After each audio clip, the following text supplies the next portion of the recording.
anthem.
Thank you, ladies and gentlemen. Please take your seats.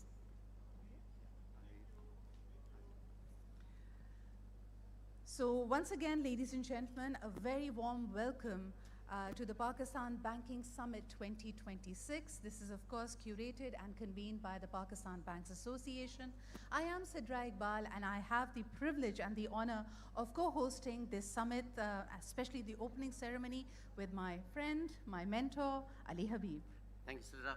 Good to be with you, and great, ladies and gentlemen, great to have you all here today with us at the Pakistan Banking Summit. Ladies and gentlemen, अपना जो कौमी तराना होता है वो तो सभी के दिल के करीब होता है, सबको पसंद होता है. But I see it more as a vision statement for us as individuals, as organizations, as institutions. As the words of the national anthem say, this flag of the crescent and the star, let it be a symbol of our excellence and our progress. Of course, the pursuit of excellence is going to continue for years, but this second summit is testament to how far we have come from the first one. What do you say, Ali? Couldn't agree more with you, Sidra. Couldn't agree more. Yeah. So, ladies and gentlemen, as we set the stage for this one, you have a fantastic lineup which is going to cover everything from climate responsive financing to digital currencies to the Islamic banking. All of this is going to be packed into these 2 days of dialogue, discussion, perhaps a little bit of debate, a little bit of spunk there, but you're really going to get 9 powerful sessions. I must also let you know that we have about 48 plus financial institutions represented at this summit, 15 plus international speakers, 12 different thought leaders from our very banking leadership. This all makes it very, very exciting. Makes it a complete brand, Sidra, complete brand here now. So Ali, as we move forward, we'd like to set the stage and bring to you the theme. In the last 16 months, the story has really evolved. Would you want to give a recap of how we have moved forward since the last summit, which was, by the way, the maiden summit? Yeah, actually, thank you, Sidra. When we look at, there are 2 points I'd like to just stress upon here. One, the Pakistan Banking Summit is now turning into a brand. Last year when we had the first summit, the first edition, it was a product. This year, with the PBS2, as you can see, it's now turning into a brand. And what's a brand? It's when you have a consistency of execution year upon year. This being the second year, this product is now turning into a brand. To commemorate that, the Pakistan Banking Summit now has its own logo, the PBS, the interlocking PBS that you see here, with a 2 number indicating the second edition of it. Next year, inshallah, you'll see a same 3 here, but the PBS logo is now turned into a brand.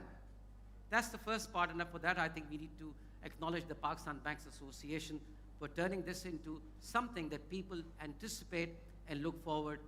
Last year and this year, we've seen the enthusiasm really soar. Sidra mentioned something interesting, and that brings me to my point number 2. 16 months. PBS 1 took place at the end of February 2025. 16 months have gone since then. What has happened in the world in those last 16 months?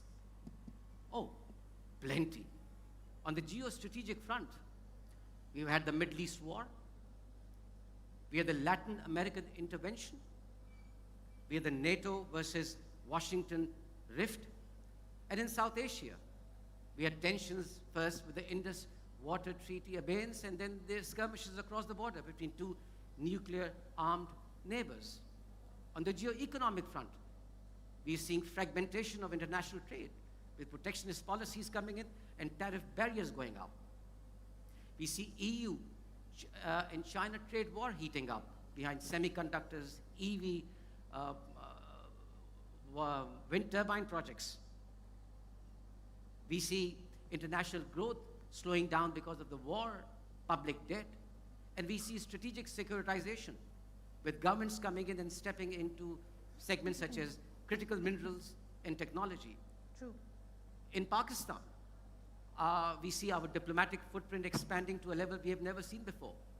On the economic front, the finance minister Saab is here. On the economic front, we're seeing normalized stability coming in macroeconomic factors. GDP is growing and stabilizing, showcasing recovery in large-scale manufacturing, in agriculture. We are seeing inflation coming down from crisis-level peaks. We are seeing foreign exchange reserves increasing and record remittances. And we're seeing a budget that is export-led growth, that talks about the national tax base. So when you combine all of these factors, you see a complete change in the way things are panning out, and has implications on how Pakistan's economy and Pakistan's banking sector reacts and acts proactively in the coming 12 months, and what critical discussions we will have around these aspects in the next 2 days. Sidra. Well, thank you so much for setting the stage for this, Ali. And this brings us to the million-dollar question that, yes, these are the opportunities and challenges around us. We must bank on our strengths and try to stitch together and try to overcome our weaknesses. Ladies and gentlemen, GIST gives us a very, very strong sense of purpose. Let us begin with this short video that tries to encapsulate the purpose that is before the Pakistan banking industry. By definition, banking plays a very central and critical role for any economy. Capital, credit, and confidence all flow through it. The banks and the financial sector, in terms of provision of capital, have a multiplier effect. Because they connect the entire engine of growth. Banks provide financing to entrepreneurs, to businesses, to households. We will not be able to progress unless there is capital available. And if capital is not deployed, banks will not be able to grow. We are intertwined with the economy.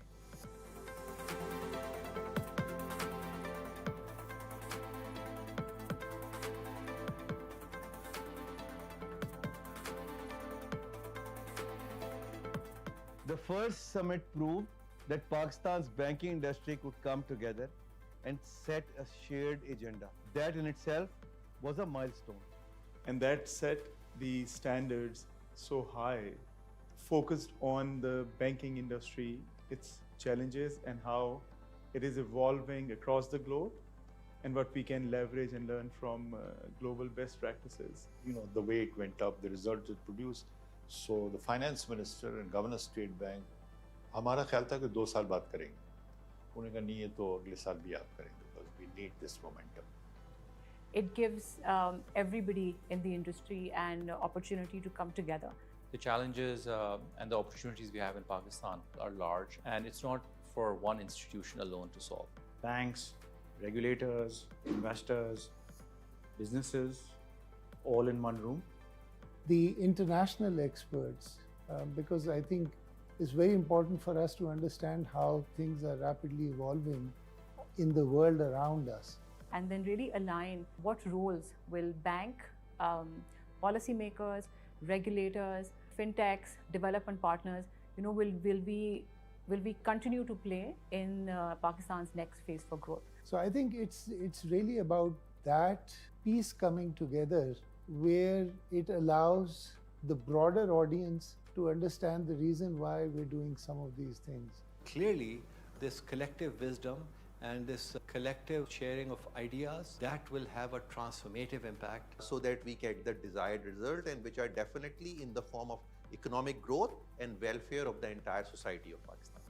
And I think this is appropriate that we get together at least once a year, probably should be more, but at least once a year to really take on the topics that are important for the economy.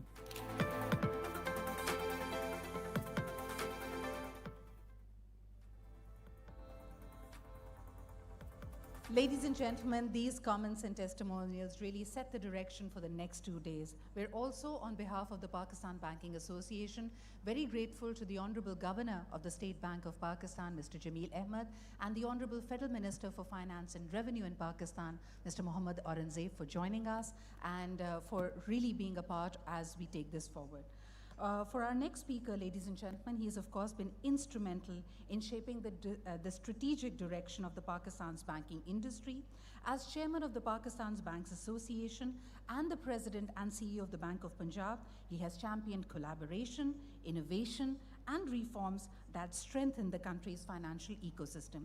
Please join me in welcoming the chairman of the Pakistan Banks Association, Mr. Zafar Masood, for his welcome address.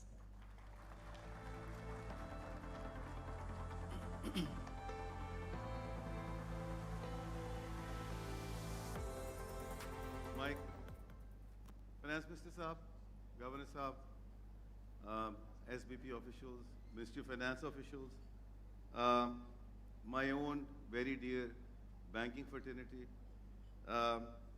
business leaders, speakers, especially our international guests, and of course, our most favorite media. And I tell you why you are the most favorite, because you have to take this narrative forward. We will talk about it today, but you have to carry it through to the masses. Finance Minister Saab, the theme of my presentation today is Progress Made, Promise Ahead, and Partners in Step. So what we have delivered since the last summit, and ladies and gentlemen, for those who are not aware, this congregation, this initiative of summit that you are seeing was set by none other than our finance minister when he was the chairman of Pakistan Banks Association. He was the one who initiated it, and he was the one who was there for the first summit and now for the second one as well. So thank you very much, sir. ये मुझे देंगे आप? ये कौन करेगा?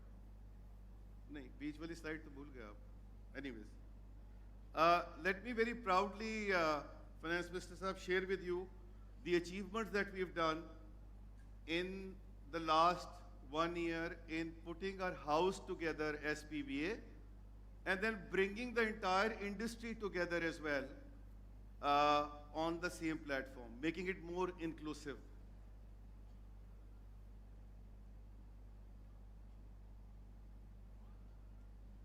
I'm very pleased to share with you that first time in the history of Pakistan Banks Association since 1953, the actual ballot and voting has happened. The elections have been happening, but there has been no voting as such because the decision was taken with consensus. This is the first time the election took place, and that shows, you know, the interest and the trust of the industry in the institution. This election took place after a gap of almost a decade, and we've made the whole executive committee more inclusive now with adding 2 women representative to it as well. We have been able to, and I remember that very distinctly, Finance Minister Saab was the one who supported me on this. I was the senior vice chairman under his stewardship, that we started on a journey of bringing in more talent into PBA. And today we have probably the best team around that I can safely say.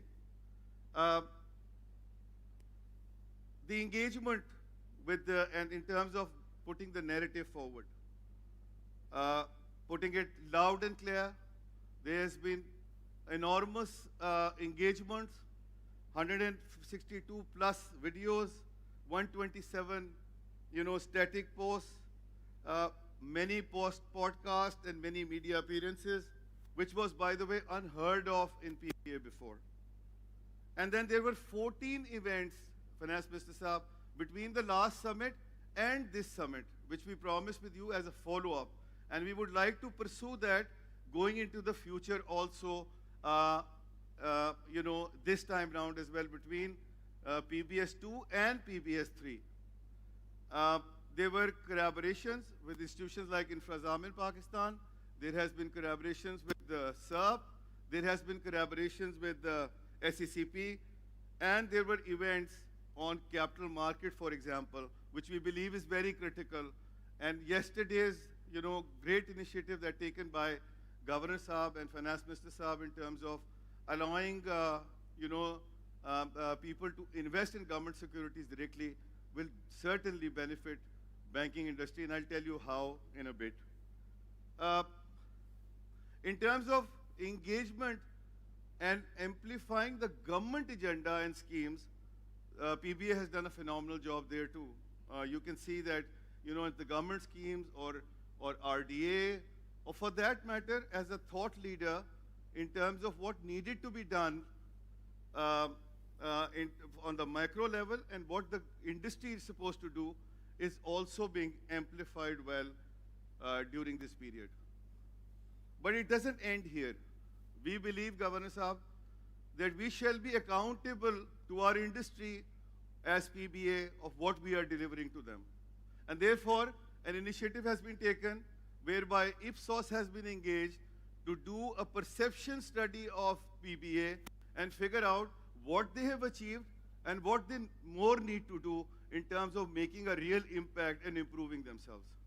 This report we actually want to present in this congregation only, but unfortunately it wasn't ready. It will be ready by the middle of July, and inshallah it will be made public very, very soon. Finance Minister, when you came into the government, and मैं इस दफ़ा power नहीं कह रहा, आपने last time मुझे उस पे टोका था. When you came into the government, आपने पहला initiative जो लिया था, वो ये लिया था कि priority sector का ecosystem जो है, उसको develop करें और policies को strengthen करें. I am very pleased to share with you, these are the outcomes of those task forces that were set up on your motivation.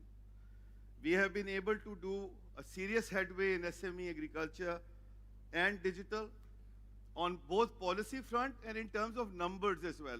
I'll share with you the numbers in a bit, although I must say that there is a lot of concentration there and the entire industry has to step up and make sure that they also contribute towards that number. But having said that, the numbers are actually phenomenal, and we'll share it with you in a bit. But on the policy side, the key policy, and I must thank Finance Minister Saab and Governor Saab for extending the first loss guarantees on SME agriculture, which has actually made a big difference in terms of leveraging it to 6 to 8 times, and then making these programs possible to be rolled out and becoming a success. On the cash side, for example, CDMs, despite a cost element attached to it, merchant QR codes, although it's a revenue leakage for the banking industry, we believe in the larger interest of the country and our own interest. In long term, we have to invest now so that the ecosystem will be there on the cashless side. All those things were achieved in the last 18 months. On the digital side, however, the larger ecosystem initiatives are still to be implemented. The first and the foremost, and the one which will make a big impact as far as financial inclusion is concerned in the future, is financial data exchange.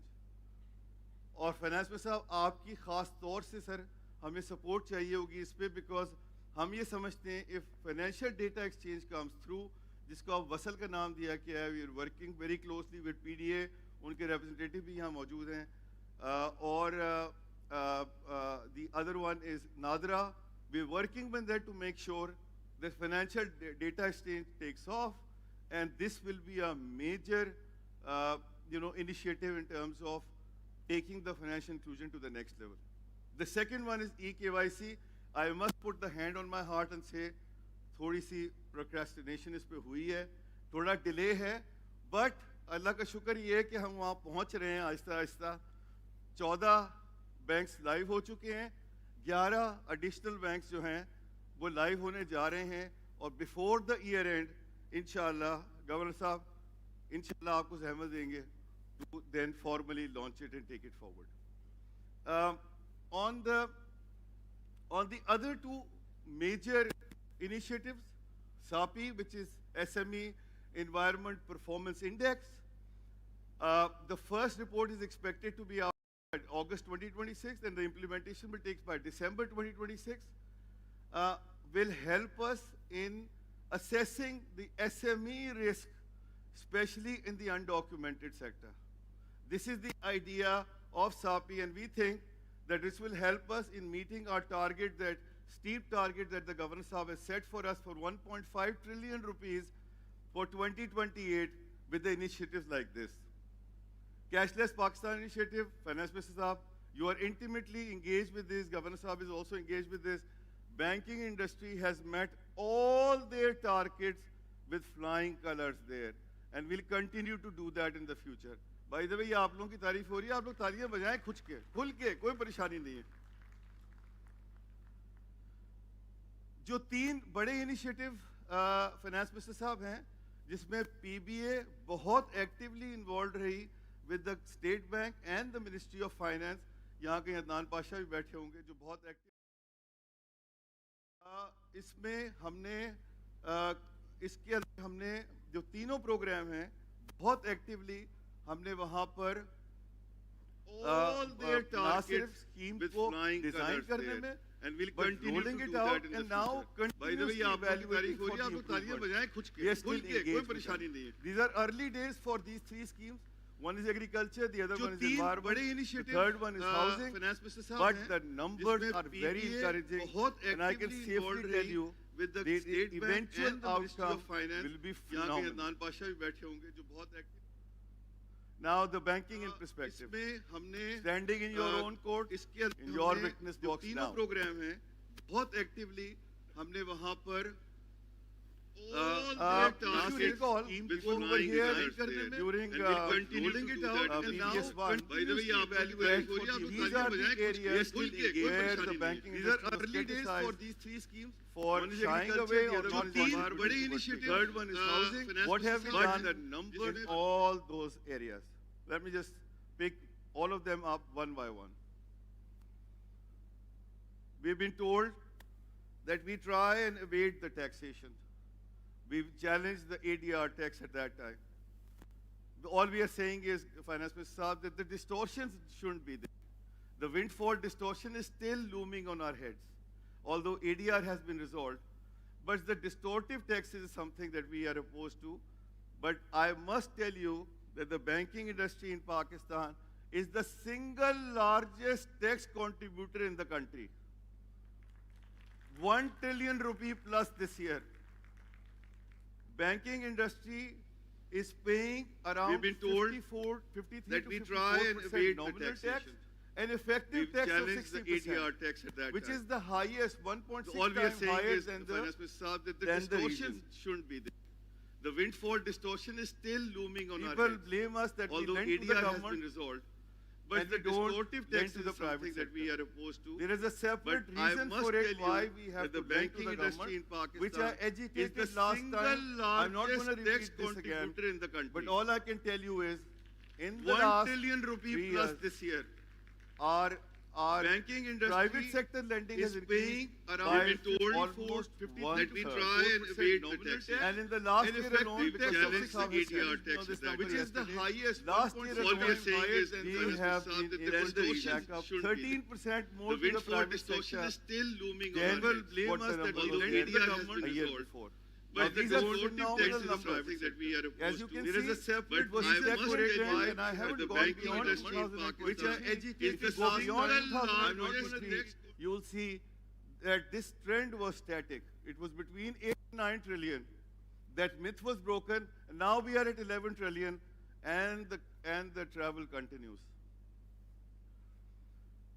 On the digital side, as you can see, the digitization of the banking industry has outpaced the currency in circulation, which increased by 44%, whereas the banking industry contribution in terms of number increased by 78%, in terms of amount increased by 387%.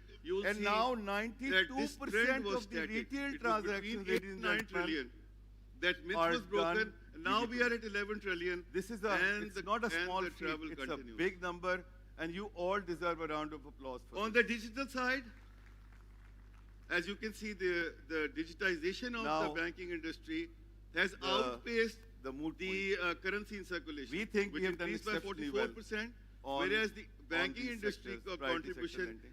in However, terms of number I increased by must 78%, in that terms I of have to amount surrender increased by to the government 387%. And now 92% of the retail transactions, ladies and gentlemen, that myth was broken. Now we are at 11 Having trillion. said This that, is a, it's not a small and I'm travel is a representing the big industry number, right now. and you all I deserve just a round like of to share applause. with you On the the key digital side, on agriculture side, as you can see, the digitization now of the banking lending has industry increased in terms of has amount around outpaced 40%. the There has currency been a circulation. trend of Which declining increased by 44%, whereas the banking number of industry borrowers since contribution, 2019. however, that number trend has increased been by reversed now, 78%, almost in terms couple of of years amount ago, increased by and now it's at 3 billion down from 4 to 2.7, and now it's gone back to 3. And Governor Saab has set an extremely steep target for us, which we committed to meet. Governor Saab is 5.8 million borrowers by 2028, and inshallah we will meet that number. On the SME side, the performance is even better.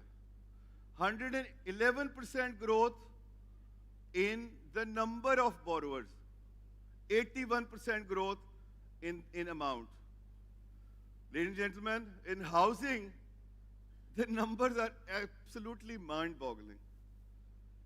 300, almost 4 times growth in the number of borrowers, and almost double the amount in the last 1 year. But this is primarily at the back of the Government of Punjab housing scheme and the federal government housing scheme, which has just been introduced. We have seen a very good traction there too, and you will see these numbers exponentially increasing next year. Women inclusion, Seema Kamil is here. She wanted me to talk about it. Obviously, unka initiative tha banking on equality. Aap ye, Seema, you can see that 29% growth in amount and 151% very good increase traction in there the number too. of borrowers. And you will see these numbers exponentially increasing. Pace of Islamic next banking year. conversion, banking Women industry inclusion, is fully Seema Kamil committed is here. She to meet wanted the me to deadline talk of about December it. 2027. Obviously, unka initiative tha banking on equality. And we, Ab as you ye, can see, the progress Seema, is very you much can see there. 35% growth, 28% growth in assets, amount, 35 in deposits. 151. There are Very good certain traction there too. items And which you has will been see clarified these by the numbers government exponentially increasing. in the Pace of recent Islamic document banking which has conversion. been released by them Women on, inclusion is fully on a committed strategic, to meet the deadline of December outlook of the 2000 banking initiative sector, tha banking on of the equality. financial And we, sector. as you can see, And the progress those was very answers much have been there. received, 35% some of the growth, answers we are working with the government to find a 35 in solution to. deposits. Having said There are that, certain items 2027 and you will December see numbers clarified by the sacrificed for us government exponentially Please stand committed of banking conversion released by them women industry is fully committed to meet the deadline of the our expectations of the initiatives are banking on equality. And we, from the government as and from the those business very much have say been 35% from the government to the finance minister, 35 in deposits. having said There that, are very good traction there. we have been talking about this Clarified side by the for us, government. but we have Financially actually stand in committed case of to the banking conversion released by the women industry deliver is on our fully policy committed to meet the deadline of the our expectations. We believe that we will listen from the government and from those of that in due course of time from the government, not emphasis of create some having said room for us to financially stand in case of the banking conversion released by the women industry is fully committed to meet the deadline of our expectations. We believe that we will suggest that taxation policy should be economic development driven, not fiscal driven, which has been the trend in the past. I know you've set up the office, and the next couple of years, we are hoping that they will remove distortions, and we will move towards more economic development driven fiscal policies.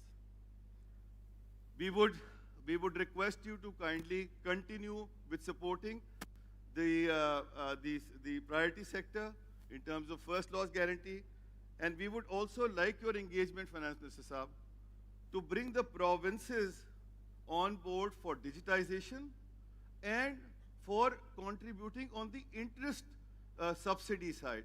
Like Punjab has done, the other provinces have to step up as well.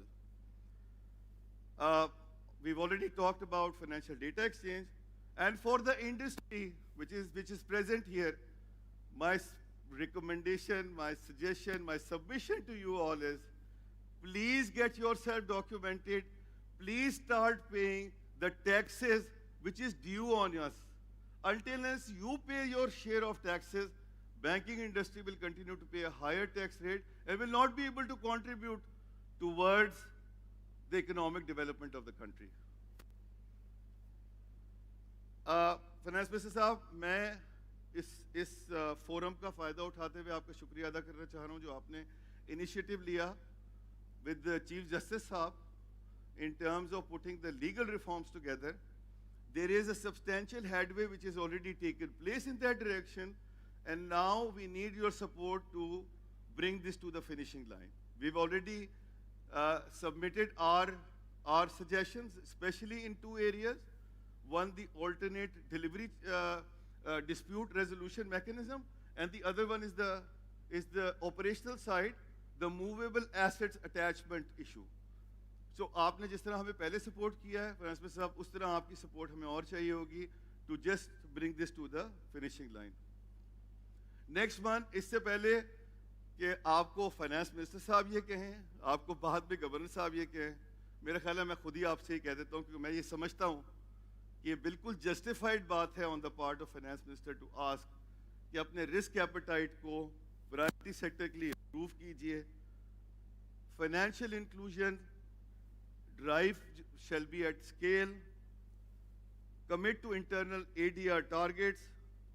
Continue to focus on automated digitization and particularly digital lending. And most importantly to my mind, and we discussed it yesterday with Governor Saab, Atif Bajwa Saab has taken a lead on this one, that Finance Minister Saab, we believe that the single biggest pearl in our banking industry right now is the development of our human capital and people. And we have decided that we'll work with State Bank of Pakistan for upgrading the skills. Shahzad Naqvi Saab bhi mujhe kal ye keh rahe the. We've already done that, Shahzad Saab, yesterday with Finance Minister Saab, with Governor Saab, and we are taking it forward in collaboration with each other. In fact, the academia which is represented here, by the way, last year was the first time any conference organized for the business, academia was given the space. And emulating us, Javed साहब ने बड़ा अच्छा काम किया कि इन्होंने भी बुला लिया उनको, हमें देखा देखी. मगर ये हम चाहते हैं कि हमें देखा देखी बाकी लोग भी ये काम करें. तो बड़ी अच्छी बात है, academia को space देनी चाहिए. And we would like academia to come forward and put their suggestions to us in this endeavor as well. And our international friends who are here, if they want to be partners with us for international training, we'll be very happy to talk to you and take it forward. Aziz, this was particularly for you. Although there are other our international We friends would as well, like especially from academia Islamic Banking Sahib, Farooq Sahib to here, come is forward there all. and put their suggestions to us in this Lastly, Governor Sahib, in this endeavor and as well. Finance Minister Sahib. And our international banking industry ने last year बहुत major role play किया है. मगर ये हम चाहते हैं कि हमें देखा जाए कि बाकी लोग भी काम करें. We have बड़ी been अच्छी able बात to, है although there are other restructure and who are fresh we would growth like of academia 6.4 million, to which is come historic. forward and put their suggestions to us in this Lastly, Governor Sahib, in this endeavor and as well. Finance Minister Sahib. And our international banking industry service ने they last want to be year part इन्होंने भी बुला लिया. बहुत major role play Very किया है. happy. मगर ये debt कि हमें देखा जाए कि बाकी लोग भी काम करें. has resulted बड़ी अच्छी in बात है. breaking the There are beginning other structure ways and चाहिए. to a We full would like privatization, which has been there for 2 decades. PIA privatized हो चुका है, and now there are 28 other entities which are in the pipeline, and we are very confident that they will go through with success as well. Banking industry was the first one who took the initiative, and by the way, on extremely unfavorable terms on the PIA restructuring, but eventually everything worked out well. Export refinance. We started with subsidy from our own pocket of 3%.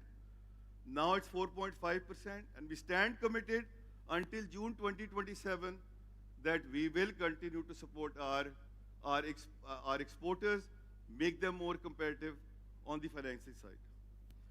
Mr. Saab, मैं ये जो आखिरी वाला item है ये बहुत important इसलिए है.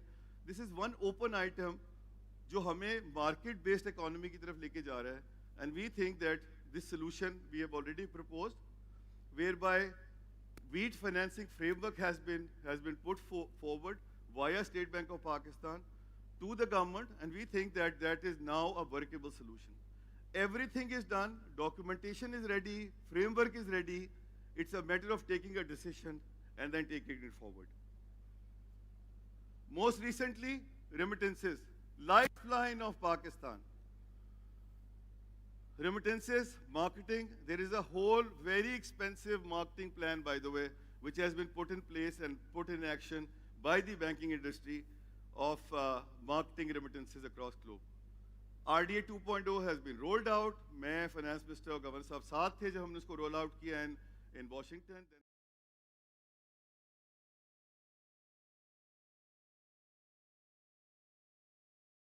Shows on 2.0 RDA. And last but not the least, the recent decision that the government has on withdrawing the TT reimbursement charges. Let me assure you, Finance Minister Saab, Governor Saab, and इस forum के तहत to everybody, although it's a serious dent on the revenue of the banking industry, we stand committed to making sure that remittance won't fall. In fact, they continue to grow. तालियां बजा लें अपने लिए. आखिर में, Finance Minister साहब, मेरी जो presentation थी, इसके जो 3 theme थे, which is, what we've delivered, what we are promising ahead in partnership. उसको मैं the famous ode of Mustafa Zaidi's कुछ couplets निकाले and want to share it with you with due apology to our foreign friends, but I will translate them as well because it's important to translate. चले हैं तो cut ही जाएगा सफर Aahista Aahista. We've already embarked on a journey and we'll meet our target. अभी तारों से खेलो, चांद की किरणों से इठलाओ. Ladies and gentlemen, what we've achieved so far, let's celebrate it. We have been able to increase the private sector credit. Let's celebrate. जो मिल गया उस पे तो तारीफ करें अपनी, उसकी तो बात करें. दरीचों को देखो, चिलमनों के राज को समझो. Please try and understand the constraints of the government. Please try and appreciate what kind of situation they are operating in. उठेंगे पर्दा हाय बामोदर ahista ahista. This will all be revealed to you in due course of time. Just be patient about it. Just listen to the governor and the state bank and the finance minister, and let's work with them. Khitab ahista ahista, nazar ahista ahista. We will be talking, and we'll see the results and the progress and our delivery as we go along in partnership with government and the State Bank of Pakistan. Thank you very much, ladies and gentlemen.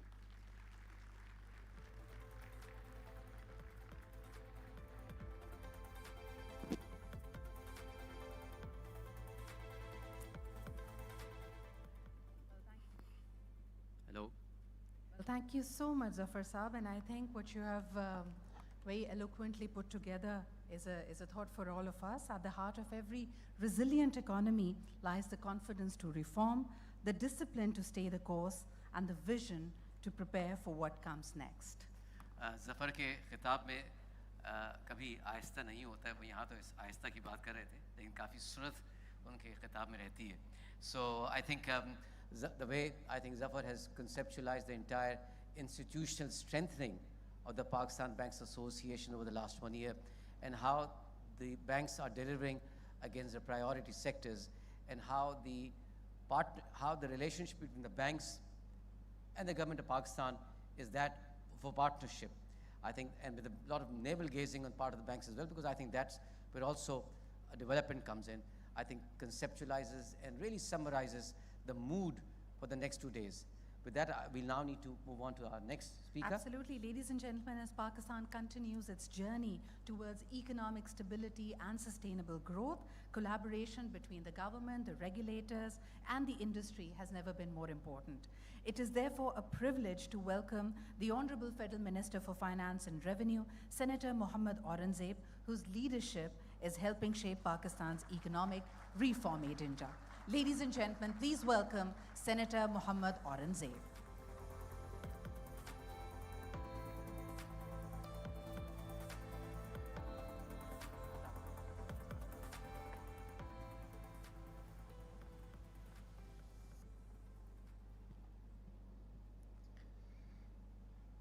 Bismillah ar-Rahman ar-Rahim.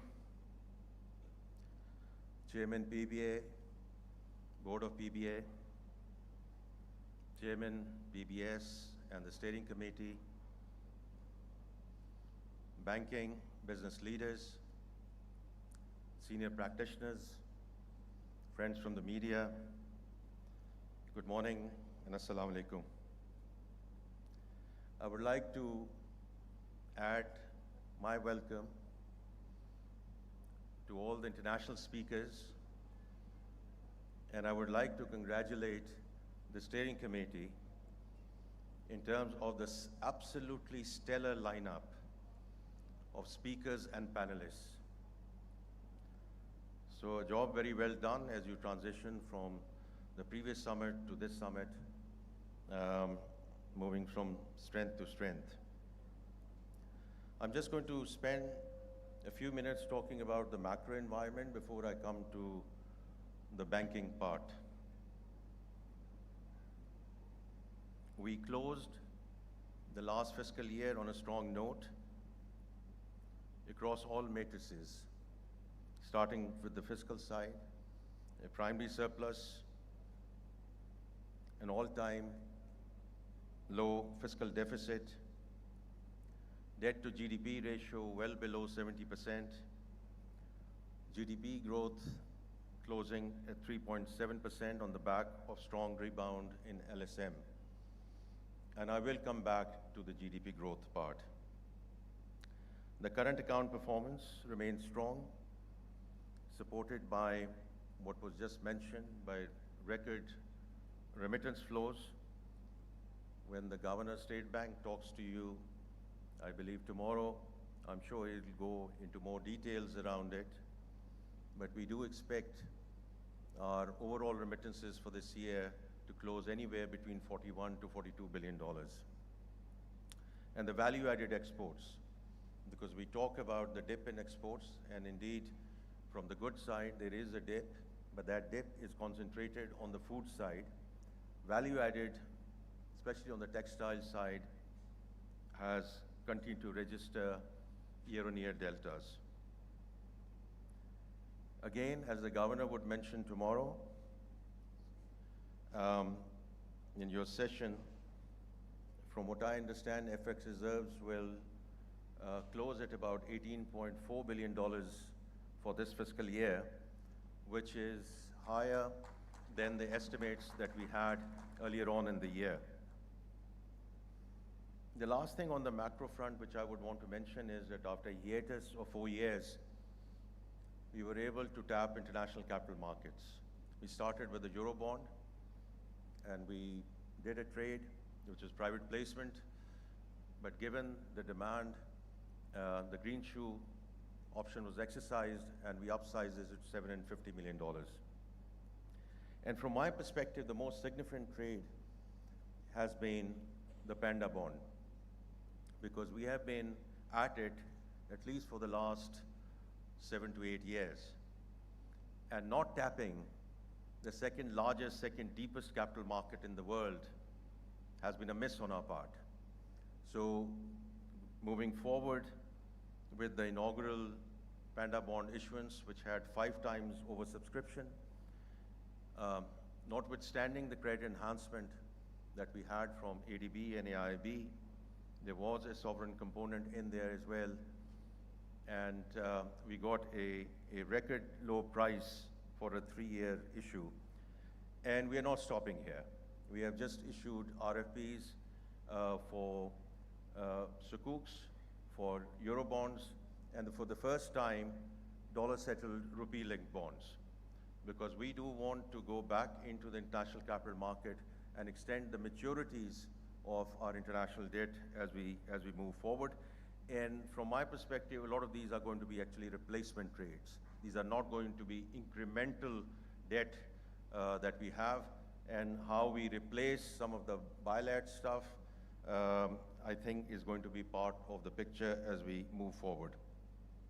Now, on the back of this, we saw, because जब हम बात करते हैं कि financial side पे क्या हुआ, macro stability में क्या हुआ, और फिर उसका कोई impact है in terms of the real economy or not, तो वो भी कुछ data points हैं which are actually quite encouraging, that the company registrations crossed 300,000 for the first time last year. 11 IPOs on the Pakistan Stock Exchange, which is a 20-year high in the last fiscal year. और जब कोई IPO करता है, आप सब यहाँ financial experts बैठे हैं, तो वो किसी working capital के लिए IPOs नहीं होते, ये capex के लिए होते हैं. These are for new ventures, etc. So I think again this is very good news, and I'm not even talking about where the PSX is at this point in time, because I think the activity drivers are more important than the PSX numbers. और उसी में जो number of investors which have grown, and more importantly, the Gen Z investors which are coming in, I think is very, very promising from that perspective. And then the corporate profitability, which has returned to double digits, I think all they bode well for this fiscal year as we move forward. Now, we used some of this fiscal space which was available. I go back to the macro stability, माशी इस्तेहकाम की बात होती है कि जी what's the big deal? The big deal is that we use this fiscal space available when some of the exogenous shocks come in. तो पिछले साल जब 25 के floods आए, तो unlike 22, we did not go running for international appeals. We used the resources which we had mobilized locally for rescue and relief, etc., although this flood was more intense than the 22 part of it. But more importantly, how we used it for the budget for this year, पहली बात तो ये है कि इस साल का जो budget है, जो I think Zawar Masood साहब ने भी जिक्र किया, this was led by the Tax Policy Office. As you know, the Tax Policy Office moved to the Finance Division, Tax Administration stays with FBR. And I'll talk about it in a bit more detail a bit later. So इसका मकसद ये था कि when we talk about tax policy, when we talk about budget, we should be led by economic value considerations, not how you make the math work. And in this budget, we have made the first attempt to do exactly that.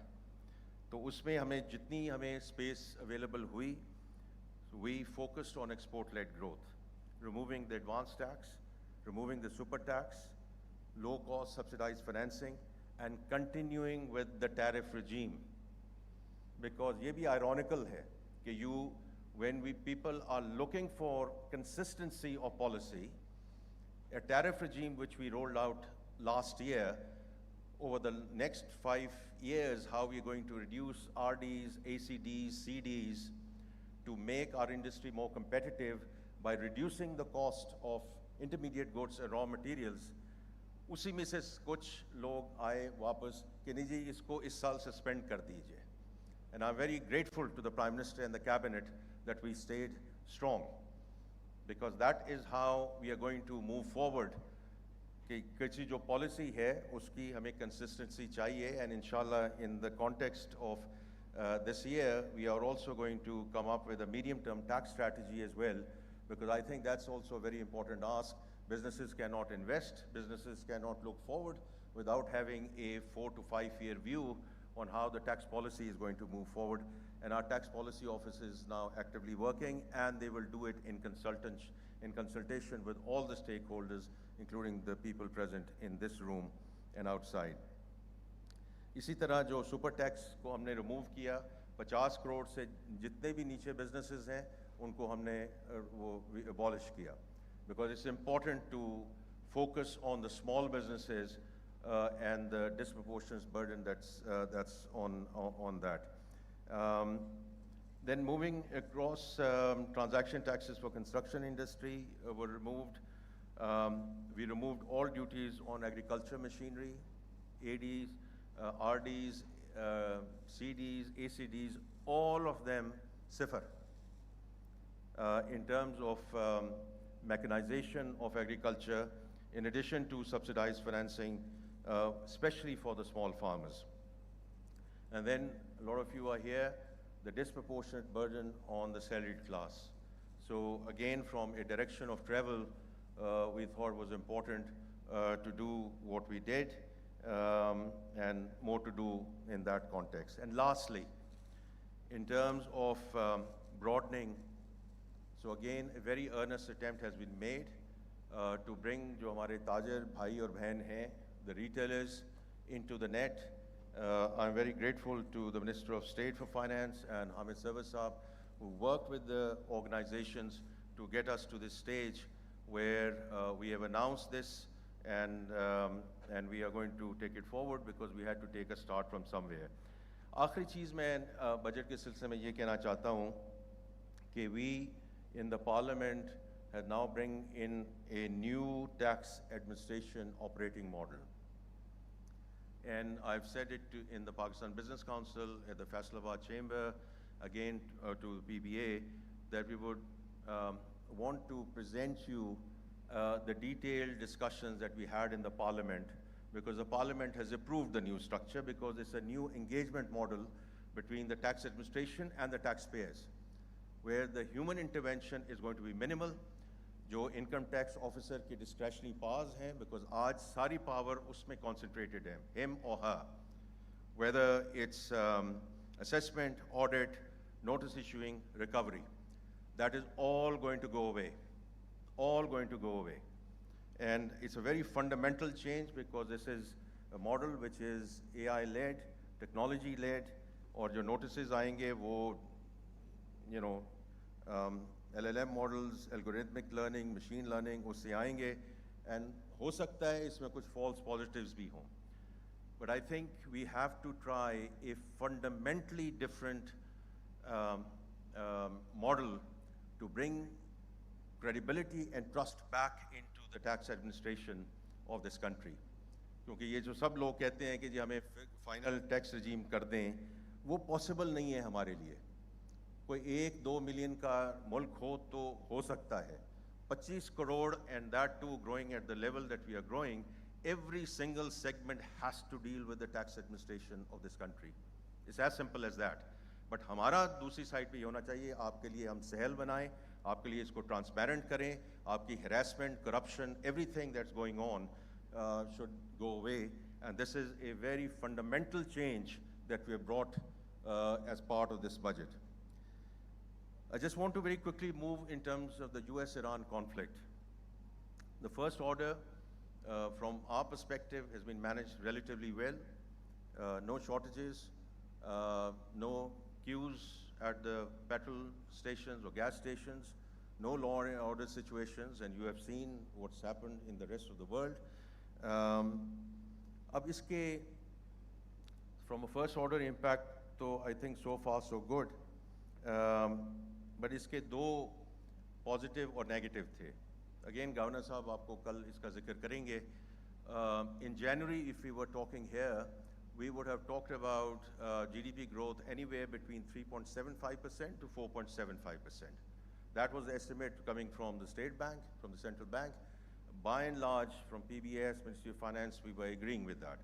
And we ended on the lower end of that, and the conflict certainly played a role in that impact. Secondly is a little bit of bump up on inflation. On the basis of that, you saw the MPC making a decision in terms of increasing the policy rate. So ये दो ऐसी चीजें हैं which did get impacted by the conflict.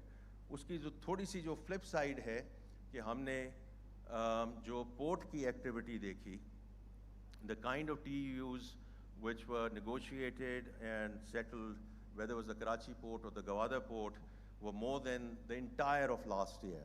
So now Ministry of Maritime has to see, as we look at transshipment routes and trading routes, okay, how do we take this opportunity and make it a real permanent upside for Pakistan? दूसरा हमने देखा in terms of Roshan digital accounts. आम तौर पे मार्च तक कोई 180-190 million per month आते थे RDA के through. And for the last 3 months, Governor Sahab, please correct me if I'm wrong, but we have seen consistently more than $300 million of inflows into RDA every single month over the last quarter. तो किसी चीज़ में भी ख़ास तौर पे किसी जंग की सूरत में silver lining नहीं होती है, but we have seen both some of the negatives, both of the positives, and let's hope and pray that our leadership, Prime Minister, the Field Marshal, उनकी जो sustained efforts हैं to move towards a permanent solution, we get there so that we don't have to deal with the second, third order impact. And in fact, if this conflict goes away, there is an upside which is difficult to quantify at this point in time in terms of growth and other measures for next year. Now let's come to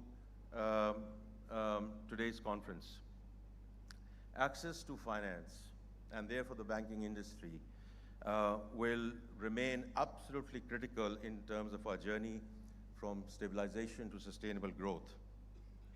Increased lending to SMEs, exporters, agriculture, manufacturing, construction, and IT industries is going to be mission critical. And as the chairman of PBA mentioned, I think we have moved in the right direction, but there's a long, long way to go.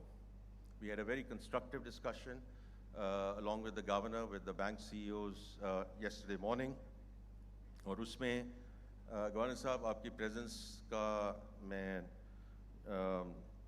मौजूदगी में मैं ये कहना चाहूँगा कि ख़ास तौर पे SME में I would want to announce a task force which should have CEO PBA, which should have CEO SMIDA, which should have chamber representation, we should have representation from the State Bank, we should have representation from Ministry of Finance. The State Bank should lead this, but we cannot have SMEs not getting access to finance going forward. It's as simple as that. और इसीलिए हमने जो इस वक्त refinance की और subsidy की जितनी स्कीमें रखी हैं, we welcome the large businesses, but there is a certain allocation for SMEs जो आपने उसको exercise करना है, because going forward access to finance for SMEs cannot remain a lip service, cannot be left to 2 or 3 banks. It has to be an industry-wide effort. It's as simple as that. इसी तरह जो from the government side, जैसे अभी Chairman PBN ने जिक्र किया, we will continue to scale up risk sharing, partial guarantee schemes where appropriate. खास तौर पे जो SME और small farmers के लिए to mobilize private capital, we are committed to that. We have made allocations in this budget and we will continue to step up. Also subsidize as required, especially for the export sectors. अगली चीज़ मैं ये कहना चाहता हूँ कि while it might take some time, from the government's perspective, in conjunction with the State Bank, we will continue to do what we can to diversify government borrowing. पहली बात तो ये है कि government borrowing वैसे कम होनी चाहिए, although it's the lowest pace of growth in the last 15 years, as much as people talk about the absolute number, तो हमारी पूरी कोशिश होगी कि हम fiscal discipline को आगे लेकर चलें ताकि ये borrowing requirement ही कम हो. लेकिन जो undue reliance है on the banking sector, this has to go away. So whatever we are doing in terms of diversifying it, in terms of NBFIs, corporate retail space, ताकि ये जो बात होती है crowding out effect की, इसको हम किस तरह minimize करें, तो उसमें एक जो कल का एक initiative है, which is under the State Bank auspices, where Park Invest के नाम से, where corporates and individuals can come in and invest in government paper, starting with 5,000 rupees. And 18 June को, the Ministry of Finance did a similar deal with Jazz Cash. और Jazz Cash के भी हमने, उनके हो सकता है सारा जो client base है, वो obviously हमारा target market नहीं होगा, लेकिन from our perspective, at least 1 million out of their target market can actually come in. उसमें भी यही है कि 5,000 से आप government paper, especially T-bills में आप invest कर सकते हैं, और आज तक तकरीबन 1,500 investors उसमें आ चुके हैं. I would specifically request the NBFIs, खास तौर पे insurance industry, you need to step up, because this also should be in line with your ALM models and everything else that comes along. So you have shied away from that till now, but you will have to step up in a very big way as we move forward. And deepening and broadening of the debt capital markets will indeed obviously remain a top priority, once again to reduce the pressure on the banking sector so that they can do more and more in terms of private sector lending. Now, areas where we can collaborate, इस पे अभी ज़फ़र साहब ने थोड़ा सा जिक्र भी किया, उसमें I know ji I'm out of time, but I need just 5 more minutes. Ali हबीब साहब, अगर आपकी इजाज़त हो, तो एक तो privatization है, और privatization ये है कि ये this is not a fairy tale story कि ये government committed है कि नहीं है. So we started with a small bank, and then PIA, which is now securely in the private sector hands. There are 3 discos जिसका road show मुकम्मल हो चुके हैं, और there are 2 discos जिसके EOIs issue होने वाले हैं, और उसमें further there are 2 institutions, and as was mentioned, 28 institutions which have been handed over to the Privatization Commission. So the banks, in my view, this is especially all of you who have investment banking and structured finance teams, to come on the buy side, sell side, structured finance, M&A financing, इसमें भरपूर हिस्सा लीजिए. The second one is, which is an existential issue for Pakistan, which is climate change. So climate and sustainable finance, State Bank rolled out the green taxonomy guidelines last year. So इसको आप आगे in terms of further accelerating your financing to renewable energy, water management, climate smart agriculture, ताकि आप थोड़ी सी alignment करें around your balance sheet allocations to the national climate goals. Now the last point, which is all technology, और आपने जिक्र किया कैसे आप partners कर रहे हैं in terms of digital journey, the cashless economy, which the Prime Minister himself is leading, but thinking slightly around the new economy as well, to AI, blockchain, digital assets. So इसमें, as you know, the Parliament passed the Virtual Asset Act to 2026, which made PVARA a permanent statutory regulator with licensing and enforcement powers. तो पहली जो NOCs हैं वो issue हो चुके हैं to the exchanges which happened in December 25, to Binance and HTX, and regulatory sandbox went live in March of this year. तो इसमें I think कि गवर्नर साहब इधर बैठे हैं, इन्होंने जो 2018 का इनका मेमो था उसको इन्होंने replace किया है so that the banks can and may now open accounts for PVARA licensed WASPs under strict KYC, AML, CFT conditions. So it's a very fundamental change in terms of how we are looking at the new economy. Now, as we move forward, जो regulated digital assets हैं and every rupee moving through licensed FATF designated channels can move actually through the banking sectors. इसमें custody है, settlement है, fiat ramps हैं, treasury है. Now, with some of the banks earlier on in the year, we have also looked at tokenization, and I'm grateful that आपने उसको कई use cases को आप खुद भी उसको देख रहे हैं. But from the government of Pakistan perspective, we are looking at the first use case in terms of tokenizing our outstanding international public debt, जो हमारा इस वक्त Eurobond है. Now let's see how that goes, and we will keep you posted. और उस पे अभी हमने RFP अभी issue किया है. Now the flip side of all of this is cyber, and of course all of you are very, very comfortable and you are working on your cyber securities through your CISOs, etc. लेकिन the reality is the way the new economy is moving, और इसीलिए कोई महीना डेढ़ महीना पहले जब हमने गवर्नर स्टेट बैंक के थ्रू आपके साथ engage किया around what is happening with Mythos and what challenges it can bring up for the banking industry.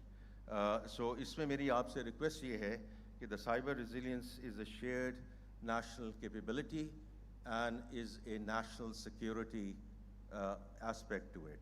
So मेरी आपसे दरख्वास्त ये होगी, गवर्नर साहब भी यहाँ बैठे हैं, कि इसको आप ज़रूर आगे लेकर चलें, because while we are all on the digital journey, the new challenges which are coming up, we need to at least stay ahead of the curve. At the end, I would like to wish you a very successful and constructive conference. I'm looking forward to Chairman Saab receiving whatever recommendations come out, not only in the context of banking, but your recommendations which can help us in Pakistan from our journey in terms of stabilization to sustainable growth. I'm again very thankful and grateful for the kind invitation. Much appreciated. Thank you.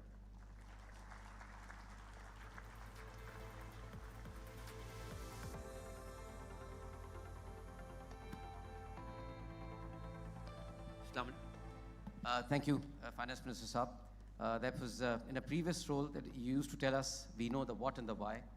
It's the how that needs to be focused on. I think with consistency of policy as the guardrails, we are seeing the how come in place, and we're seeing how the macroeconomic indicators are really showing a positive trend. So thank you for that outside in and inside out perspective on Pakistan's economy and the way it impacts Pakistan's banking sector. Sidra?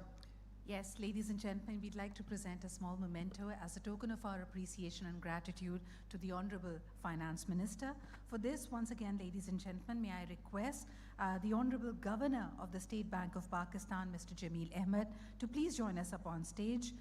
May I also request the Chairman of the Steering Committee of the Pakistan Bank Association, Mr. Atif Bajwa, the Chairman of PBA, Mr. Zafar Masood, and the CEO of PBA, Mr. Munir Kamal, to please join us up on stage.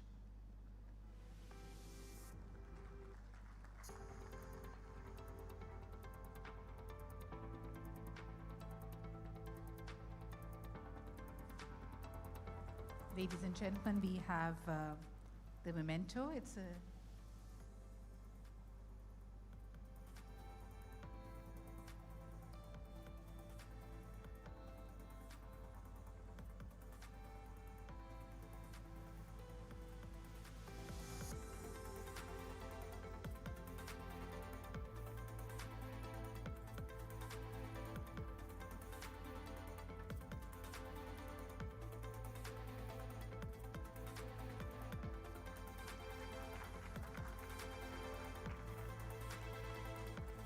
Thank you once again to the Honorable Minister for always giving us a lot of support for it. Ladies and gentlemen, we'd like to take a few group photographs. May I request the gentlemen to please stay with us.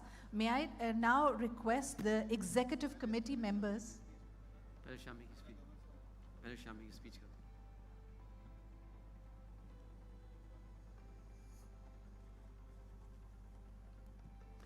Ladies and gentlemen, we are going to move into the group photographs after our second keynote speaker, and it is such a privilege to be inviting him. They say, especially about the city of Karachi, that the city never sleeps. And of course, now we can also say that the money never sleeps either. These days, nor do the payments, the treasury operations, or the global markets, which makes our next speaker's job all the more fascinating. Ladies and gentlemen, as the global head of services at Citi, he leads one of the world's largest banking services businesses, helping businesses and institutions move capital, manage liquidity, and navigate an increasingly interconnected financial landscape. Please join me in welcoming our keynote speaker at the PBS2, Mr. Shahmir Khalik. And just let me add, he's a graduate of the IBA Karachi, a time that we had in common.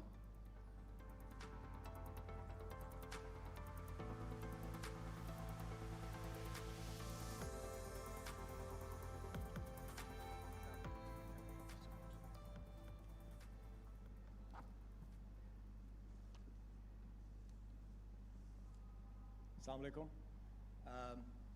And firstly, good morning to everyone. Firstly, it's a true honor for me to be here today at the Pakistan Banking Summit. I represent and I'm fulfilling a number of roles here, first and foremost as a Pakistani in New York, but then secondly, as Ali mentioned, as a graduate of IBA, and obviously as a Citi banker for the last 34 years. Before I start, I would like to extend my gratitude to Mr. Zafar Masood, to Mr. Munir Kamal, Mr. Atif Bajwa for organizing, and the entire Pakistan Banking Association for organizing this event and for bringing together such an esteemed gathering of leaders from across Pakistan's financial ecosystem. I also want to acknowledge the Honorable Finance Minister, Mr. Mohammad Aurangzeb, and the esteemed Governor, Mr. Jameel Evad. Minister, your insights this morning have set an inspiring tone for this summit, and I'm grateful for your continued vision for Pakistan's economic future. It's always a privilege for me to be in Pakistan and participate in a conversation vital to the future of banking and economic growth in this vibrant nation. This visit holds particular meaning for me, as Pakistan is where my professional journey began. As an IBA graduate who started his career right here, returning home always brings a unique sense of perspective. My journey started in Lahore as a management associate in Citi's institutional bank.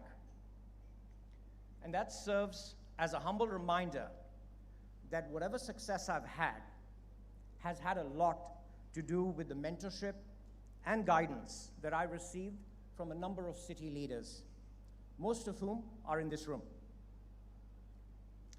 And Pakistan continues to produce exceptional leaders who make an impact globally. The lessons learned here in Pakistan regarding resilience, ingenuity, and determination continue to influence my decisions today as a senior manager at Citibank. Talking about Citi, Citi is the world's leading global bank. Our network is unmatched in its reach and connectivity.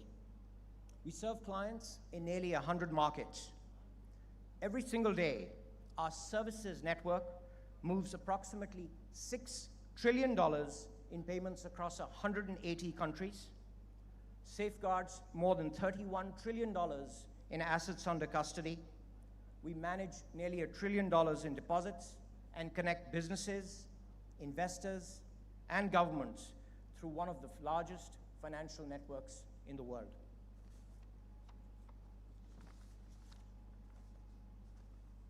Those numbers are important, because they represent something bigger: our ability to connect economies, facilitate trade, move capital, and help clients cross borders. And Pakistan is very much part of that story. Citi's relationship with Pakistan spans more than 6 decades. We've been supporting clients here since 1961, laying the foundations for a partnership that has continued through every stage of Pakistan's economic journey. I've had the privilege of witnessing that journey firsthand. I still remember attending the Lahore office's 25th anniversary celebration in 1991. Looking back, it simply just wasn't an anniversary. It was a reflection of Citi's long-standing commitment to Pakistan and the trusted relationships that we've built over many generations. Citi was among the pioneers that helped establish modern international banking in Pakistan. We were the institution that set the benchmark for global banking standards and practices, helping pave the way for the development of Pakistan's banking sector and its integration with the international financial system. Today, that legacy continues. We work alongside Pakistan's largest corporates, leading financial institutions, multinational companies, and the government, helping them access global markets, facilitate cross-border trade, move capital efficiently, and connect with opportunities around the world. While Citi's global business model has evolved, our core commitment to clients and supporting Pakistan's global market integration remains absolutely unchanged. This nation continues to be a very important and valued part of our global network, and our aspiration is to become the preeminent banking partner for our clients in Pakistan, and I believe we're headed in that direction under the leadership of Citi Pakistan's new CEO, Habib Yusuf. And it is precisely because of that long-standing commitment that the transformation now underway that you heard all about this morning, both from the finance minister and from Mr. Zafar Masood, that's why this matters so deeply to us. If I step back and think about the banking industry globally, this industry is experiencing one of the most significant periods of transformation in its entire history.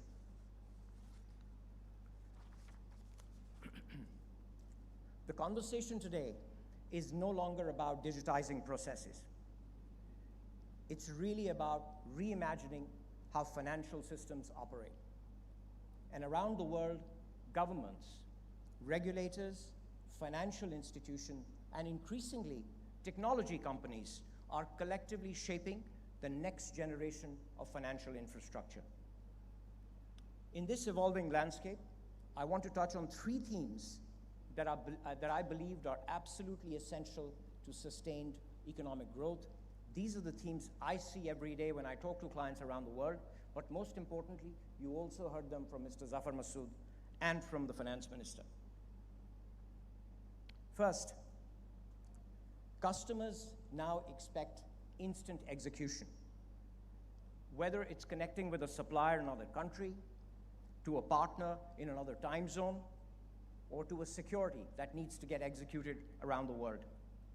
They are not going to wait for a bank to open or a system to catch up.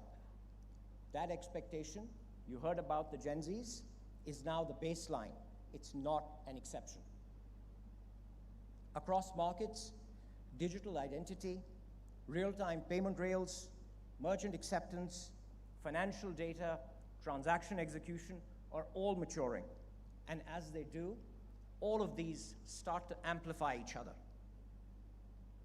But getting there requires sustained investment.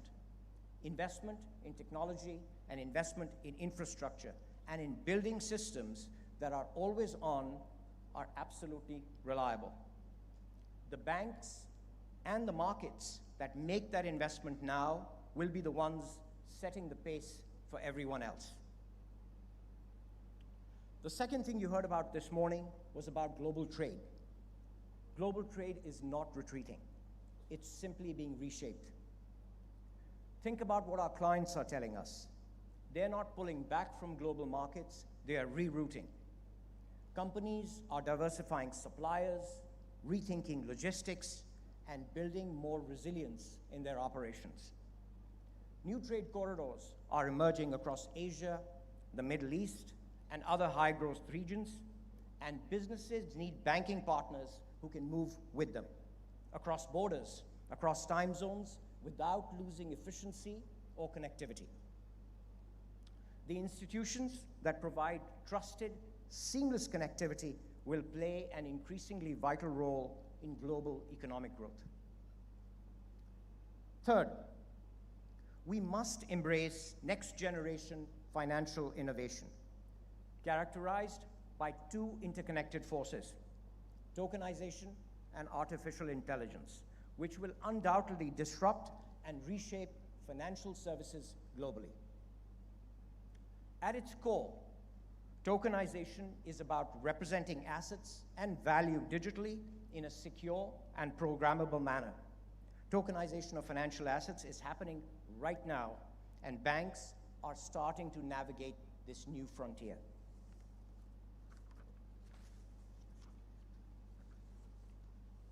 Pakistan is already taking meaningful steps towards this next generation of financial infrastructure. We heard about this morning with recent developments around digital asset regulation and emerging digital asset frameworks. These reflect a growing recognition that the future of finance will be increasingly digital, it will be programmable, and it will be interconnected. The opportunity now lies in moving from digitizing money to digitizing value itself. Tokenization can reduce friction, improve efficiency, and unlock entirely new forms of value creation across the financial system.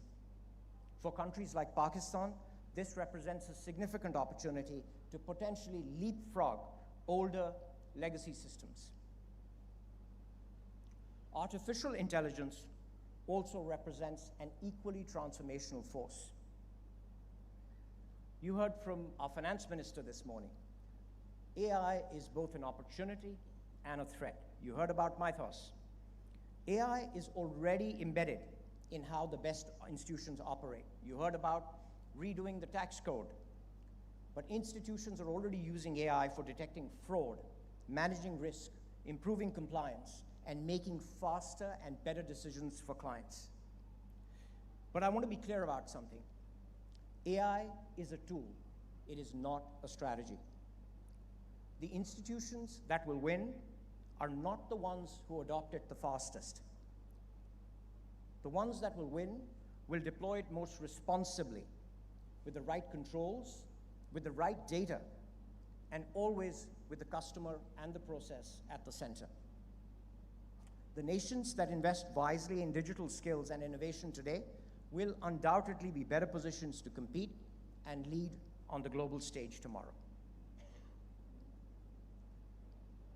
And all of this, payments, market infrastructures, trade connectivity, innovation, financing, ultimately comes down to one thing: people and talent. This country continues to produce exceptionally talented professionals. A number of them are in this room. We have visionary entrepreneurs and skilled technologists who will shape the future, hopefully, through innovation and adaptability. Financial institutions, regulators, policymakers, and businesses all share a collective role in creating the conditions for talent to succeed. The future of banking is fundamentally about enabling growth, fostering opportunity, and building resilient connectivity across our communities and economies.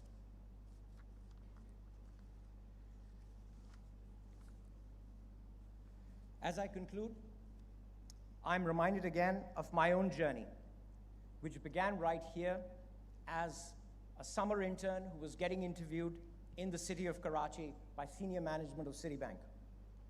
Thinking back to those early days, it reinforced for me a simple yet powerful truth. While talent is universal, opportunity for that talent must be cultivated, must be created. The responsibility all of us share is to create the conditions that allow the next generation of Pakistani talent to thrive, innovate, and compete with confidence on the global stage. Thank you once again to the Pakistan Banks Association for organizing this wonderful summit. Your dedication to fostering valuable dialogue, exchanging expert opinions, and enabling significant growth within the financial sector is truly commendable. I look forward to the conversations ahead and to the future that we are absolutely going to build together. Thank you.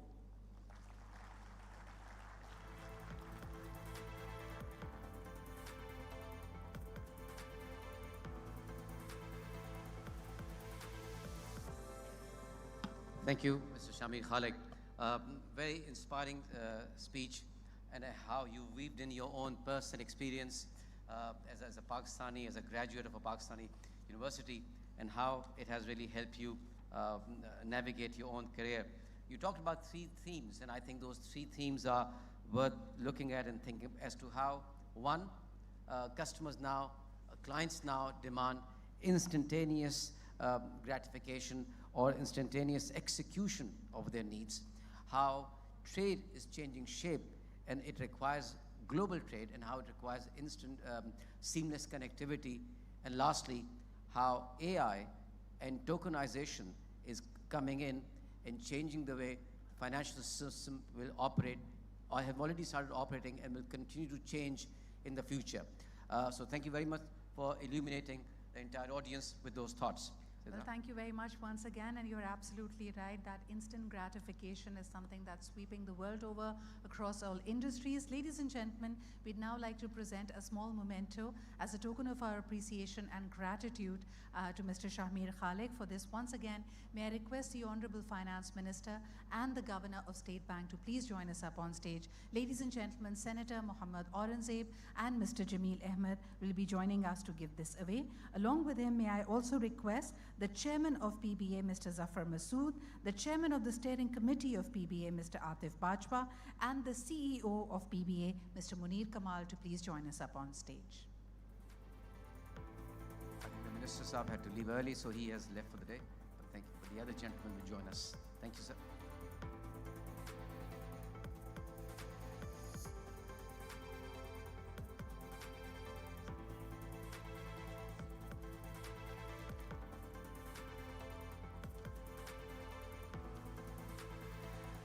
Ladies and gentlemen, as this token of appreciation is actually signifying our privilege and our honor and our gratitude to Mr. Shamir Khalik for being here and for being our keynote speaker, may I also now take this opportunity to invite the executive committee members of the PBA for a group photograph on stage, please. We already have Mr. Zafar Masood here with us. May I request Mr. Nasir Salim, the Senior VC at PBA, Mr. Yusuf Hussain, VC PBA, Azid Gill, the President and CEO of Allied Bank, Mr. Atif Bajwa is already with us, Mr. Basir Shamsi, the President and CEO of JS Bank, Haris Mahmood Chaudhry Saab, the CEO of Mobilink Bank, Javed Iqbal Saab, the President and CEO of UBL, Natasha Ahmed, the Group Head HR Management MCB Bank, Mr. Habib Yusuf, the City Country Officer and the Banking Head at Citibank, Rahmat Ali Hasni Sahab, the President and CEO of NBP, Sadia Riaz, the Head of Wealth and Retail Banking at the Standard Chartered Bank Pakistan, and Dr. Syed Amir Ali, the President and CEO of Mizan Bank, Tahir Bhatti, the President and CEO of Zarai Taraqqiyati Bank, and last but definitely not the least, the Executive Committee members including Ehsan Mushahid Siddiqui Sahab, the Acting President and CEO of Suneri Bank.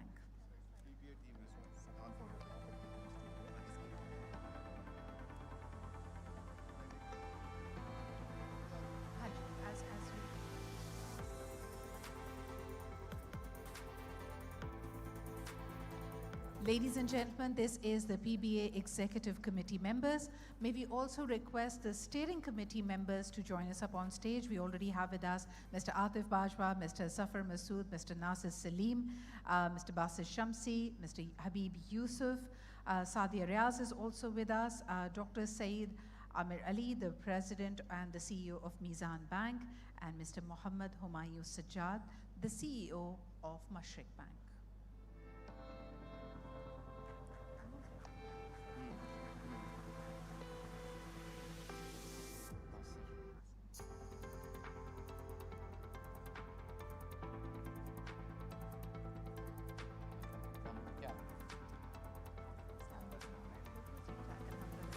And now, ladies and gentlemen, we are going to segue into a short tea break of about 15 minutes. This is just to give you a little bit of caffeine in your system, stretch your legs, do a little, conversations and networking. And we are going to be back with our second session. It's going to be super and inspiring with a wonderful panel that is going to be coming your way. Ladies and gentlemen, we reconvene in about 15 minutes.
So clearly there was concern.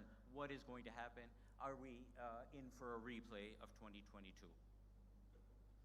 So thankfully, not only for Pakistan, but for the world economy as a whole, the most adverse scenarios have been averted, at least so far, but risks remain magnified.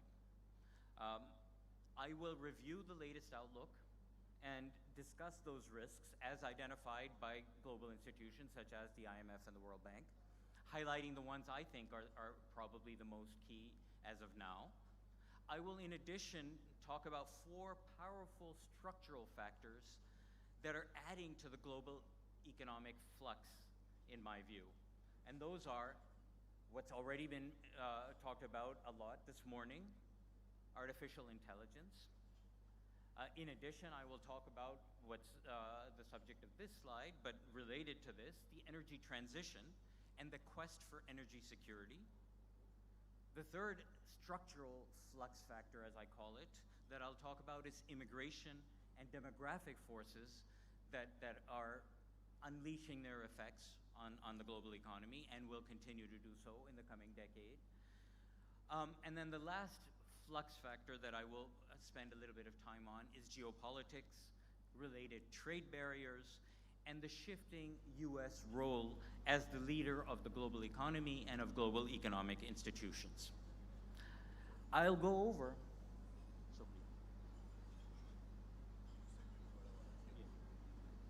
over how these factors might interact with each other. For example, I'll go over how we know that artificial intelligence affects employment, the prospect of unemployment, and how that might have potential to affect immigration policy in countries. Artificial intelligence and data centers also affect the demand for energy, and therefore the energy transition and the need for energy security as perceived by many countries. All this, of course, also plays into domestic politics and geopolitics and international relations, as we are already seeing. So after talking about all those things, I will discuss the implications for the Pakistan economy. So let me turn now to macro prospects. The latest World Bank prospects for the global economy came out just last month. The latest IMF forecast came out in April, as I mentioned, about a month into the war. There is an update coincidentally coming tomorrow, but we'll have to wait until tomorrow to learn more about it. I imagine it will look like a lot like what the World Bank had to say in June. So first, the IMF forecast in April. It was prepared a month after the war started, so it was still very uncertain how things would go. They already marked down global growth by 0.2 percentage points relative to their January forecast, so in just 3 months.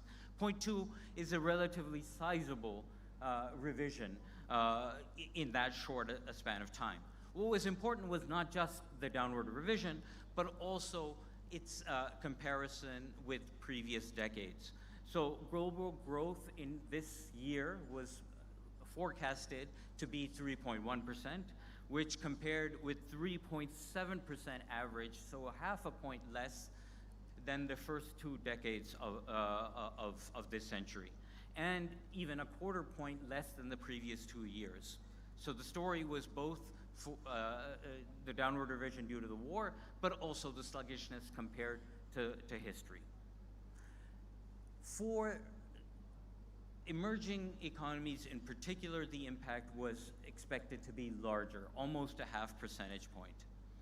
And for the world as a whole, they felt that the headwinds that had been unleashed from higher trade barriers and trade policy uncertainty were being broadly offset by tailwinds coming from AI, mainly AI-related investment, and continued accommodative financial conditions. There was fiscal and monetary policy support continuing from in advanced economies. The IMF also at the time came up or elaborated on what they called an adverse scenario. So remember this is 3-4 weeks into the start of the war, they wanted to ask the question, what if things go badly from here? What might happen? And their worst, or this adverse scenario, had much, much lower growth. So growth would be halved to just 2%, with inflation jumping to 6%. Thankfully, so far at least, the bad scenario has been averted. Specifically, the wider energy dislocations that would have accompanied such an adverse scenario beyond what happened in the first month or so of the conflict have not happened. Thankfully, inflation, though it has gone up, has not resulted in a de-anchoring of inflation expectations. Thankfully, the tightening of global financial conditions that could have happened has been avoided.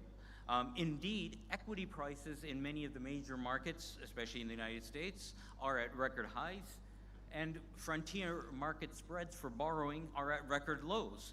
Even countries like Congo, Angola, Cameroon are seeing their spreads down to 100 to 300 basis points, a record for them. Even oil importers saw their spreads tighten, even though the war meant that their balance of payments would deteriorate. So, of course, all this has been so far. The risk of re-intensification remains, but hopefully, inshallah, we are past the worst of it. Now, just a few words on what the World Bank had to say. Broadly the same things in their latest forecast. They've actually reduced the downward revision since January to just 0.1 percentage point for the globe as a whole. But they continue to say that emerging markets in developing countries will be affected rather more, advanced economies almost not at all. Their bottom line is similar to the IMF, that there's the war impact has been offset by the positive momentum coming from artificial intelligence investment and from good performance going in the lead up to the war. Now, both institutions, and I think many global economy analysts point to a number of risks, and let me just outline some of the key ones. So first, wider geopolitical tensions, including energy price disruptions, proving more long-lived than we are expecting for now. In addition to the direct supply side effect, you saw the oil price chart earlier, so a reversion of oil price highs, but then in turn that would push up inflation and prompt a monetary policy, a much larger monetary policy response akin to what we saw in 2022 and 2023. That in turn could deflate these rich asset prices that we're seeing and have an impact on global liquidity. As I said, so far at least, that looks to be not the likely scenario anymore.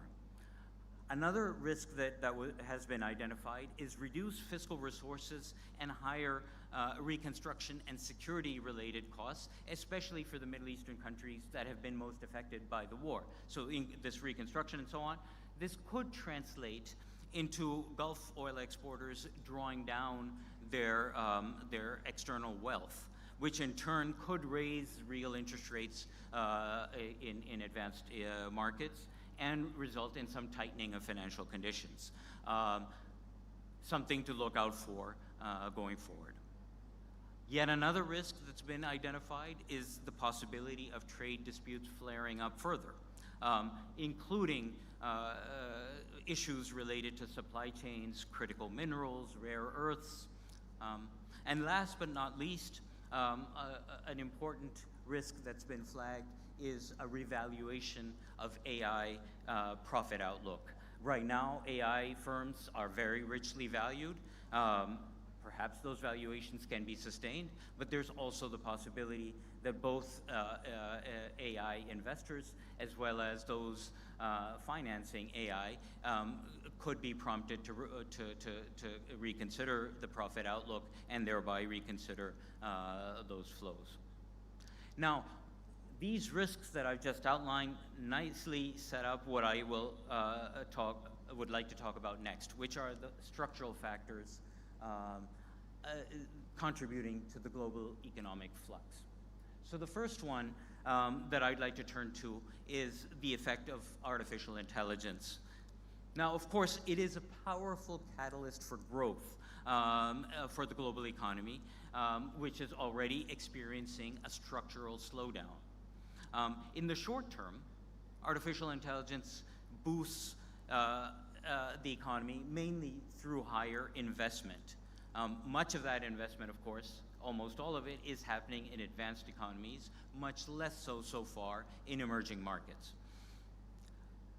Over the longer term, though, it will not be the investment in AI infrastructure, but the productivity that comes from adoption of AI that's going to be a much more powerful catalyst for longer term growth. How much, of course, is a key question, and it is much debated. What this chart which the World Bank put together surveys the literature, and as you'll see on the left side chart, the range of expectations regarding AI is quite large. That's the whisker in the third column. So almost from, ranging from almost nothing at all to even more than what electricity, the advent of electricity contributed to productivity. So very wide. And when they take those productivity numbers and put them into what that might translate into in terms of global economic growth, they have various scenarios. So I will focus your attention on the very last column on the right-hand side, which is the 2030s. This is when the productivity enhancements coming from widespread AI adoption will start to kick in. So it could range from AI being the red bar, the lowest of the three, corresponds to a relatively what they consider sort of the median forecast of AI productivity increase. So even then, it will match the middle decade, the 2010s, in terms of growth performance. And if you, in their higher, sort of more optimistic scenarios of the productivity coming from AI adoption, growth could actually be the best we've seen this century. I think it's important to recognize that this will be, of course, at the aggregate global level. AI adoption in advanced economies is proceeding much faster. Emerging markets in developing countries will, of course, also ride the wave, but the impact will be differential. And there, the World Bank and others emphasize that those who will benefit the most will be the ones with the most capacity to invest. And those with the least capacity to invest risk getting left behind. I will say that again for emphasis. Those with less capacity to invest risk getting left behind. I will come back to this when I discuss the implications for Pakistan. Of course, AI also has the potential for severe labor market disruptions. As AI starts to replace labor, will labor become redundant, or will labor move to other sectors? And that is an issue that's being kicked around and debated quite a bit. Again, I will come back to that in a moment. Let me first quickly do a sidestep, talk about the second structural factor that I mentioned, and that is energy. AI, of course, has resulted in a very large demand for electricity, which in turn has helped sustain oil prices a bit even before the Iran war happened. But as I'm going to see if I can go back. As this slide had indicated, oil prices were on sort of a downward trajectory ahead of the war.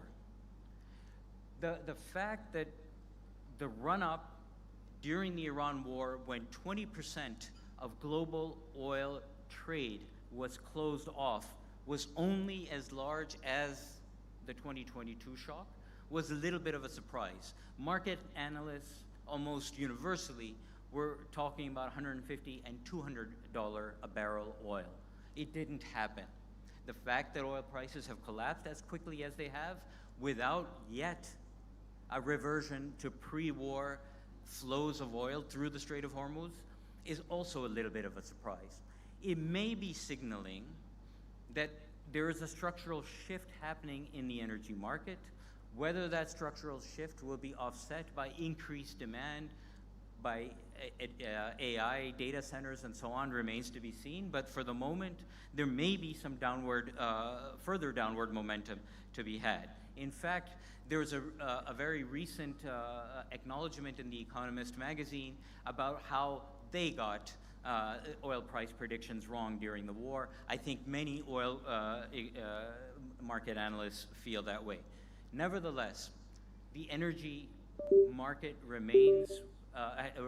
continues to have the potential to create great instability, as we saw, and therefore energy security remains sort of very much on the global agenda.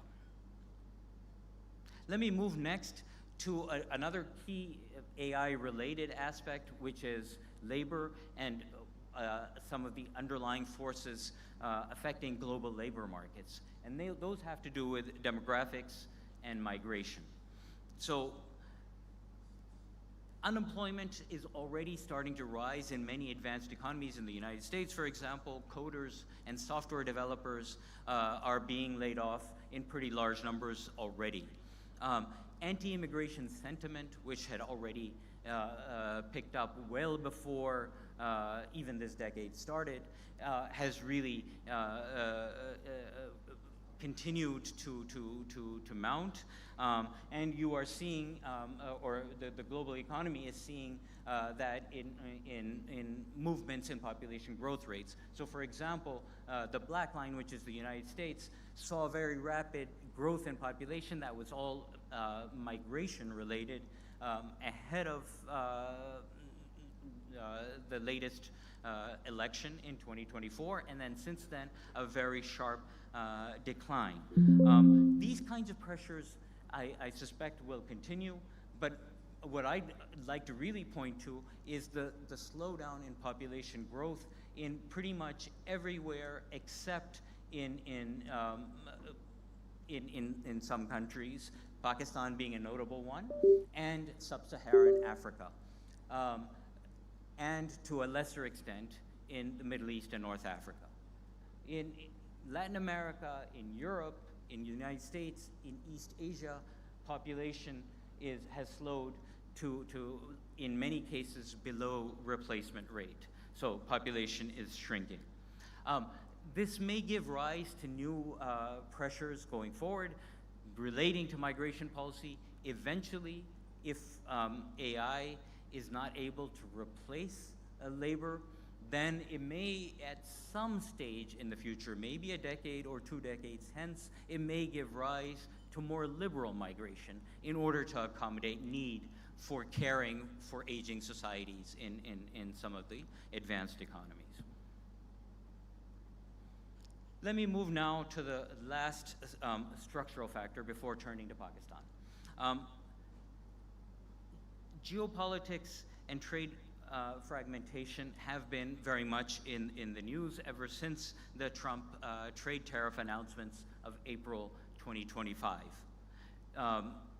All the flux factors I mentioned before are further feeding into trade policy and trade frictions. For example, migration pressures, competition for AI supremacy, competition for energy security are all contributing to trade frictions. Lately, some better news: the US Supreme Court ruling against the Trump administration's across-the-board trade tariffs, for example, have been helpful. And in fact, those were one of the factors identified by both the World Bank and the IMF, providing a little bit of a tailwind, offsetting the headwind from the war in terms of growth momentum in the first half of this year. In fact, in this chart, in the blue line, you already see some a reduction. This, by the way, is effective tariff policy rates in the United States. So some reduction in that already happening due to the Supreme Court announcement. But if one thing is still true, if there is one thing that's still certain, that has to be that trade frictions or trade policy will continue to face heightened uncertainty. So what does this all mean for Pakistan? So first, in the near term, the crisis has certainly been averted, Petroleum imports, at least in the month of April, that's the latest data I was able to see so far, did expand or did jump by $1 billion in just that month, $1 billion additional in just that month. But reserves, thankfully, have held up at the 16 billion or so level, and we heard the minister say that they're expecting it to rise to 18 by the end of June. Those numbers I don't think are out yet, but that is certainly one big relief. Two silver linings, one of which the minister mentioned, have also emerged. So I also recall reading some time ago that activity in the Karachi port in just the first 20, 25 days of March exceeded the whole previous year. So to the extent that some of this diversion of trade can become permanent, there is a silver lining for Pakistan. Another silver lining for Pakistan potentially has to do with the reconstruction activity that will go on in the Gulf generally, possibly in Iran itself. And if further down the road, Iran starts to re-enter global trading relationships, Pakistan as a neighboring economy is well positioned to try and be closely involved in that. So two small silver linings in the short to medium term, I think. But over the longer term, which is beyond the next year, 2, 3, the flux factors that I've outlined will remain very important. So how should Pakistan, or how will Pakistan have to navigate through those factors to become a prosperous economy? So I think first and foremost, the population growth chart that I showed, Pakistan will have to address this very high population growth rate. It has huge implications for employment or unemployment, and that in turn will hold back prosperity if not addressed. I spoke a lot about that last year, so I will not delve into that any further. Now, in addition, even though the impact of AI investment vary, as I said before, everybody agrees that in order to take advantage of AI, investment is needed. We also need, Pakistan does, to invest to manage the energy transition and climate change. We need investment for security in this globally fragmented world.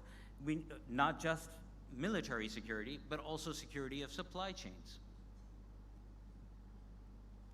Yet, our investment rate, sadly, lags very, very far behind. So I wanted to look at how weak was Pakistan's investment. And I knew it was weak. What I didn't appreciate is just how weak compared to everybody else. So I knew that it would be unfair to compare Pakistan to advanced economies. So I looked only at emerging markets and developing countries.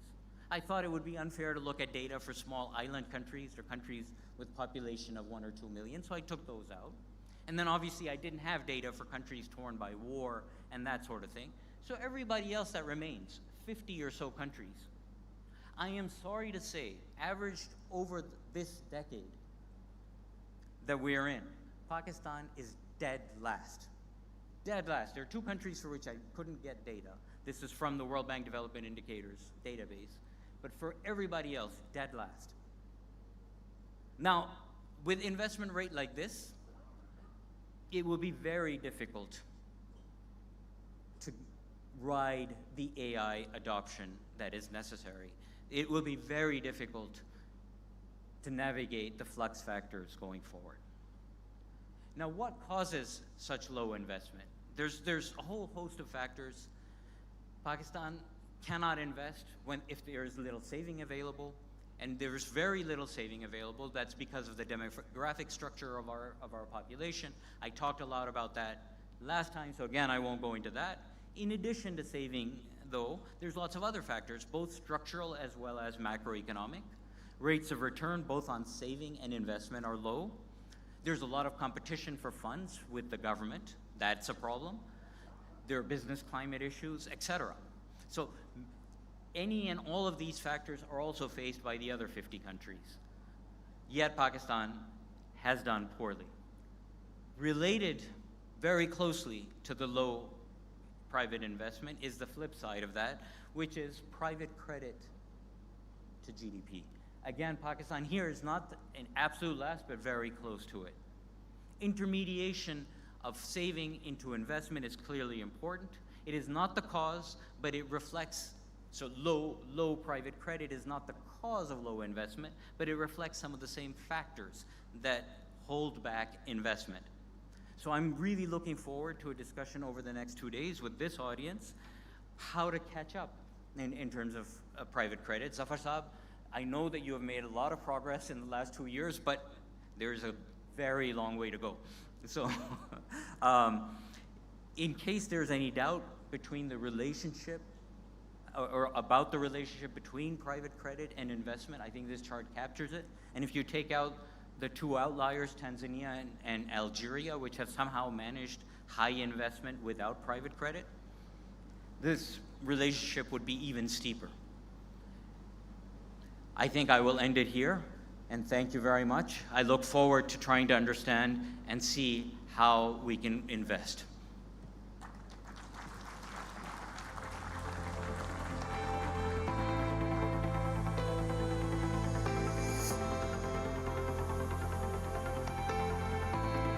Thank you, Dr. Asim Hussain. Some of what you've underlined and reiterating, especially Pakistan's exploding population being one of our bigger challenges, is absolutely on mark. And thank you once again for breaking down for us how the world has been in a flux, not just in the recent year or two, but for almost a decade. Ladies and gentlemen, as we unpack this very, very important theme, may I now request our next speaker, who will be taking up the theme of navigating global trade, investment, and the currency dynamics. Please join me in welcoming the Professor for International Relations from US, Dr. Hassan Abbas.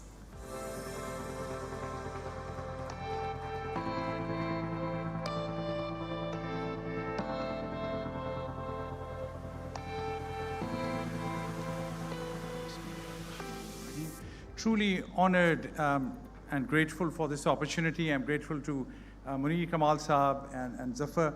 And it's truly an honor. I'll start with a small story, an anecdote. First, just about my background. I'm a professor in United States in Washington, D.C. But once upon a time, I was a police chief in Pakistan. So once I left Pakistan in 25 years ago and went to do my PhD at the Fletcher School of Law and Diplomacy in Harvard Law School, I came back very enthusiastic once I had the PhD degree, came to Pakistan for a short while, with pitching an idea to the government of Pakistan. And this, I'm linking this to the idea when Zafar Masood said academia and policy reforms. That's how I thought of this, sharing this story with you. So I came back for a few months, brought an American Nobel Prize winner from Chicago University in game theory, brought about 8 or 10 security professionals from US, got together 10 or 15 top Pakistani police officers, retired, also serving some military officers as well, and presented a case of police reforms to Pakistan. And I still remember once I made the presentation to the president of Pakistan at that time, who still again is now the president, one of his top lieutenants, a political leader, came to me and took me on the side. And he said, so what is this about? I said, this is about police reforms. I was a Pakistani police officer. I think now I'm studied in US. I think I know what reforms can happen. And that's why I'm pitching a very humble effort. He got a little frustrated and then said to me on the side, which I'll say it in Punjabi for a second. He said, "Vichli gal ki hai?" I said, which is translated as, what is the inside story? I said, there's no inside story. I mean, I really want Pakistani police and law enforcement to do well. He said, what is it for you? Why are you in it? And I couldn't have a good answer to that. So I was reminded of that. And when I was preparing my notes for today, in that spirit, I'll start with this one verse from Ghalib. I'll also end with Ghalib. Some speakers already talked about poetry. and that's my framing. Ghalib had said, ये कहाँ की दोस्ती है कि बने हैं दोस्त ना से? ये कहाँ की दोस्ती है कि बने हैं दोस्त ना से? कुछ चारा साज होता, कोई गम गुसार होता, which means, what kind of friendship is this for my friends who don't understand Urdu? What kind of friendship is this? The friends have turned into moral advisors. If only one had been a healer, if only one had been someone to grieve with me. So I have no claim that I will do a nasihat or moral guidance, but what I want to do in about next 15-20 minutes is to talk about 3 or 4 major themes. First and foremost about disruption. That's what I teach as a security professionals. We heard a lot about the economics and the data sets, which was a great help and great learning experience for me as well. But of security practitioners and a humble security scholar's perspective might be different. And that's what my role is today. I'll talk about disruption. We'll give you my own definition. What this means, where the MOU between US and Iran is going. I'll talk about that. Then I'll come back to talk about the implications of the way we understand disruption and what that means for Pakistan. And then I'll, of course, have a few ideas and thoughts, humble submissions for Pakistan to think about. So that's my agenda. I have some slides here already. But what happened was when I was developing these slides, I was in US 2 days ago. And by the time I landed there and had great conversations with many of you here, I thought my perspective, what I've come with, the slides are too American. I have to be grounded and to think of a Pakistani perspective. So I'll show some slides. I'll wave when you see my hand. Please change a slide. But I'll talk about a few topics here. So first and foremost about disruption. What is disruption? You would argue in this room, disruption is about economy. And I granted, disruption is about economy. But I want you to think about this next stage. And the political science theory tells us a few other things about disruption, which tells you whenever there's economic disruption, the divisions become more entrenched. I'll give an example. Often you'll hear in US, diversity is the beauty, the strength. You talk about Africa or even in some cases Pakistan and Afghanistan, that diversity becomes a problem because everyone wants their share. It's all about economy. So I understand the answer that it's economy, the impact on economic growth. However, there's something more to think about. The divisions between political, economic, religious factors also become more entrenched. The second impact of disruption is crime. If I can move to the slide. By crime, I mean the international organized crime. Go next, please. The international organized crime, I'll give you some figures today, which means there's $1.6 trillion of illicit money available in the legitimate banking sector across the world. And you'll see whenever there's disruption, that amount rises. I'll give you an example of floods in Pakistan in 2022. 1/3 of Pakistan was underwater. About $3 billion worth of agriculture stuff was destroyed. Same amount for your transportation networks. However, there was a significant rise in human trafficking. And the amount of money that the human traffickers and drug smugglers were making had risen quite sharply. The point I'm making, the impact of disruption starts with economy. It goes to divisions which are political, religious, ethnic. It goes to weaken your representative and democratic institutions. It adds a tremendous amount of money into international organized crime. Don't take that lightly. I'll give another example, where Pakistan did phenomenally well. You may remember in October last year, Pakistan Navy, to salute them, they were able to get this a major set of boats which were carrying drugs, crystal and meth, which is a huge problem in Pakistan today. Crystal and meth worth $972 million. If you are missing on what I am hearing from, I still, as an American scholar, but I stay in touch with my friends in police, whosoever I ask, they tell me crystal and meth in Islamabad, Lahore, Karachi, Peshawar is the biggest issue. We might be missing that. I will link that to disruption, what that means for you. Two other major factors are important. and this is not my theory, I'll quote some examples. One is from Freedom House. Freedom House says that currently we are in a phase where we are in a 20 years of consistent decline about rights and about freedoms. Also, there's one other factor which has gained a lot of importance. That is another consequence of disruption. You'll be surprised. This year alone, in last 12 months, the world together has, how much they have spent in buying weapons? $2,718 billion.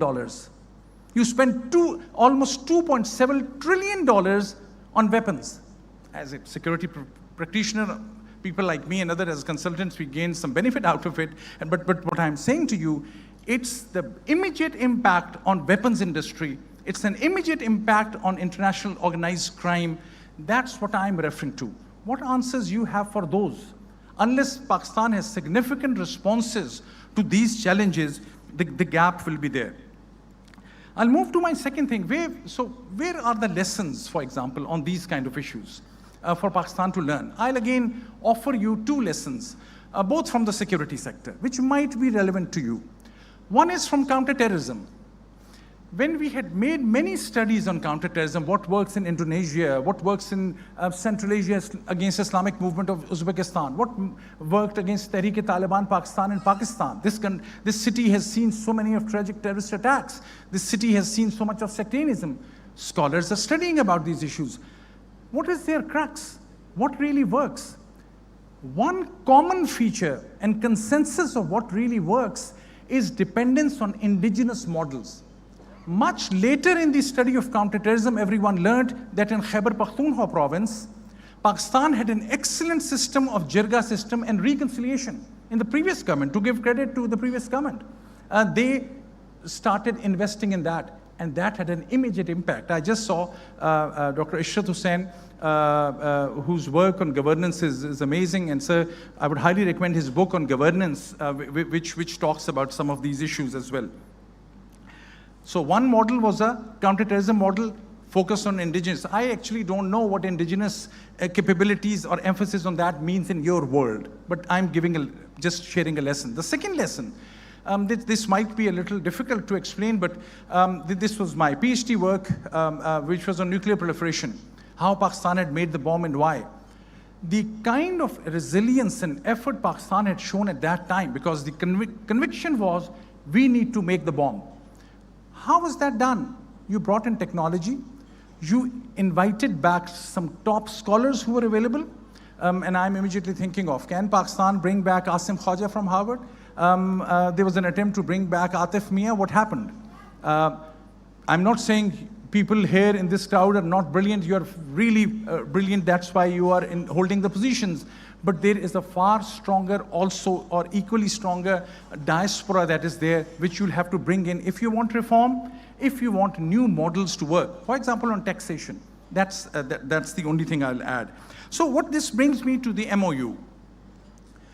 My theory is, somebody asked me yesterday, I don't think MOU from US, Iran is a trap. I think people really mean it. They have come to a conclusion. And a basic reading of MOU will tell you, I mean, the first time I read it in Washington, DC, and I'm in this field. I should have said all what I say is my personal opinion because I hold a position in a government institution as a university. It was mind-boggling. I had to read it thrice. What does it mean? Is it a surrender document? What is it? The point is, US, from its point of view, keeping aside all the mistakes and blunders, it went to a point where it said, offer basically everything. If this was done in a closed-door secret meeting with intelligence officers, I would have said, okay, this is a trap. Somebody's trying to fool somebody. No, it is a public document.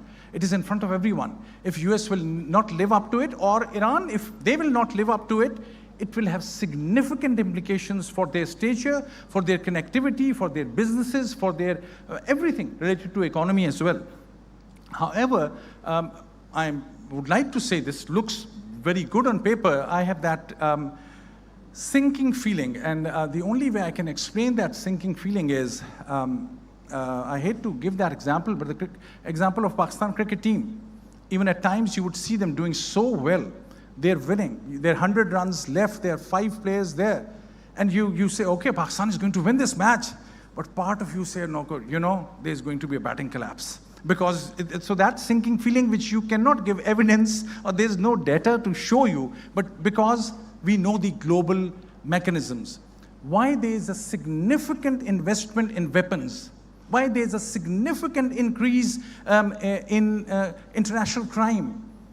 I can't borrow something, and I have to be provocative, I'm sorry. I can't borrow something positive coming out of the global trends and patterns. They are going in a terrible direction. Unless you have your indigenous capabilities or something up your sleeves, which is not part and parcel of necessarily the global setup, that may be your answer. That's my 2 cents. I'll go towards the end and what this means. So what it means for Pakistan, where do you go from here? What Ali Shariti used to say, pasche baid kard. Also, again, I now at this point borrow to say my position, share 2 things. One is a tweet today, Twitter, by Mr. Salman Bashir. He's a Pakistani Foreign Service officer. He was a Pakistan Foreign Secretary. And he's quoting Malia Lodi. Made my job easier because if I had to say it, this would have been a bit difficult. I'm just reading it. Former Foreign Secretary of Pakistan quoting a former Pakistani ambassador to US, UK, and UN. Salman Bashir quotes her saying, "Seeking foreign investment becomes a fool's errand when 2 provinces are insurgency afflicted and the border with Afghanistan remains perpetually hot. The country's destiny will be determined by choices made at home, not external factors or praise from abroad." Unquote. That's a reality check. I have not heard anyone ever saying these are 2 figures that I've quoted are anti-establishment or for that matter, anti-state. Someone needs to listen to them. Also, what I really want to borrow and end is this, what Martin Luther King, this was just the 250th anniversary of US Constitution. So I'm wearing my American hat. I would quote the Martin Luther King, who had so profoundly said, "Injustice anywhere is a threat to justice everywhere." What this means is, unless you have a justice system linked to rule of law, it will be extremely hard anyone to do investment or business or any scholars or practitioners, anyone else to come and invest their ideas. It is all built around the idea of justice. But you can ask me the counter if I'm recommending a justice, an effective, efficient, deliverable, brilliant justice system for Pakistan. Is there a global justice system which is working? Tragically not. The injustice at a global level is huge. The discrepancy between, I'm borrowing a Marxist word, haves and have-nots, is increasing. That is one of the implications of disruption also, I should have mentioned earlier. Discrepancy between those who have money and those who don't have.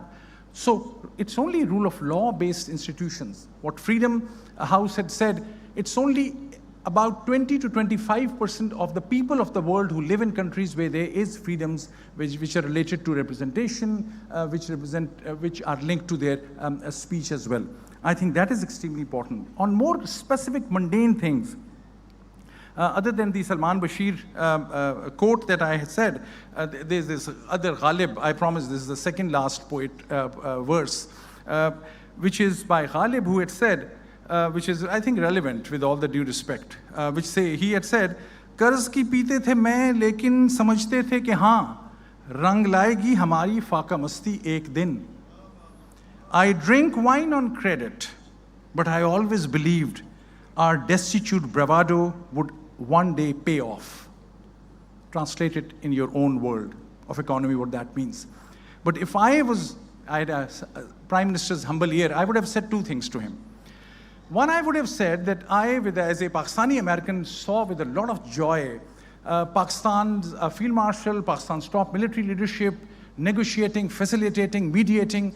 Pakistan's stocks have risen. There's absolutely no doubt about it. You'll see Pakistanis across the world very proud because Pakistan is, and Pakistani defense and military institutions deserve credit, how they have pulled it off, what kind of intelligence information they had, which brought them closer to the President's office in Washington, D.C., also with the Iranians in Tehran. They pulled it off, a phenomenal thing. Whatever ultimately it works out or not, Pakistan has already played an amazing innings. However, as maybe call it a security practitioner, when I look at a screen, I immediately see, okay, the Field Marshal is there, then the head of the Pakistani intelligence is there, Pakistan's Director General of Military Operations is there as a very bright officer, then I see Pakistan's Interior Minister, then I see Pakistan's Prime Minister, Pakistan's Foreign Minister, and I keep on looking, if Pakistan wants economic dividends, where is Pakistan's Finance Minister? Where is Pakistan's Governor State Bank? Where is Zafar Masood? Honestly, I mean it. Which I think if you have a global exposure and if there are economic linkages, you have to have your top economists, bankers, traders with you. Otherwise, you'll not be able to get them connected to the people from where the benefits will have to come. 4 other things that you'll have to do, in my view: fight organized crime. And this anti-smuggling should be a permanent feature. The previous government had done that. Or when I say previous government, in the last few years, this government probably also. Convert maritime interdiction into a convening power. Pakistan's Navy needs more investment, and they are doing a phenomenal job. Declare education as a national security investment. You'll think I'm just going on tangent on a totally different thing. No. This is highly linked to what we have been talking about. And last but not the least, adopt principled alignment as declared doctrine. That doesn't mean that you will say we are neutral because there are critical moments between China and US where you can't be neutral. You have to take positions, but take those positions on principles. Always people should know this country is not falling in one camp or the other just because they want to be part of that for some dividends. That they are their doctrine is principled alignment. That's what I would recommend. So and many of these things that I've said about the negative things, especially trends, I can quote Secretary General UN. Please move the slides also. I worked very hard on those and forgot about those. Next, please. Next, please. Next also. This also is very obvious. One more, please. We have seen this already. 77% of Pakistan's 10 years old cannot read a proper document. One more. Thank you. The reason I'm mentioning this education very briefly is as a scholar, academic, I receive so many emails from mostly Pakistanis. When they see there's a Pakistani in academia, they would for scholarships, for ideas, for their papers. And I've already seen this significant improvement in the quality of emails. Of course, AI, everyone is using AI. Previous to that, you would not see people writing one sentence in English. This AI may be great for technology.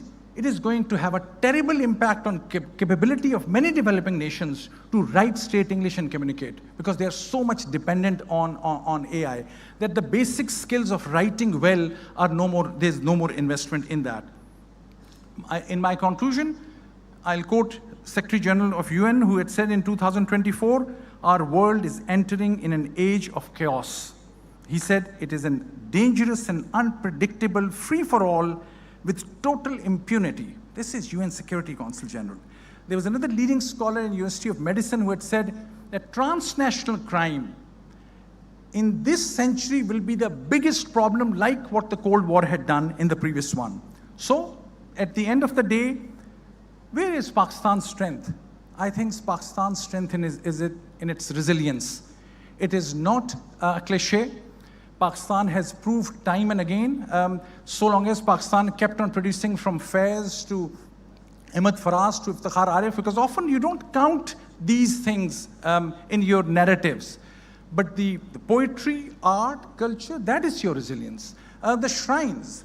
Somebody had said, how will you get investment in Pakistan? I said, when somebody lands, take them to Abdullah Shah Ghazi, to Lal Shahbaz Qalandar, to Bari Saab, to Rahman Baba. The strength of this nation was its pluralism and its mystical traditions. That's where the tourism will come in. And I'll end with one final verses where I think Pakistan's and countries like Pakistan's have their resilience. And this is from Ahmed Faraz, and then I'll leave the stage. तुम्हें भी जिद है कि मश्क सितम रहे जारी, तुम्हें भी जिद है कि मशक़े सितम रहे जारी, हमें भी नाज है कि जोरो जफा के आदी हैं, तुम्हें भी जोम महाभारता लड़ी तुमने, तुम्हें भी जोम महाभारता लड़ी तुमने, हमें भी फ़ख्र है कि हम करबला के आदी हैं. Thank you.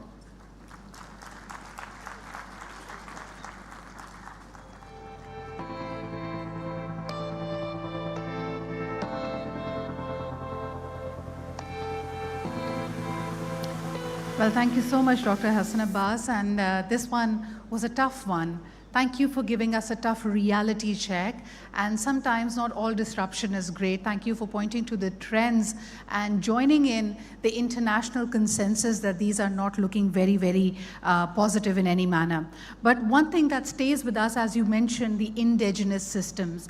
The tragedy of our current times is not only do we see the massive, the macro geopolitical plates to be shifting, but around the world, everyone who believed in any of these indigenous systems or institutions are also seeing that they're going through a major shock. What we are noticing is that the very architecture that used to work as the shock absorbers, where actually you could rely on and see that this will take the heat, it will guide us, it will take us forward. This could be the religion, this could be the cultural practices, this could be the values that have been passed over the generations. And unfortunately, it is all going through a major reshuffle. Part of it could be because, of course, just like was mentioned, the organized crime is on the rise. There's a lot of hate and fear-mongering that is happening.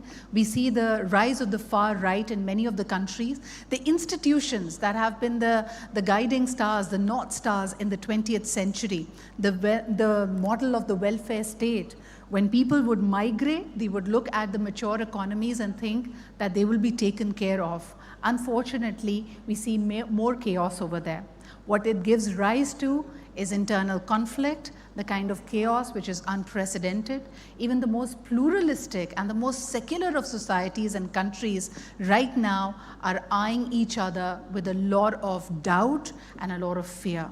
Those are the kind of challenges that not just Pakistan, but the world over is facing. Ladies and gentlemen, this sort of takes us forward, and our brilliant team is already setting the stage for the panel discussion. But there's a lot of food, there's a lot of theory, there's a lot of observation, there are a lot of opinions, and of course there are key insights from the practices from around the world that will be gathered in our upcoming panel, which again is going to unpack for us the global economy in a flux, understanding the headwinds and the tailwinds.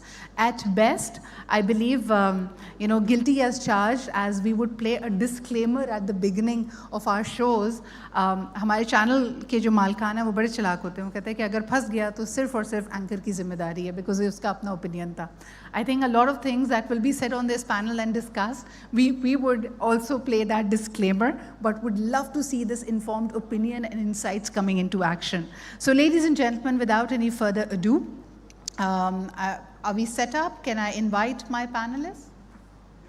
Yes, I may.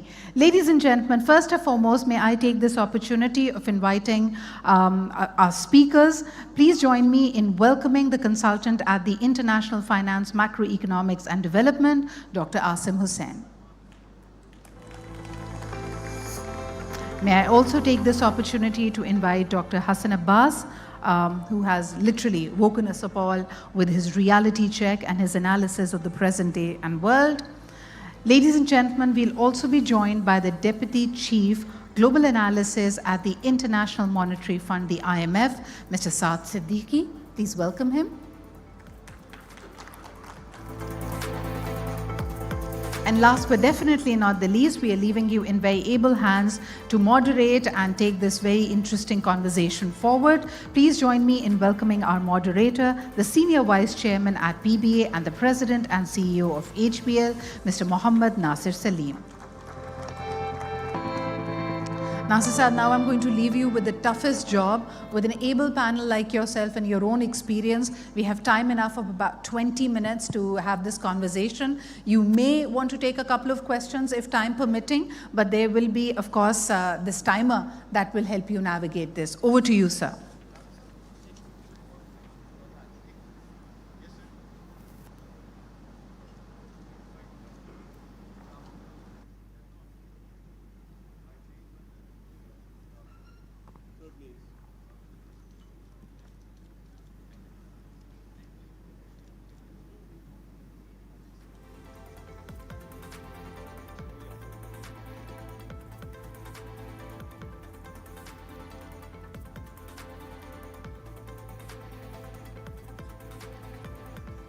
All right, are we done?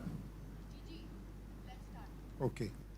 So I'm not going to welcome everyone because they've been welcomed multiple times. I'm only just going to start with the focus on poetry and the record that is being set. I'm pleased to report that I do not know a single verse, and hence there will be no quote. So in the words of, the Dr. Hassan Abbas, vichli gal karange, how do we now link all of these very powerful discussions together with Saad, who is going to provide some perspectives as well.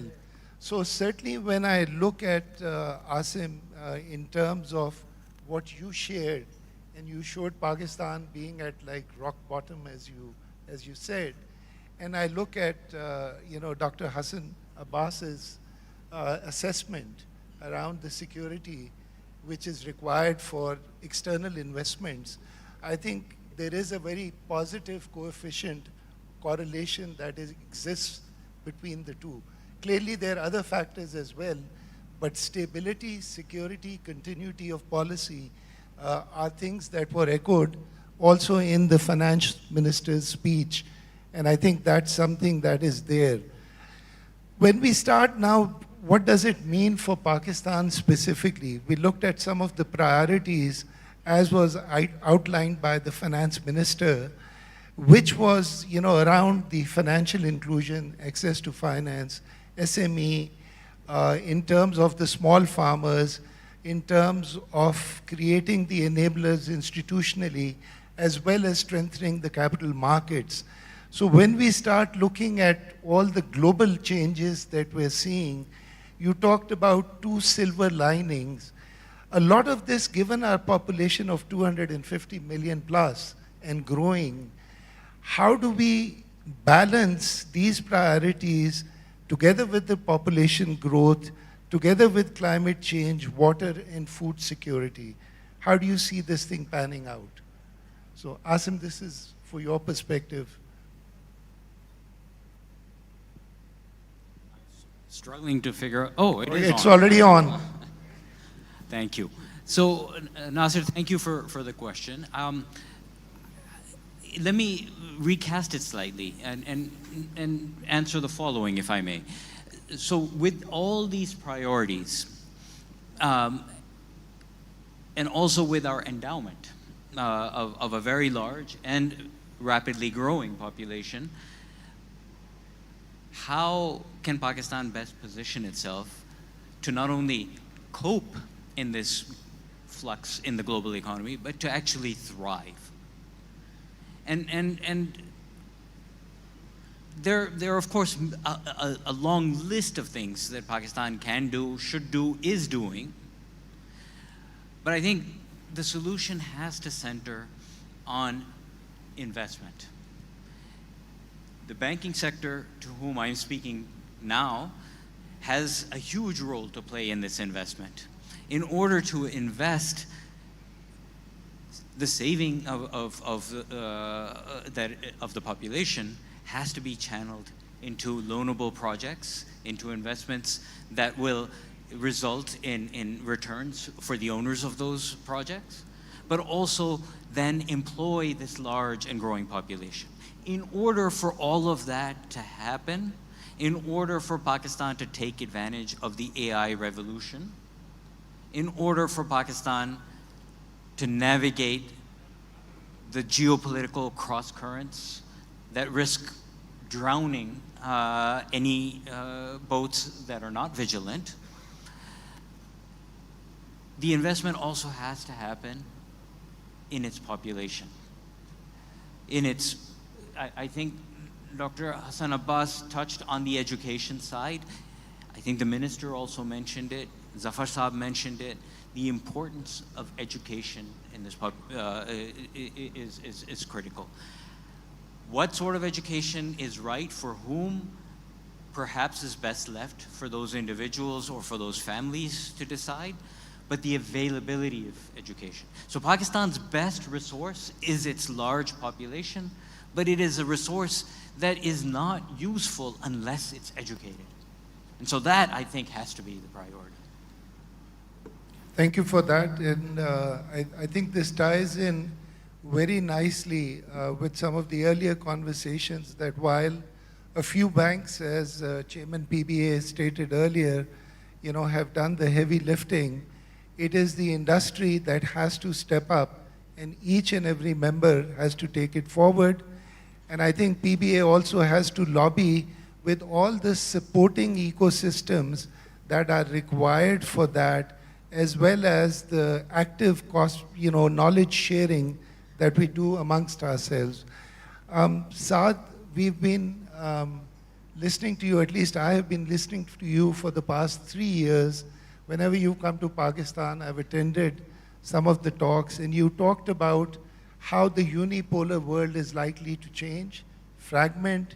You talked about middle states, and then you talked about the rest of the countries. And if I remember correctly, you talked about a middle power had to have two things. One, it had to have economic strength, and the second, it had to have a military capability.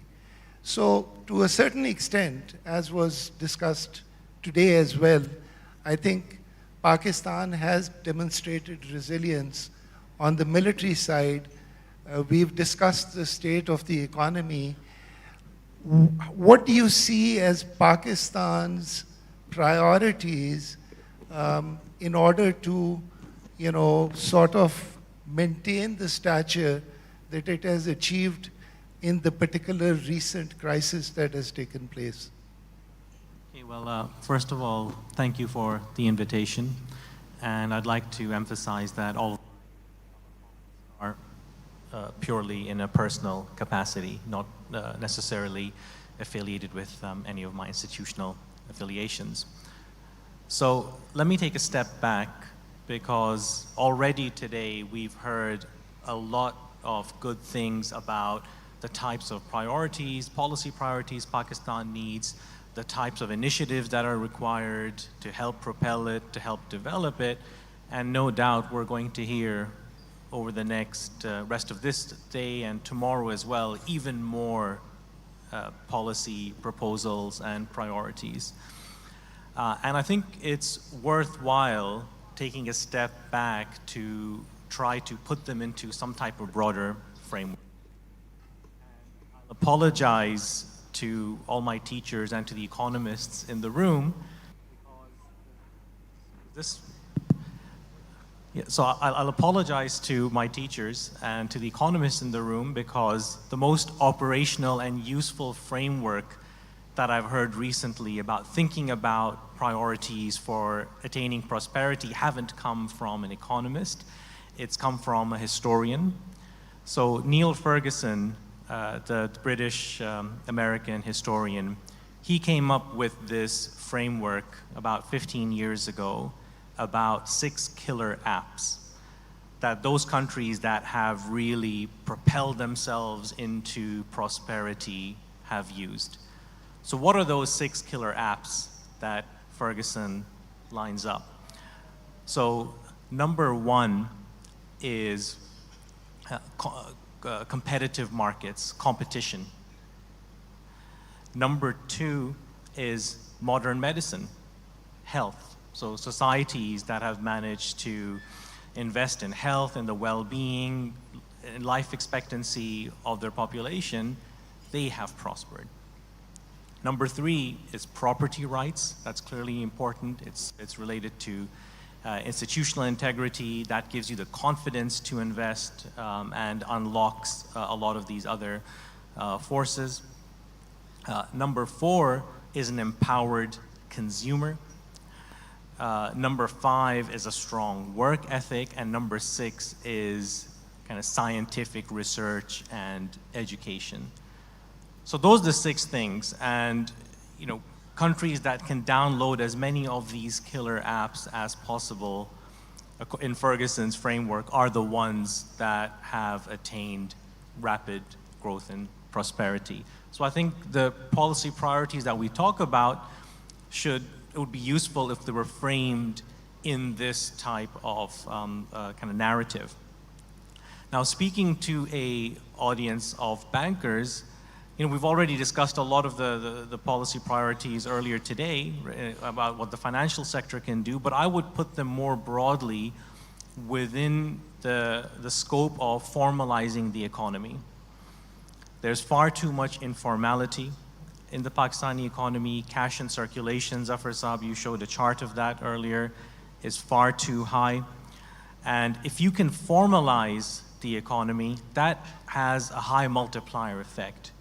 What that does is helps you broaden your tax base because you've got documentation, and then that gives you data to the banking sector that you can use for credit extension. You can do your kind of credit risk analysis a lot better once you have that type of formality in the system. Now, other countries have shown that when you digitize payments, and by digitizing payments broadly, I mean what you want to be able to do is go to the fruit seller with the cart and you pay with the QR code. That's really what the goal should be. And if you can get to that level of digitization and you reduce the cash in circulation, I think that can have a major bang for buck, and it unlocks a lot of the other things we've been talking about. It helps investment, unlocks capital. It can help increase financial inclusion, and then all of those things. So that's where I would leave it for the financial sector. I think that can unlock many things, and we should be thinking about what are those policies that have the biggest multiplier, and this is one that I would submit. So thank you, Saad, for that, and I think it makes a lot of sense. We've talked about in some of the smaller groups as well around the need for education, and I certainly think that people are today looking in the modern world not for pieces of paper or degrees, but they're looking for capabilities. I think when you start looking at the digital world, you start looking at the AI world, it's less about the degrees or piece of paper that you have. It's more about what's the capability. Can you actually do this particular thing? I think the second thing that you talked about, as we document the economy more, digitization is the key. I think we have 92% digitization, but the metadata that rides behind it to be able to tie and create a digital profile of each individual, I think that's where the future for being able to, as they say, monetize if you're doing a sale, but in this particular case, broadening the tax base and the economy, that has to be dependent on it. And you have to have transactions above a certain size which are documented through the financial systems versus informal means where there is no data trail. And I think that is important. I think Dr. Hassan Abbas brought up the point of education. So I'll hand it back. Is it really the skills required in today's modern world? You live and work in the US. Is it those skill sets that they're looking for, or are they still looking for those degrees? Secondly, at the universities, over the past few decades, how has the way learning has changed? The traditional one-to-many in a classroom, traditional setting, is no longer the norm globally. It is about cohorts learning, cross-learning each other, voices from the experts, as well as a facilitator. The teacher is really a facilitator in terms of that learning experience. So what do we need to do differently, not only to increase the education in Pakistan, but to change what we view as the mode for that education being able to be successfully passed on? Thank you very much, sir. Two things come to my mind, and the two examples, both on education and on academies, because I talked about security professionals. A lot depends on which academies they go to and what kind of training they have. First, on the academia, I think it is, for higher education, a lot is about connectivity. Pakistan has produced some excellent top institutions. IBA is here. Habib University is a great new addition. You have, of course, LUMS and other universities. And I'm sure there are many graduates from these places. With tremendous respect, I would say, there's a critique that Pakistan's top universities are producing people for the global market. Yes, Pakistan needs people to send to global market because that diaspora connectivity, ultimately they bring back value and skill. So I'm not against that at all. But from the state, there have been so many missed opportunities. Just one example. And I had the great honor to be Quaid-e-Azam chair at Columbia University, New York. Pakistani funded position, Patras Buhari and Sir Zafarullah Khan's money was left. Zulfikar Ali Bhutto collected it in 1971, said to Columbia University, I want Quaid-e-Azam chair. I was the last holder of that chair. Since I left, it is vacant for last 15 years. Because if I'll say it may sound too funny, the MOU between Columbia University and Government of Pakistan was stolen from the Pakistan embassy. Now, Columbia University is asking Pakistan, give us $5 million. The Indians have 9 chairs. And each chair has many millions of dollars. Pakistan got it just for $1 million. Where is the document? That chair is vacant for 15 years. In my life in academia, I went to wherever, Harvard, Fletcher School. My best time was in terms of my career when I got Quaid-e-Azam chair at Columbia University. So many Pakistani scholars would have benefited from that. It's a matter of $2-3 million. The Habib banks, the other banks, and I know Zafar is already helping a group at Harvard. Please think of investing in these Pakistan chairs. Pakistan has 9 chairs globally. In America, all chairs are empty. Because one, they put people who, with all the sifarish and somebody's son-in-law or a cousin, and the universities reject them. And secondly, there's a money issue. Second, it is linked to the capacity of the Pakistani law enforcement and training academies. How much you invest. In Pakistan military, for example, which you have seen their professionalism, if you are appointed today as a Major General, as head of Pakistan Military Academy in Kakul, that is a short thing that means that you will become a 3-star general, because that is the most prized posting. If today Mr. X, the IG Sindh, is posted as head of the Police Academy in Islamabad, that it will be seen the worst thing ever that happened to the person. It is how much you value about your educational institutions, whether they are skilled or not. This is state has to do these things. Nobody else can. So these are the 2 examples to which I'll say opportunities are there. You're looking for far beyond. Maybe private sector has to jump in. In US, private sector invests in many of their academies as well as in their academic settings. That's where all of you comes in. Thank you, Hassan Abbas, for that. I think we're standing between a very hungry team of people or crowd of people and lunch. But I would like to close it with, a 1-minute rapid fire round. So Asim, if there's something at the top of the mind that you would want the audience to walk away with, and while Asim is replying, Saad, you and Dr. Hassan Abbas, you can think on that. Off we go. Okay, in the spirit of rapid fire, I think I would like to summarize what I think is the bottom line. Build on your strength and address your weakness. Your strength is your population. You need to build it by educating it. And your weakness is your abysmal level of investment. That needs to be addressed. Perfect. Saad, it's a tough act to follow, but over to you. I won't beat that, but let me share one fact which I think is important and underappreciated. The letter that sums up the world we're in is the letter K. So we've heard about the K-shaped economy, about inequality, but there's other Ks as well which are underway. Number 1, most important for a country like emerging markets, is the K-shape in capital flows. If you look at what's happening to capital flows over the last several years, the difference between the countries that have tech preparedness and those that don't is really widening. So you see countries with tech preparedness, they're seeing FDI go up.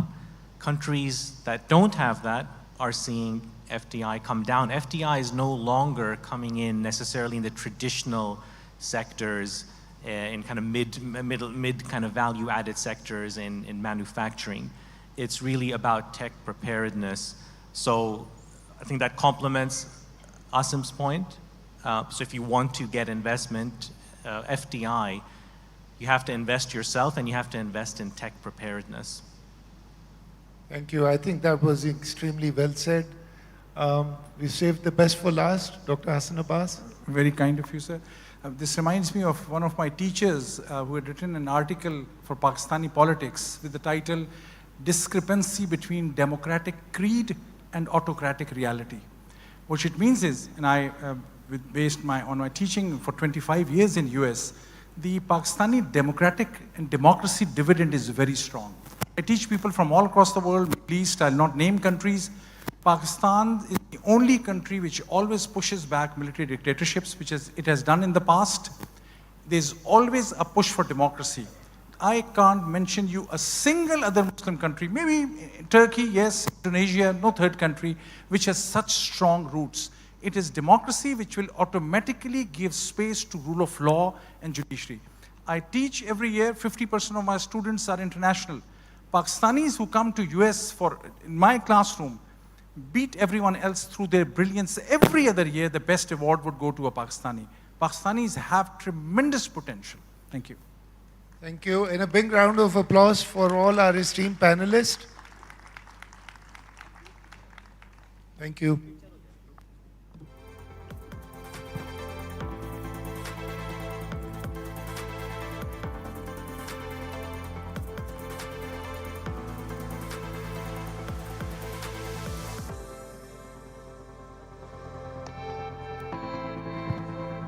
Well, thank you so much, Nasir Saab. This was very well moderated, and thank you very much, everyone, for that caution and also for being a strong voice for reason. Point well taken about the urgency when it comes to academics and the higher education in the country. More efforts are needed and more resources are needed to establish better meritocracy for image building and for narrative setting for Pakistan.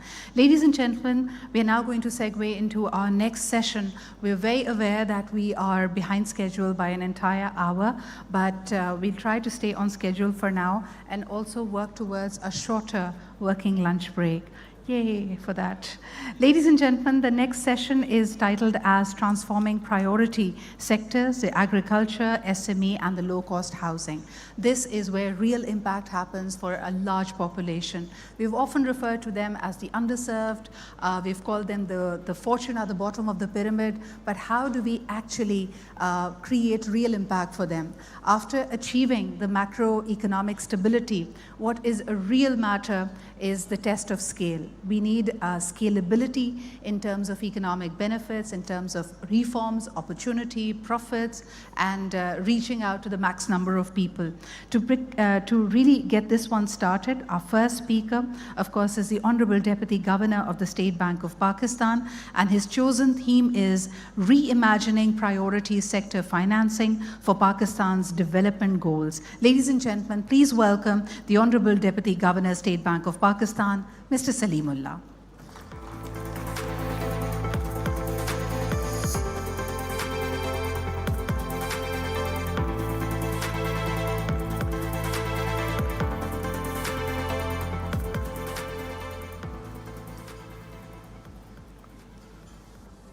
بسم الله الرحمن الرحيم اللهم صل على محمد وعلى آله وصحبه وبارك وسلم رب اشرح لي صدري ويسر لي أمري واحلل عقدة من لساني يفقهوا قولي.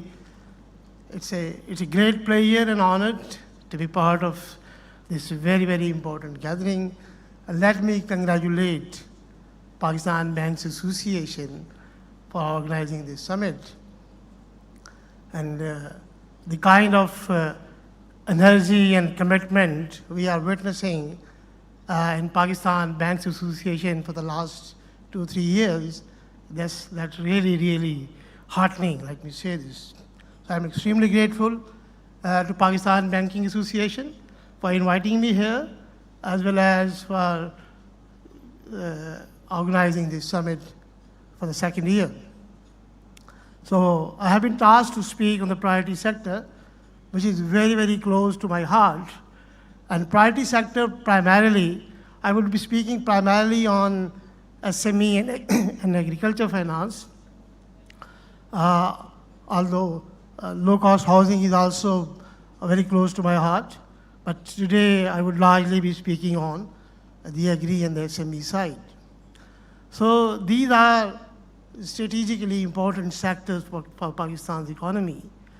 SME and agriculture jointly contribute about 64% in the country's GDP, with agriculture contributing about 24% and SME contributing about 40% in the GDP. The agriculture sector accounts for about 33% of the overall labor force in the country, in our country. And about 70 to 80% of our exports are directly or indirectly dependent on the agriculture sector. Similarly, the agriculture sector is guaranteeing our food security. The growth and development and productivity of the agriculture sector gives us the comfort with respect to our food inflation. And you would see that food inflation is one of the key drivers of our overall inflationary environment. So if we have good agriculture sector is performing better, then it also contributes towards managing our overall inflationary targets and objectives. On the SME side, it contributes, as I said earlier, 40% in our GDP, and over 80% of non-agriculture employment is being taken care of by the SME sector. So these are not priority sectors, these are strategically important sectors. And it will not be wrong to say that these sectors are the real bedrock of our economy. Without these foundations are performing and are strong and robust, it will be difficult for the overall economy to perform. So that's why the government, the central bank, the policymakers have been focusing extensively on ensuring that the priority sectors are getting adequate financing and funding from the financial system. But when we see the state of affairs at the moment, you would not be feeling very comfortable. With 64% contribution in the GDP, the overall share of these two sectors in the private sector credit is less than 15%. And that 15% we have achieved in the last 2 years. Before 2 years, because there is tremendous improvement that we have witnessed in the last 2 years, it was less than 12%. So that tells the state of affairs that despite being so critically important for our economy, these two sectors have not been getting the due attention from our financial system. And there have been various reasons for that. That also include the overall ecosystem has not been that conducive and friendly as far as the financing and investment to these sectors are concerned. And then the overall focus of the banking system has not been towards these priority sectors. So what is our strategy to improve the financing, the flow of funds to these priority sectors? First and foremost, being a central bank, we must ensure an enabling and conducive regulatory environment for these sectors. A regulatory environment that allows and encourages innovation, that allows flexibility and space to the financial institutions, banks and financial institutions, to come up with innovative products and services and distribution models to serve these sectors effectively. It should not kill the risk appetite, rather it should encourage the risk appetite. A balance should be available between the consumer protection and the growth that is needed in these two sectors. In the last summit, I had promised that we will be making significant changes in our prudential regulations for the SMEs. And alhamdulillah, when I'm speaking to you, 6 months back, or I think even more than that, we gave the SME PRs, which are, you would see a significant shift from very prescriptive and rule-based things to principle-based regulations, and that encourages creativity, that encourages ownership of the sector by the banking system, as well as extensively encourage the use of technology to serve these sectors. Last year, we also reviewed the microfinance banks prudential regulations and removed a number of inflexibilities that were there. But let me tell you, we are still reviewing, but as we have seen, that there is still room for further improvement in the overall regulatory environment for the microfinance sector.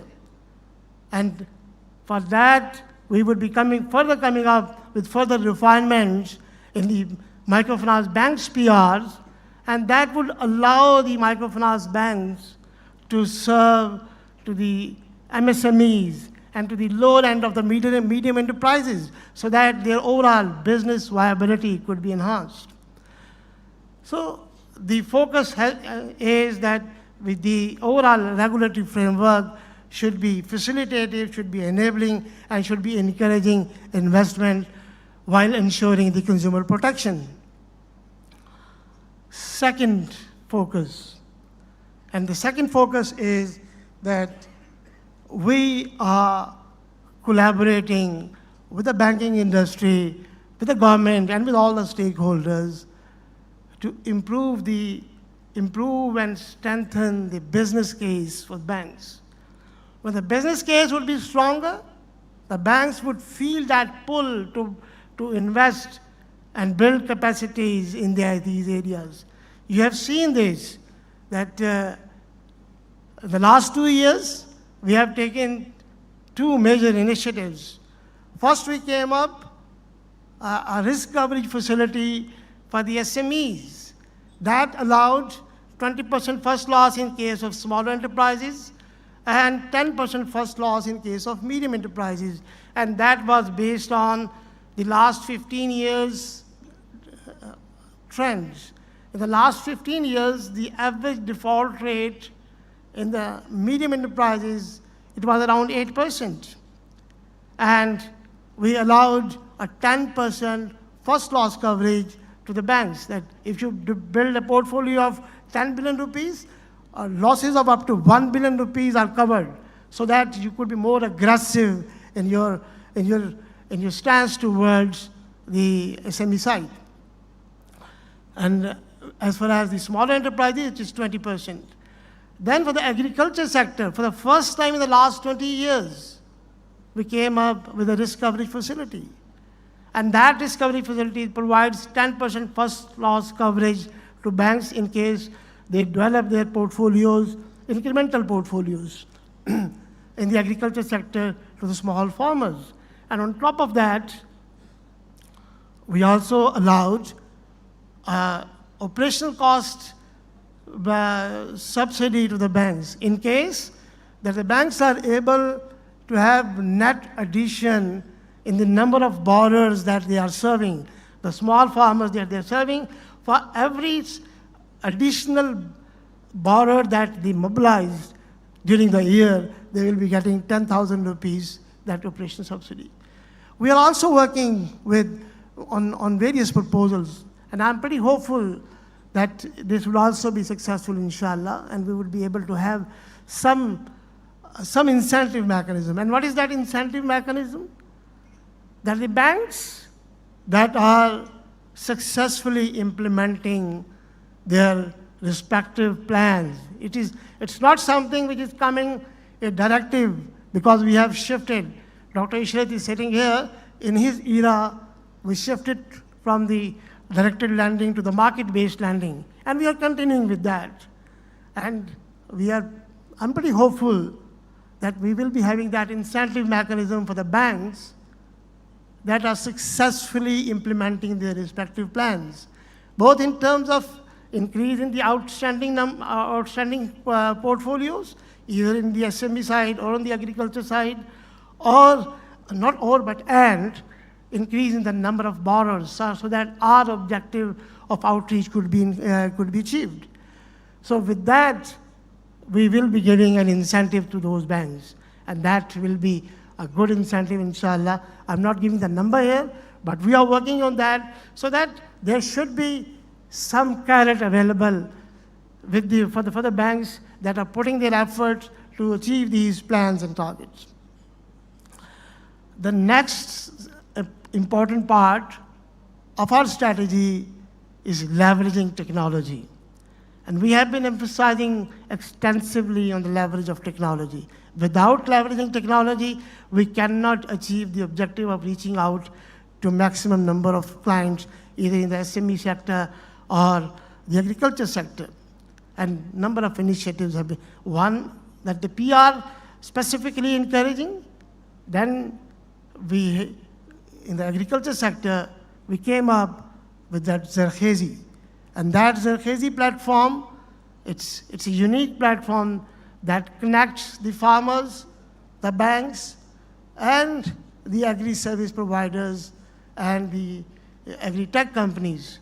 So the objective has been that the farmers should be able to access the financial services, but also they should be able to access the quality inputs from the approved vendors that are available on the participating banks, for the participating banks, as well as they should be able to have the access to the advisory services so that the productivity of the farmer could be increased. And let me tell you, we have started working on Zarkhezi 2.0. And that Zarkhezi 2.0, that excites me a lot. And that would be a digital agri-supermarket for the farmers.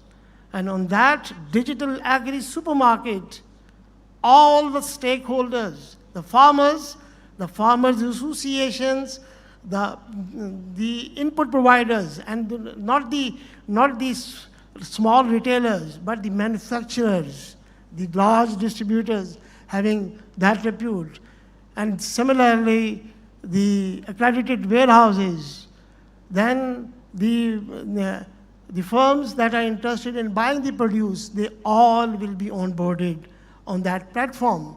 And with that platform, the farmer would be able to give, for example, the farmer needs the input services, not the financing.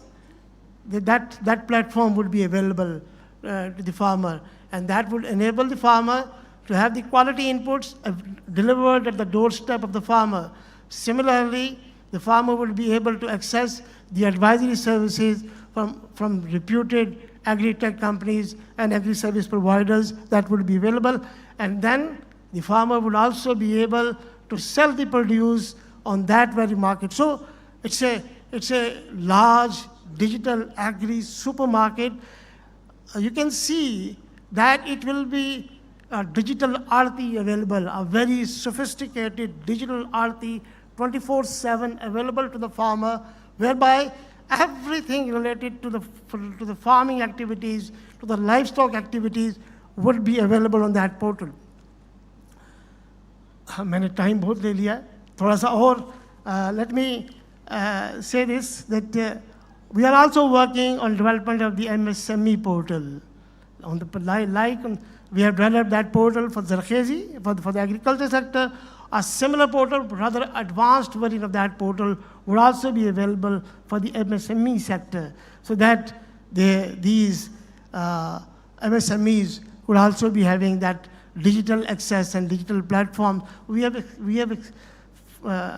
extensively encouraged and propagated with respect to the digital onboarding and usage of these digital technologies as far as the MSMEs or the agriculture sector. Last piece on the digital side is the digital supply chain. You see that this digital supply chain can bring a revolutionary change in our MSME numbers. The kind of facilitation and convenience it provides. You see that one of our fintechs, it is approving the loans to the new-to-bank SMEs in 30 seconds, just because there is a mechanism whereby the anchor, which is a large distributor or a corporate firm, could be connected with the distributors or with the retailers. And with that connection and with the usage of data, that data gives comfort to the banks, and within 30 seconds, the loans are approved. Obviously, the onboarding of these large distributors as well as the manufacturers and the retailers, it takes time. Once they are onboarded, then the disbursement of loan less than 30 seconds. 5 से 10 second में भी loan हो जाता है. So that is, we have been emphasizing a lot on this, that the banks must have their own digital supply chain financing products. Last piece, और भी बहुत सी चीज़ें, but the last piece in my today's discussion is the need for collaboration. We must collaborate, we must tap synergies. There is a need for collaboration between banks and fintechs, between banks and SMEDA, between banks and agri-service providers, between banks and agri-tech providers, between banks and the large corporates. We need to have the situation improve at the ground level.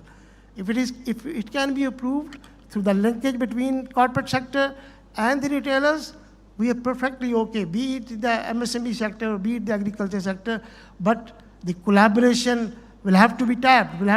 We must leverage the capacity and infrastructure available to number of fintechs. They are operating in the market.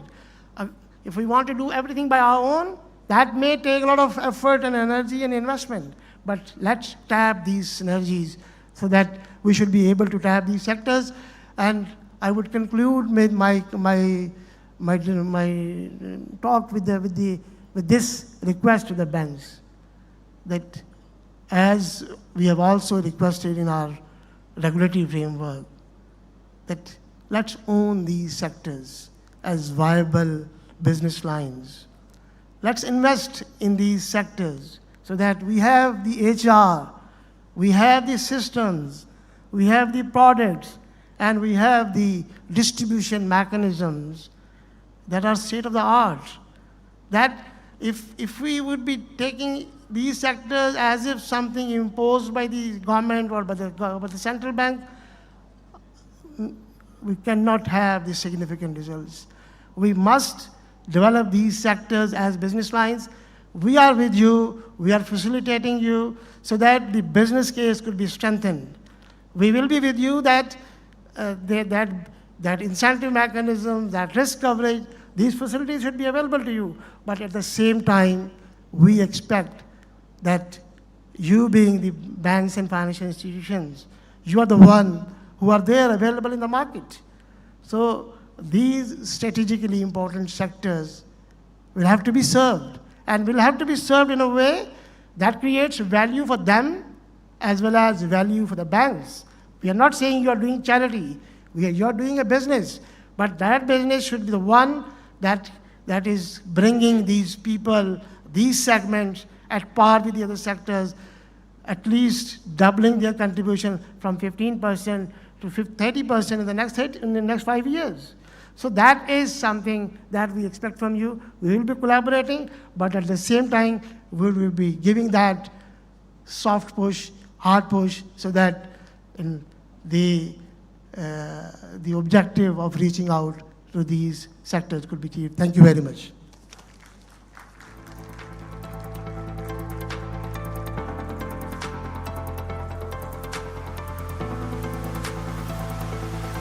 Thank you so much, Honorable Deputy Governor, and you're so spot on when you say that we really have to shift our lens. It's almost like having a hologram card. One way it's a smile, you tilt it a little and it becomes a frown. So forever, these people have been called unbanked, people have been referred to, these sectors have been referred to be problematic. And our lens, our angle of looking at them has always been, okay, how can we troubleshoot? But the moment you start calling them the priority sector, there is that innate requirement that you see them as people, as profitable sectors, and you go together in really harnessing their true potential. Ladies and gentlemen, let's now also look at an outsider's perspective and also a global perspective on similar issues. We are now going to look at a topic which is titled as Strategies Supporting MSME and the Agricultural Growth in Emerging Markets. Of course, taking a zoomed out view, a drone view as to how these particular sectors are rearranging themselves world over, especially in the global south and the emerging markets. Ladies and gentlemen, for this we have with us the Regional Director, International Finance Corporation, the IFC. Please welcome Mr. Simon Andrews.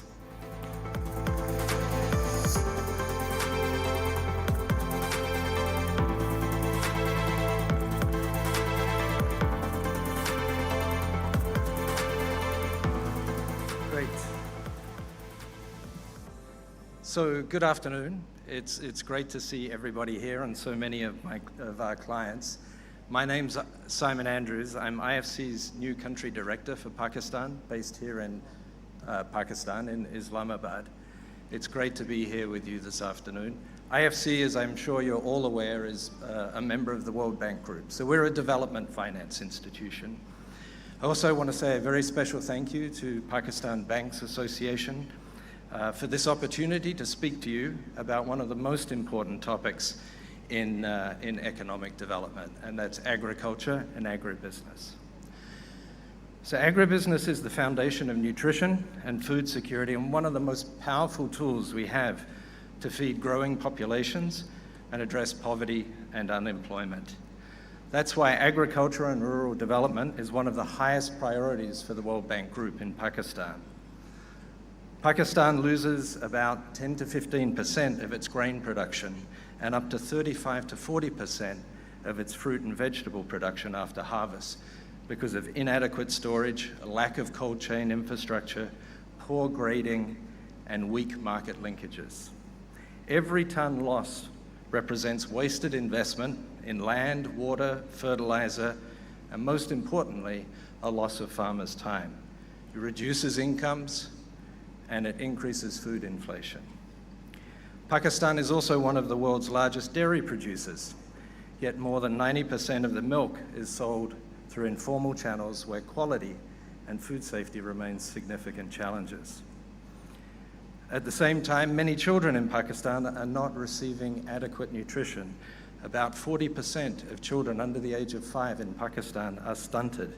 This means that they will never realize their full potential, they won't perform at school, and they'll never learn enough to make a meaningful living. And for Pakistan, the cost is enormous. Stunting weakens human capital and reduces the country's long-term growth potential. Also, the fact that 75% of women remain outside of the economy further weakens and undermines Pakistan's human capital and growth potential. These numbers underline the pressing need to unlock agriculture as a key driver of economic growth and also the huge opportunity for Pakistan if we can unlock it. My takeaway from Dr. Hussein's data on investment and private sector investment as a share of GDP is that the only way is up. So what can we do? First, we can mobilize capital. Although agriculture contributes about 25% of GDP in Pakistan, it receives less than 5% of formal bank lending. This means borrowing is tough to get and it's expensive. We need to develop financing tools that increase access to finance for farmers so they can finance the crop cycle and use crops and movable assets as collateral for loans. Second, we need to strengthen the foundations by improving physical, human, digital, and market infrastructure like access to information and knowledge about how to better manage your crops to improve yields, building reliable storage and transportation facilities, and using technology and connectivity to connect farmers better to markets. And third, let's revamp policies, because agriculture can only become a real growth business if the rules are clear, predictable, and investment-friendly. And that will allow private capital to flow and the sector to become bankable. So what are we doing at the World Bank Group to make this transition happen? So AgriConnect is a global initiative that prioritizes farming and agribusiness as drivers of growth, economic development, and food security. Through AgriConnect, the World Bank aims to double our global investments to about $14 billion a year by 2030, with the goal of improving the lives and the incomes of about 300 million farmers. This means closing the gaps that keeps farmers trapped in low productivity, subsistence level agriculture, market gaps, infrastructure gaps, finance gaps, and knowledge gaps. Let me share a couple of examples of how AgriConnect is working from around the world.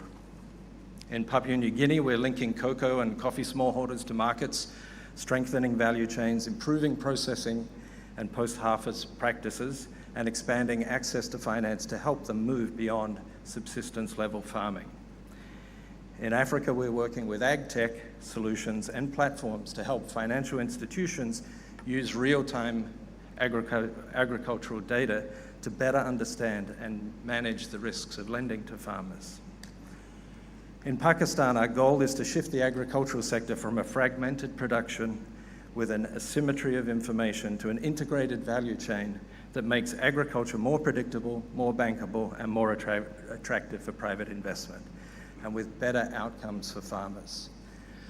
Specifically, we plan to work with partners on storage facilities and warehouse receipt financing.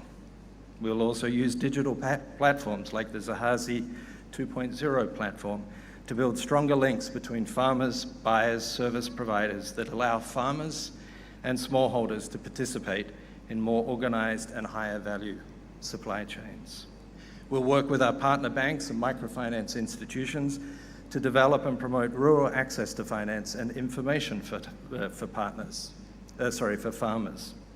Many of those partner banks and microfinance institutions are here today. Thank you very much for your partnership. Very recently, we launched a partnership with Pemex to improve access to transparent commodity price information, allowing price discovery and enabling farmers and agribusinesses to make more informed production and marketing decisions. We are also working on seed quality through improved seed certification processes and supporting innovative ag tech solutions that can scale. And finally, as we've heard a lot today, innovation has to be part of the solution, but practical innovation linked to commercial models and local market needs. We're also exploring circular business opportunities, including models that could convert agricultural and organic waste streams into higher value inputs for broader food and agriculture system. Is this everything that needs to be fixed? No, it's not. Is it enough? It will go a long way. I've worked on this transition in other countries, so let me give you an example of Cambodia. Cambodia is a small country, you will think, and with a very different economic structure from Pakistan. But it's still an economy where agriculture plays a dominant role. Cambodia faced many familiar constraints in developing its agricultural sector: high energy costs, limited irrigation, poor transport infrastructure, and limited access to finance. But with a few improvements and very motivated farmers, by the early 2000s, Cambodia achieved self-sufficiency in rice, which was its main staple crop, and was beginning to generate a surplus. In the early days, this surplus was exported informally to neighboring countries where it was processed and milled. Farmers invested the proceeds from this surplus in better seeds, better fertilizer, better crop management, which again further increased the surplus. The government began to invest in rural infrastructure, roads and irrigation. Again, it improved yields and reduced post-harvest losses, further increasing the exportable surplus. Then in 2010, recognizing the opportunity to move up the value chain from exporting low value paddy to higher value milled rice, the government adopted a rice export strategy to keep most of the value of the exported surplus in Cambodia. They did this with 4 things. First, they streamlined export procedures. Second, they reduced the informal fees and logistical barriers to exports. Third, they encouraged private sector investment in export grade milling, storage, and processing. And then finally, and naturally, they facilitated access to finance and to information for farmers and millers. Sure, Cambodia benefited from favorable trade arrangements, but even when these preferences were changed or partially withdrawn later, the industry had already developed a global customer base. Cambodia focused on the highest value fragrant rice varieties to capture the highest value segment of the market. And in 2012, the World Rice Conference awarded Cambodia's jasmine rice the award of the world's best rice, an award it has won many times since. Cambodia's transformation was not just about producing more rice. It was about moving up the value chain from low-value paddy exports to branded high-quality milled rice, supported by policy reform, private investment, and strategic market positioning. In 12 years, Cambodia went from creating a small surplus of rice paddy to producing the finest rice in the world. Thank you.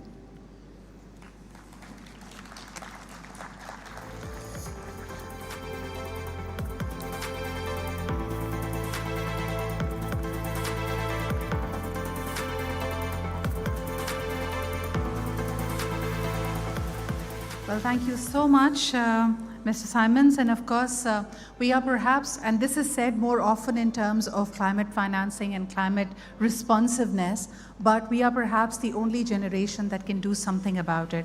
And the silver lining to that fact is that when we look at a number of problems because of the resolve, the technology, the AI that is now available to us, we are also the only generation that can see a sustainable response to many of our problems within one generation. Let's take that as the motivation that we require. And of course, thank you for sharing that very heartwarming case study and success story from Cambodia. Ladies and gentlemen, we are now going to segue into a panel conversation about the same theme, that is transforming priority sectors, agriculture, SME, and the low-cost housing. Once again, may I request our honorable speakers to please join us up here. Ladies and gentlemen, please put your hands together for the Deputy Governor, State Bank of Pakistan, Mr. Salimullah. May I once again also invite the Regional Director, International Finance Corporation, Mr. Simon Andrews. May I also request now to join this panel the CEO of Pakistan Agriculture Coalition, Mr. Kazim Saeed. Our 3 panelists, ladies and gentlemen.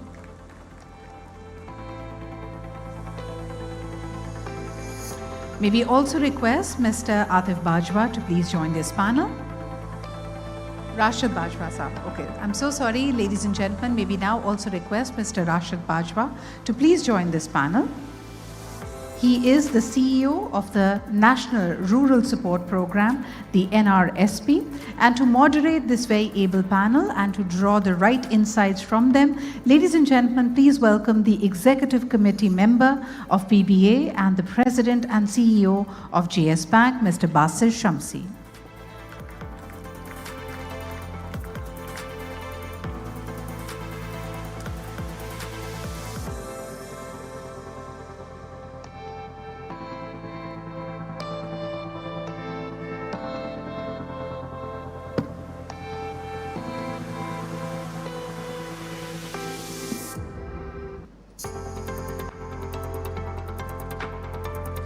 Thank you, gentlemen, for joining us this afternoon. Basit Saab, over to you. We'll have about 20 minutes for this fireside conversation. Hardly qualifies as a panel conversation or panel discussion, but over to you.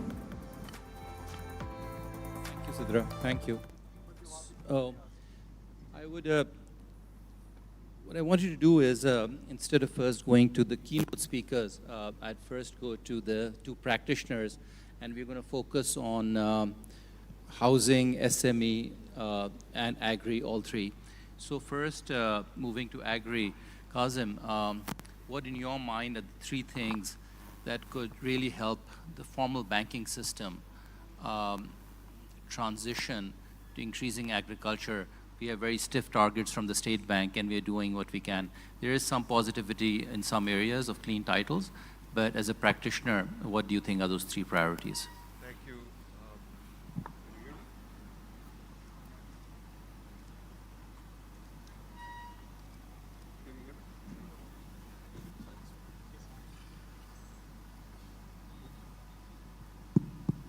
Okay. Thank you, Basit. Thanks to PBA for the opportunity. Now, well, you see, I would really start by saying that the banking industry of Pakistan has a sort of virtual veto on the growth of our agriculture sector. And I'm not being facetious. We've done some work on stakeholder analysis of who gets to force a decision, who gets to stop a decision or facilitate it when it comes to agricultural reform. And this is for our State of Pakistan's agriculture report with PBC. And what comes out is when there are major initiatives of government where without capital coming to agriculture, these initiatives cannot move. Agriculture is significantly cash-starved. And let me give you a very specific statistic on that. Next door in India, the proportion of agri-credit to agri-GDP is about 52%. And in Pakistan, it's at 9 or 10%, and has been like this for some time. In India, it's risen to 52%. About half of that is through the Kisan card, their version of Kisan card, etc. Now, when government, going back to the reason why I was saying banks have a sort of virtual veto on agricultural growth, if government comes up with a program that banks are not comfortable taking those risks, and usually it's not because a lot of people have this negative view, banks don't want to lend, maybe some banks don't want to lend, but there are banks who want to lend, but even they are not able to go to scale because of some of the risk mitigation that's missing. That's basically a kiss of death for that program. And I think even this morning we heard some examples, like the wheat attempt was something that the banks kept saying this is not going to work, and the government still tried to make it happen. So it's extremely important for the risk mitigation to be done right. So that's the first point I'll make. Now, in terms of just three things that I'd like to highlight, the example that I gave of Kisan card in India, it has those features of the farmers. They actually do about 40% of the agri-lending is through the Kisan card, which is enormous. And they have not full subsidy for the markup. Some part is paid by the farmer, but they have similar features where they have, on the portfolio basis, they have first loss guarantees, etc. They also have, I know some of my friends are nodding about, India example, come on. They have state-owned banking as a huge portion of their banking sector, and they have directed lending. In our country, we have, as Salimullah Saab said, we have gone to the market-oriented way. And even ZTBL privatization, my understanding is that ZTBL will still have a mandate to focus on agri, but it will operate like a private bank. So some of the initiatives that government takes to put away those risks for banks, those are extremely important. And the example of Kisan card in Punjab, with government of Punjab putting up a good amount of subsidy, and also putting in some of the first loss guarantee that has gone down since it was started because there's a little more confidence. The Bank of Punjab has done a lot of work on that. I believe number one I would identify Zarkhezi is extremely important to succeed because it has all the right elements that, as Salimullah Saab said, it's digital so it can reach the small farmer quicker at lower cost. It has those first loss guarantees. It's smaller than you might think, but it's a start. And it also, I mean, one would have thought that it would have subsidy for markup, but let's see how it goes. The key thing I would say on Zarkhesi is that national initiatives like that, they take years to improve and perfect. So my request to bank executives and presidents here is, you have people working, doing the government initiatives or government engagement in your teams. It would only make sense for some of those folks to work with government on the agri initiatives. Second, I would say crop insurance is critical, and my request to the federal government particularly has been they need to lead on crop insurance. They've tried to lead. Adnan Pasha is here at the finance minister's directive. He's really pushed for it. In the end, it comes down to paying the premium for the small farmer, and this is the way the whole world does it, including in developed countries. That's critical, and it will make a very big difference. Even the provincial government should have those programs. And number 3 is on large-scale investment in warehousing through this warehouse receipts. I'm not going to say too much already. Simon has spoken about it. Dr. Rashid Bajwa will speak about it. There, I think I would request the state bank to push for shifting the pledge-based lending towards electronic warehouse receipts-based lending. I think these 3 can make a big difference and bring some confidence. Thank you. Thank you. So I think very practical 3 points, and we are all looking forward to the success that we'll get hopefully from Bank of Punjab's card program. Coming to microfinance, and Bajwa Sahab, you've been a mentor to me also in microfinance. So I wanted to ask you the challenge, and you've run both MFI as well as MFB, but there is a graduation gap, meaning to say MFI, MFB, and then going from $5 or $10 million rupee financing to 15 or 20 million in the formal banking system. In that graduation gap, what is the main challenge where us as conventional commercial banks are somehow not able to graduate that customer from MFIs and MFBs? Thank you very much. This is a question which I always think about. What happens to graduate clients of microfinance institutions? And I'm not just talking about non-bank finance companies, I'm also talking about the microfinance banks. So people who graduate or they leave the system, where do they go? Do they go to the commercial banks for a SME loan or not? And the hard fact is that they don't. They get lost. And there is this huge yawning gap between where a microfinance client ends and where the MSME, even MSME, but to talk about SME, starts. So what we are good at is starting a business, and we do that as microfinance institutions. But we are bad at growing them up. We cannot graduate them. And as a result, this whole issue about getting lost. So, and the reason is that we max out at maybe maximum 1 million per client, and the commercial bank starts at 50 million. So look at the gap. And this gap for any growth stage SME, which needs growth, does not happen. And we're talking about hundreds of thousands and millions of such customers in the system. Now, we may push the commercial banks. We have to do SME and you have to push it. And Salim Musala, I'm so glad he said about the first loss guarantees, 20% and 10%. But is that enough? So the problem is that the gap has the following inadequacies. One is that there's no data. We don't have the data. Why would a commercial bank without any data would even look at at a client? There are no audits. And then there are, at best, all they have is a cash flow. But that cash flow statement is also very anecdotal. It's not there. It's not there. So the gap continues to remain where we are. And we keep on talking about it. We give the incentives on the other side for the commercial banks, but it doesn't happen.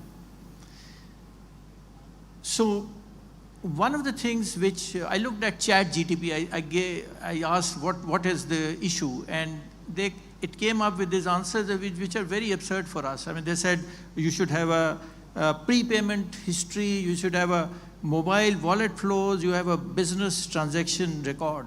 Nothing is here. I mean, we can't have these things. And so these are all, and they said these are called, what it says is portable credit passport. Never heard of this sentence. So all we have, ladies and gentlemen, is a credit bureau report. So can we use the credit bureau report? But that report is also inadequate. It does not have any collateral data. It doesn't have anything which can lead for a commercial bank to actually look at a client. So then what should be the approach? This is the issue. So I've explained the issue, this is the impediment. And I think what Salimullah just said was very important, this collaboration. Think of this word, ladies and gentlemen. Can the commercial banks and MFIs collaborate together? Can, for example, an MFI who has around about per every year 10% graduate clients, they lose these clients. Can they continue to be graduate clients, and can they be brought by the MFI to a commercial bank under a formal contract? Which essentially means, can the MFI become an agent to the bank?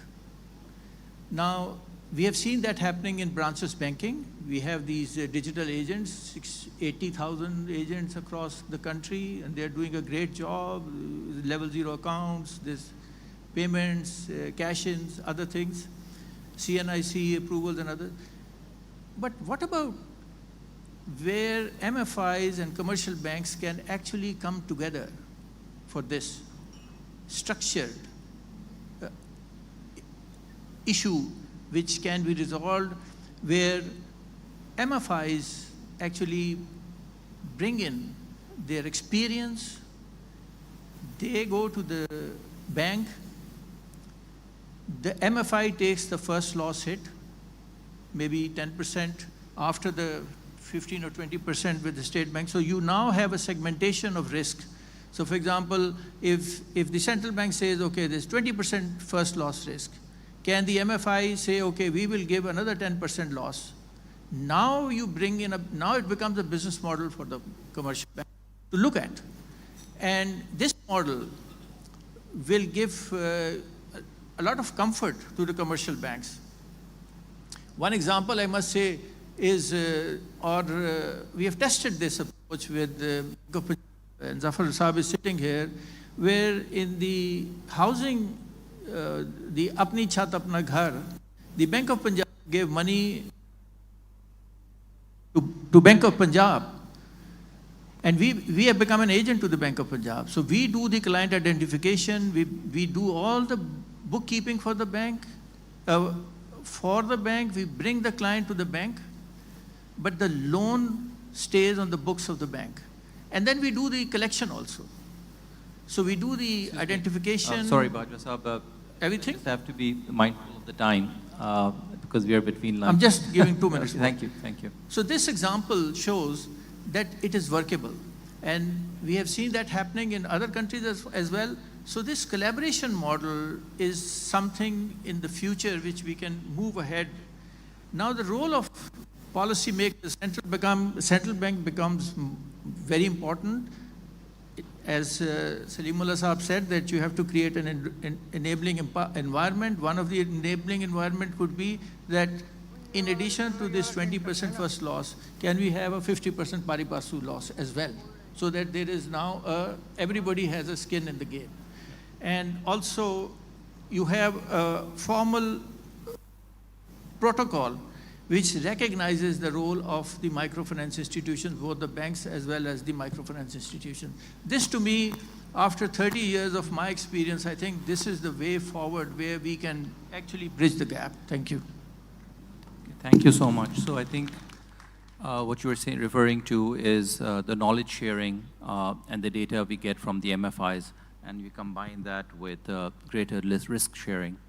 I will next come to Salimullah Saab, and are you set up okay with the, okay. So I'll come to Salimullah Saab, and I know you're a proponent a big proponent of SME. So right now we are at 6% of private sector credit, and the goal is to get to 25%. Of course, you know, bank credit departments, rightfully or wrongly, are still focused on asset-backed or mortgage-backed lending. But we know the real challenge is on how to get to a data-driven lending model that Rashid Saab was also talking about. There's some positive developments recently. The secure transaction registry is in place now.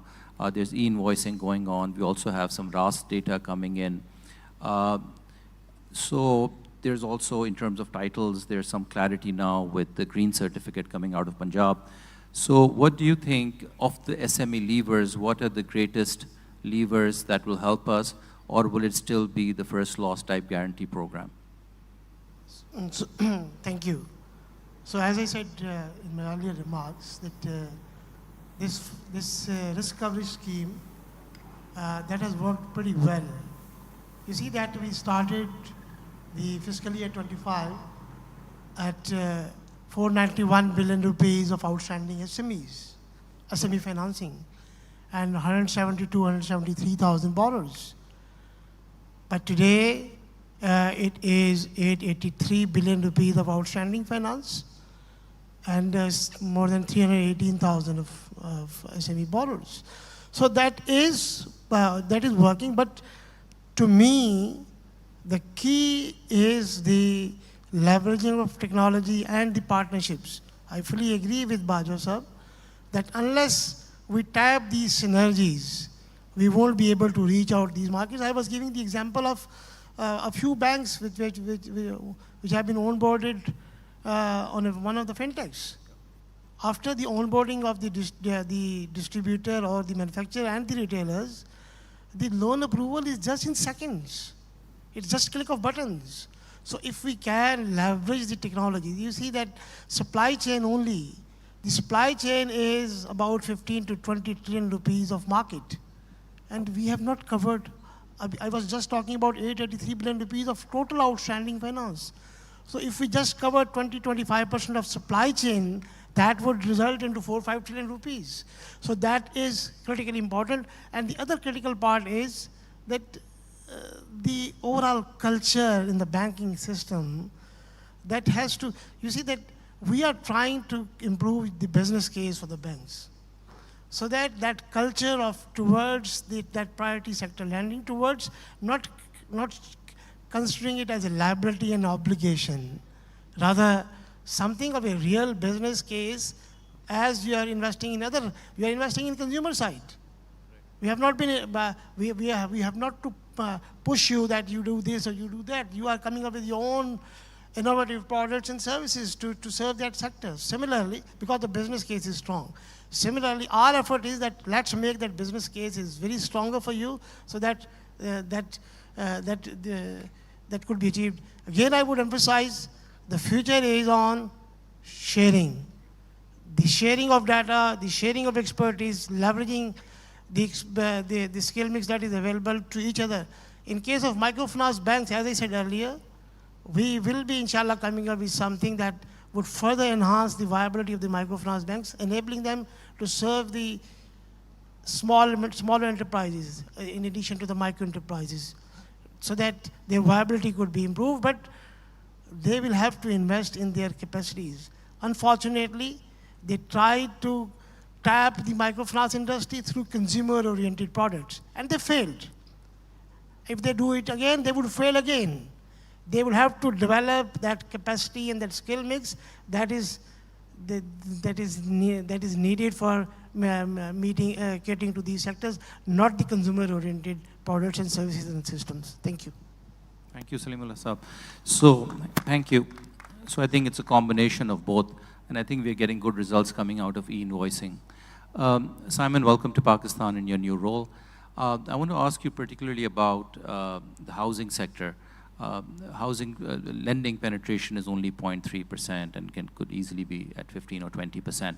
So there are a couple of good things that happened a couple of weeks ago. We had clarity in terms of repossession law, especially for mortgage. There is also better, especially in Punjab and other parts of Pakistan, there's better land records now. Also, from my standpoint as a banking practitioner, long-term funding is somewhat available to the banks, but we do have an organization that gives us a little bit longer-term lending. But in your view, in other countries which have grown fast in this segment, what would be the key element to really catapult this? Okay.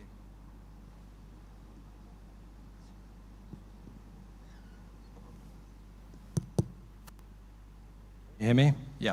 Okay, got it. Thanks.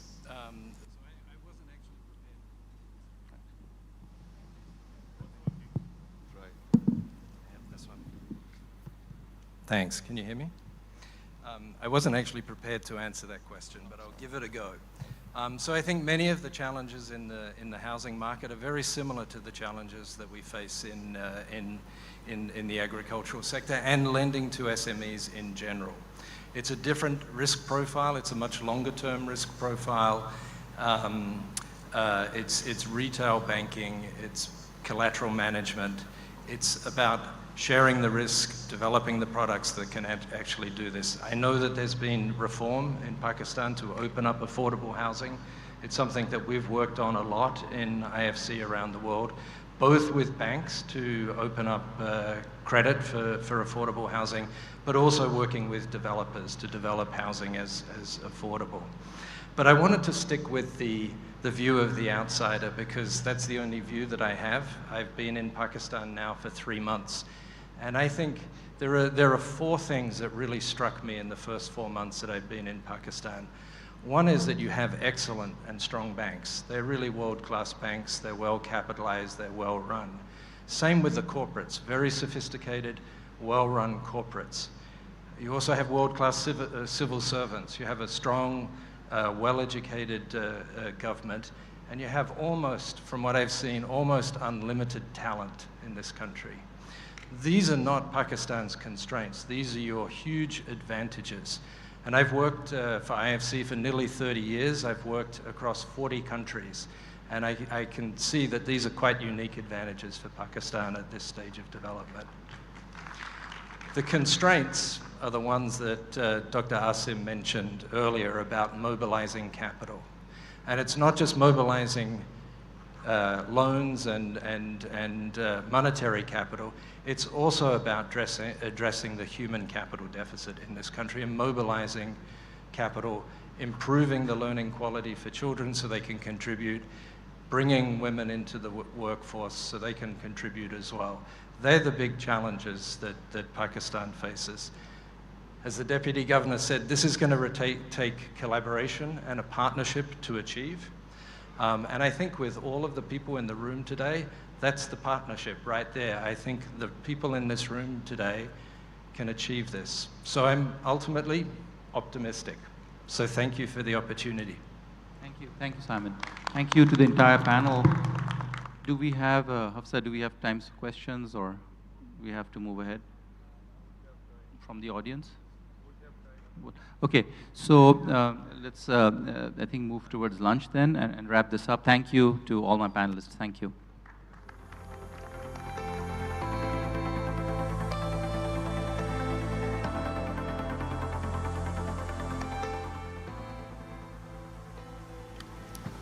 Sorry, ladies and gentlemen, we're not doing the lunch break right now. May I once again request you all to kindly take your seats. We have one more special address before we are going to break for lunch. I'm really sorry, ladies and gentlemen. May I once again request, I would request you to please take your seats as we are now going to segue into another very important special address. And after that, we'll have a quick working lunch break. Well, thank you to my brilliant panel. Thank you, Basir Saab, and for once again bringing in. Simon, I think you ended it on the right note when you identified that Pakistan's well-established banks, our corporates, our world-class civil servants, and our unlimited talent in almost every realm is our true strength. Bahut-bahut shukriya aapka. Ladies and gentlemen, effective governance is measured not only by sound policy, but by successful implementation. And our next speaker brings together experience from both global finance and the public service. He's an economics graduate from the University College London. He's worked with the JP Morgan and in the Ministry of Finance in Pakistan and also the Privatization Commission. Before he started serving as the Prime Minister's coordinator on economy and energy. Today, ladies and gentlemen, he serves as the Minister of State for Finance and Railways and the head of Prime Minister's Delivery Unit, where he plays a key role in advancing Pakistan's reform and implementation agenda. Ladies and gentlemen, please join me in welcoming Mr. Bilal Azhar Kayani.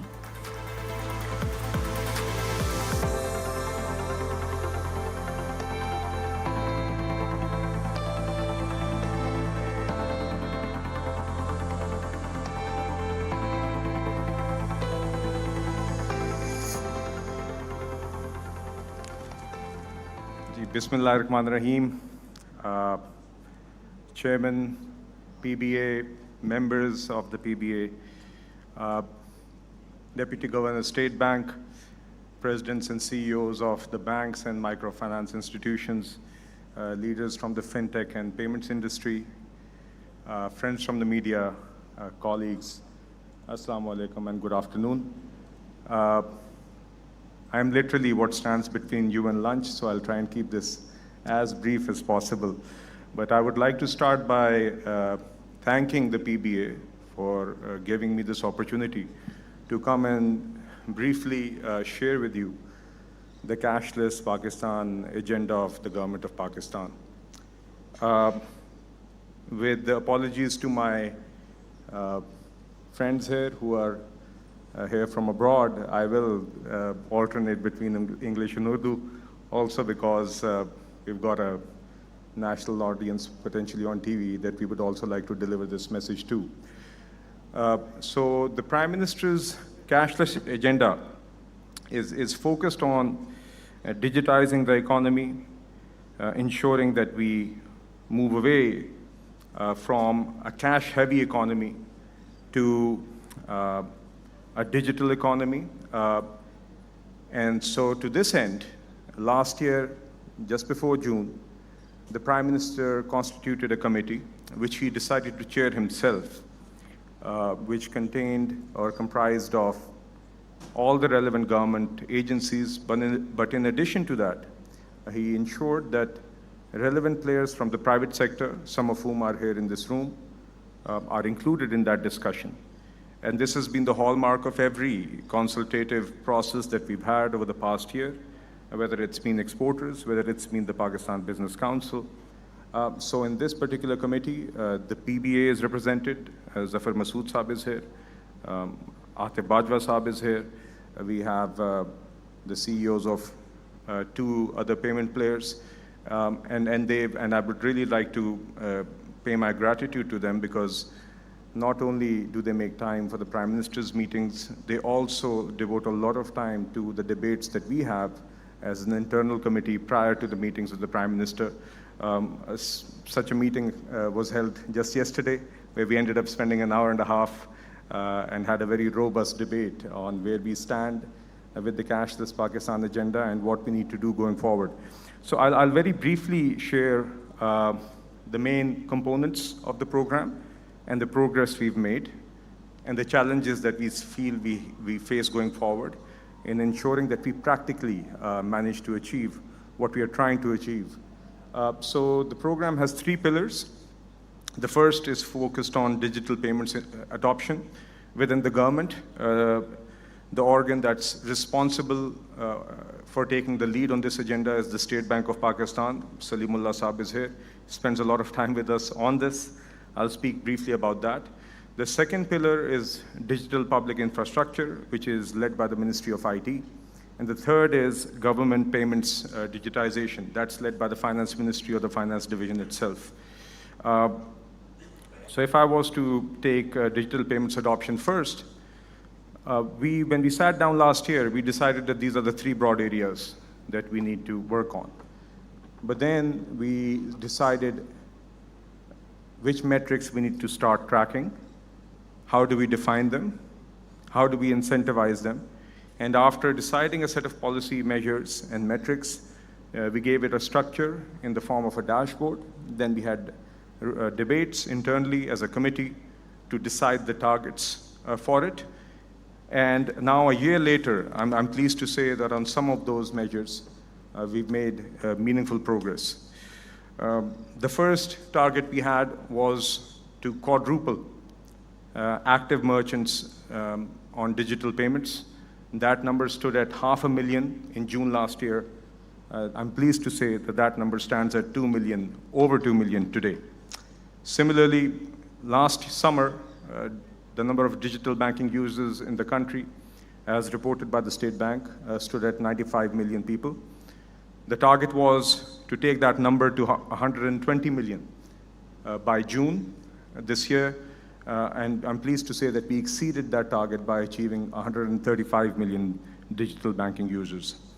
The number of digital transactions has also increased significantly from 6.9 billion to 11.3 billion. And all of this has been done because of the drive and the commitment that the Prime Minister has specifically shown to this agenda and the amount of time he's given. In the initial months of this program, the Prime Minister was holding fortnightly meetings for this particular agenda. And we as a committee would spend 3, 4, 5 hours every fortnight prior to that meeting in order to achieve those objectives. One of the things that was introduced in all this was a subsidy for MDR charges for payments through QR code. And the growth that I've mentioned from 500,000 to over 2 million active merchants on digital payments has primarily been driven by Rast QR. Rast itself has been operationalized. It has a new CEO. The board is now fully functional, and it is now playing a very critical and central role in all this. Similarly, on the digital public infrastructure side, the Ministry of IT has been taking the lead. But I'll just give a couple of examples. Obviously, you cannot digitize the economy, you cannot go cashless without having adequate, reliable, affordable digital public infrastructure. So to that end, two recent developments that are worth highlighting are the 5G rollout that you've seen. I think that will play a major role going forward. But in addition to the speeds, the coverage and the smartphone penetration are also quite critical. And so to that end, as one of the measures that was taken in this committee in order to make Pakistan cashless, right-of-way charges were waived for federal government institutions such as the National Highway Authority and Pakistan Railways in order to ensure that fiberization could be proliferated. The third very important pillar is the digitization of government payments, both G2P and P2G. And as a committee, we are not just focusing on the federal government, we're also focusing on the provincial governments, which is really where the bulk of the public-facing payments happen. So I'm pleased to say that the provinces are fully on board in this process. If I recall correctly, the G2P and P2G payments respectively are around 24 trillion rupees and 17 trillion rupees annually. So that's a huge amount. And just on payments that are made by the government's centralized entities, I'm pleased to say that the number of, or the percentage of G2P payments by centralized entities that were digitized last June stood at 9%. That number now stands at 75%. Similarly, government payments made by self-accounting entities stood at 5% last summer, and they now stand at 74%. The objective, it's a tall order, but we've got good momentum. The objective is to have, by the end of this year, government payments by all governments in the country, provincial and federal, to be totally digital. That means every pensioner, every employee, every vendor gets paid digitally directly to their accounts, no checkbooks, no visits to the offices, in order to both reduce friction and to increase convenience. Similarly, another objective of the committee is to completely digitize all P2G payments, which means every citizen in the country that's paying for a government service should have at least one digital option for making that payment for any service, whether they are entering the motorway and paying at the toll plaza, whether they're paying for their motor vehicle tax, whether they're paying at NADRA, whatever they're paying for, they should be able to pay digitally in at least using at least one of the modes. And so to that end, again, the Finance Ministry and the Finance Division is leading this effort together with all the provinces. Some high impact entities have been identified after, again, a very thorough debate in the committee. Both provincial and federal entities have been identified where we believe that the most impact can be generated first by focusing on those entities where you've got the most volume and the most value. So I'm pleased to say that we've made a lot of progress. The point of sharing all this with you is to really emphasize that the cashless Pakistan agenda is not just something we want to come and talk about in speeches and press releases. It really is a very core priority of this government. It is a core priority of the Prime Minister, who has devoted a lot of time and effort, and he keeps us all on our toes in order to ensure that we achieve these objectives. And it's also because he firmly believes that in the modern day and age, this is the way forward for our economy for multiple reasons. I would also like to flag a couple of things with respect to where we are now. And it's timely that we are meeting when we are meeting to talk about this subject. And those in the room who are part of our committee will bear me out when I say this. A year in, after establishing a dashboard, I've got it here with me. I'm happy to flash it. So we've got this set of targets, which we start every meeting with. We look at where do we stand on each of these, and why have we fallen short, where we've fallen short, and how do we challenge the claims of whatever has been achieved. So on the Prime Minister's directives, we've also now got a reputable third-party firm that is, whose sole job is to not just take these claims, these numbers, whether from the private sector or the state bank on face value, but to really go deep, to really test these numbers, to really test the quality of these numbers, to really understand the stories behind these numbers, and to really try and understand and assess for the government, for the Prime Minister, whether we are achieving the impact on the ground that these numbers are supposed to achieve. And on top of that, now we have also reached a point in this journey where we also now are assessing internally as a committee that what do we want to do going forward?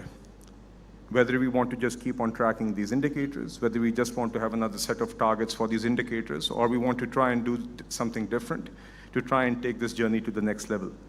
So to that end, yesterday we had a very robust conversation, and there was consensus that a lot needs to happen in terms of user experience. अभी तक हमने subsidies पे rely किया है, MDR charges की, and we've achieved the numbers that we've achieved with respect to merchants on QR code. But उसके अंदर भी अब हम देख रहे हैं कि उसमें से कितने unique merchants हैं, उसमें से कितनी ऐसी दुकानें हैं जहाँ पर एक ही दुकान पे multiple QR codes लगे हुए हैं. That's not necessarily a bad thing if that's happened, but we want to consistently try and improve. We want to understand really कि कितनी दुकानों पे QR codes लगे हैं. दूसरा, we believe कि अब हमें ये देखना होगा कि on top of just the subsidy that we're providing and the tracking that we're doing and the nudging that we're doing, what can we really do in terms of making sure that this is the preferred option for the citizen and the customer, him or herself? क्या ऐसा करने की ज़रूरत है कि शहरी खुद ये चाहे, उसके लिए इतना convenient हो कि digital option, QR या otherwise, ही वो prefer करे? क्योंकि हकीकत ये है कि आज भी मैं as a part of this committee मैं खुद भी जब किसी दुकान में जाता हूँ तो मुझे पूछना पड़ता है कि क्या आपके पास QR कोड की फैसिलिटी है, और अगर वो होती भी है तो the amount of steps it requires it's really today, if you are very honest, not as convenient for the customer as paying through cash or card for that matter. So I think these are challenges that we need to address. I think similarly merchant onboarding के हवाले से हमने काफ़ी तफसील में बात की है, and I think that's something we want to try and tackle head on going forward as a committee. कल ही हमारी कमेटी की मीटिंग में इस बात का आगाज़ हुआ है. We've requested in the committee the State Bank to take the lead over the coming days कि वो organize करे कि PBA, fintech players, payment industry के लोग इकट्ठे बैठें और देखें कि where do we stand with respect to this and what can be done going forward. So I'm glad that we've made the progress that we've made, but knowing the Prime Minister, he's always pushing for more, and I think we've built some great momentum, and I would really like to thank everyone in this room because the banks have played a major part in this. The PBA has played a major part in this, especially those individuals who have devoted a lot of time and effort, have helped guide us in policy making and in making sure we push in the right places in order to achieve our objectives, because policy making in a vacuum without private sector input, without the input of those who are actually on the ground, is hardly ever impactful. So I'd like to thank everyone who's played their role. I'd like to just share one other important fact before I really stop being a hurdle between you and lunch. Benazir income support programme के बारे में आप सबको पता होगा. 1 करोड़ से ज़ायद ख़ानदान इस प्रोग्राम के तहत डायरेक्ट कैश ट्रांसफर्स के थ्रू उनको एड मिलती है. इस साल उसका बजट 800 अरब रुपए से ज़्यादा है, और ये रकम पहले आपको याद होगा कि एक कोड जाया करता था बिस्प से. उस कोड को लेके एजेंट्स के पास लोग जाके उसको कैश आउट कराते थे और उसमें कुछ एडमिन चार्जेस भी कट जाते थे. सो आई एम प्लीज्ड टू से now every single BISP beneficiary has a wallet to which this amount will be directly transferred. Every single BISP beneficiary will have a wallet which will serve as a bank account, and it will be their choice whether they want to go and withdraw cash or they want to use that account to make payments for their bills, etc. And that's part of this cashless initiative. And this is not something that hasn't been done already. इस साल Ramzan package भी जो prime minister साहब ने launch किया, उसमें ensure किया गया कि अब कहीं पर भी आटे की बोरियां या यूटिलिटी स्टोर में लाइनें नहीं आपको नज़र आती. यही तय किया गया कि एक वाटर टाइट क्राइटेरिया के तहत बेनिफिशरीज़ को आइडेंटिफाई किया जाए, उनके वॉलेट्स खोले जाएं और उसमें डायरेक्ट कैश ट्रांसफर्स किए जाएं, और वही इस साल किया गया है. So this is also a part of this cashless journey. So I will just end there by just saying this is the summary of what we've achieved so far. I'm grateful to everyone here for the role that they've played. I'm grateful to our colleagues in government. But I would like to really, first and foremost, appreciate the Prime Minister for the fact that he's really made this a national economic priority.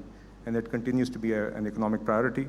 And I'm certain कि जिस तरह का momentum हमने अभी बना लिया है private sector के साथ, PBA के साथ, उसमें मुझे यकीन है कि आगे I think we'll be able to set new targets, set new goals for ourselves, and really make sure that we manage to make this a cashless economy. Thank you very much.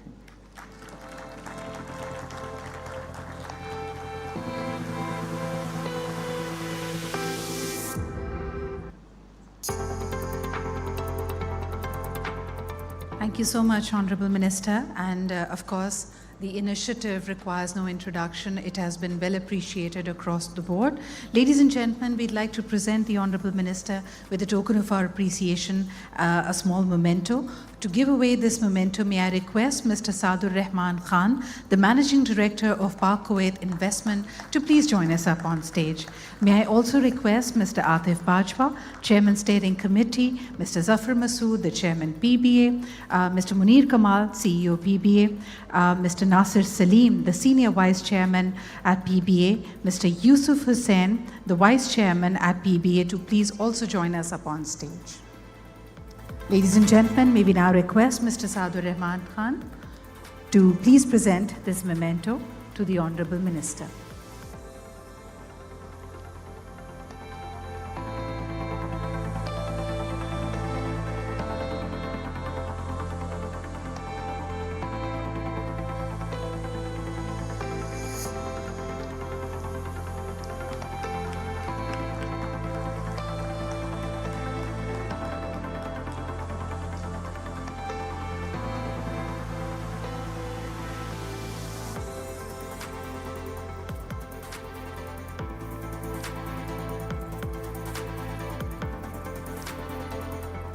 Thank you, gentlemen. Thank you, everyone. Ladies and gentlemen, we are now going to break for lunch, but in the interest of time, we are going to have a short working lunch break, which is going to be for 30 minutes only. May I request you all to kindly reconvene in this very venue by 2:45 p.m. Once again, thank you for your understanding. The lunch is served at the Marco Polo. Thank you.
in bringing those flows into formal, transparent channels. In other similar markets where remittances play a large part of the economy, we have enabled MasterCard Send and special diaspora Send initiatives, which seamlessly send remittances from Pakistanis living abroad to cards and accounts here in Pakistan.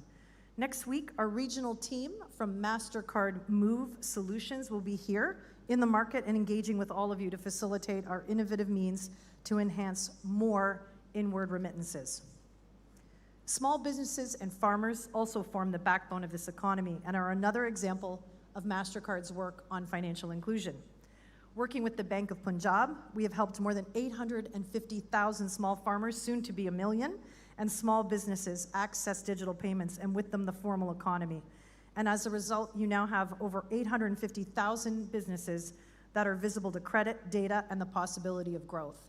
And one of the things that I'm most excited about bringing to this market are even more tools and solutions that help individuals and small businesses, what I call ladder up from government support programs into credit programs that are totally financed by the private sector. And indeed, in Canada, we have fantastic examples of our small business bank working with our private sector to do just that. So I was thrilled to see the presentations this morning on extending private credit and the increase of credit, including the SMEs and exporters that are SMEs. This is absolutely essential to your plan. The daily rhythm of cities is another place in which MasterCard is engaged, and our work to digitize transit across Punjab, Sindh, and Peshawar is designed to touch the lives and digitize more than 5 million passengers daily. Our transit partnership with the Bank of Punjab is now live. It's a start with 300 buses in Lahore, Multan, and Rawalpindi, and will enable 1,500 buses and 13 cities within 12 months. Let me also touch on OneLink. In 2023, MasterCard partnered with OneLink to become the first network to enable more than 14 million domestic cards for e-commerce acceptance through MasterCard Payment Gateway Services, or MPGS. We've also launched the MasterCard PayPack Co-Badge debit card, also a first, with Faisal Bank and recently with National Bank of Pakistan, with many more to come shortly. We're also looking to enable OneLink with remittances through the MasterCard network later this year as well. So Pakistan's banking sector has built domestic rails, the state bank has enabled a national instant payment system, and our contribution is to extend your reach into cross-border acceptance, into global e-commerce, and into new markets where we are well placed to serve you. In doing so, we will help carry Pakistan's infrastructure out onto the world stage. One more example in digital assets and in crypto. We are acquiring BVNK, the largest stablecoin purchase to date in the crypto industry. This will enable us to bridge fiat and blockchain-based stablecoin across MasterCard's global network. We've also co-created Open Standard, a consortia-led stablecoin network based in the US for OpenUSD. And this provides a scalable, low-cost digital token. We look forward to partnering with your regulator and our local partners to enable you here in Pakistan to take advantage of our capabilities. I'd also like to speak about the MasterCard Center for Inclusive Growth. Through our work on Strive Women and with our local partner CARE, we've reached thousands of women entrepreneurs across Pakistan. Nearly 70,000 women have received training and or direct lending support, with more than $72 million in financing channeled through our partners. Behind every single one of those numbers is a woman building a business, providing for her family, and strengthening this economy from the ground up. And I would like to take just a moment to recognize all of the women leaders in this room, and I was thrilled to hear that you're bringing more women onto your board. Well done. I know every organization gets smarter when there's women involved, so that's why I'm particularly excited.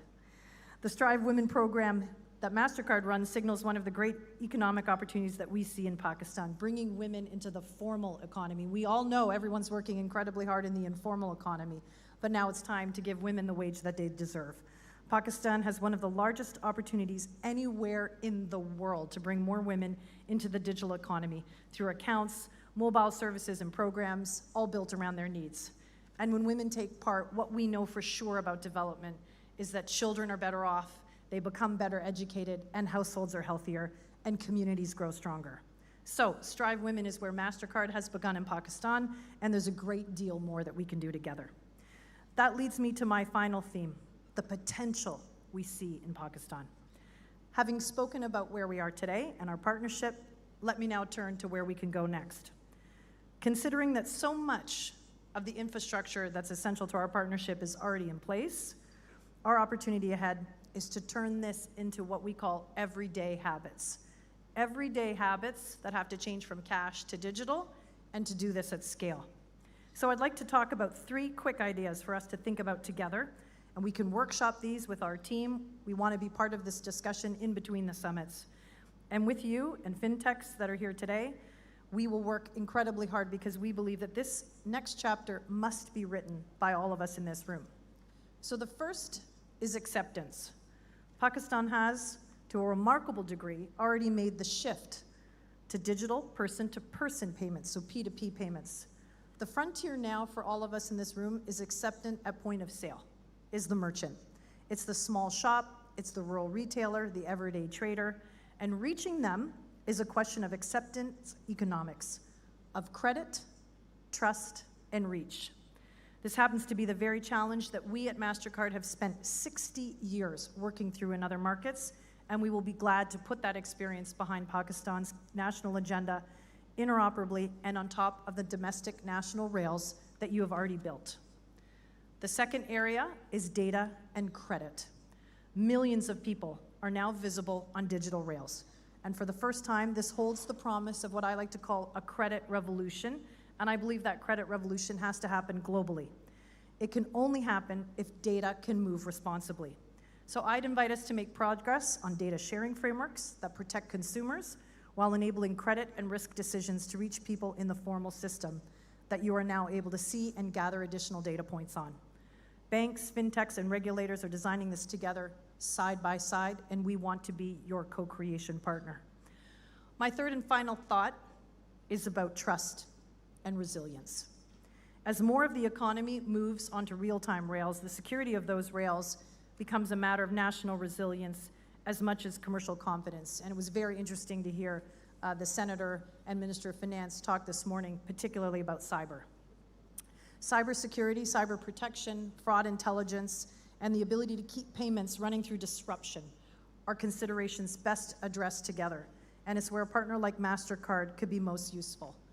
One example I could share with you is our constant work with the cyber resilience centers in the Emirates and Saudi throughout the latest crisis, where MasterCard has proven the strength of having options, both national and international, in order to settle payments, to make a 24/7, always-on payment settlement system. To share another global example, we're also partnering deeply with Singapore and MAS, where we work alongside the police force and the Global Anti-Scam Alliance, sharing analysis and coordinating action to protect consumers from fraud across borders. For Pakistan, we'd like to bring that same commitment to help innovation and oversight move forward seamlessly and effectively.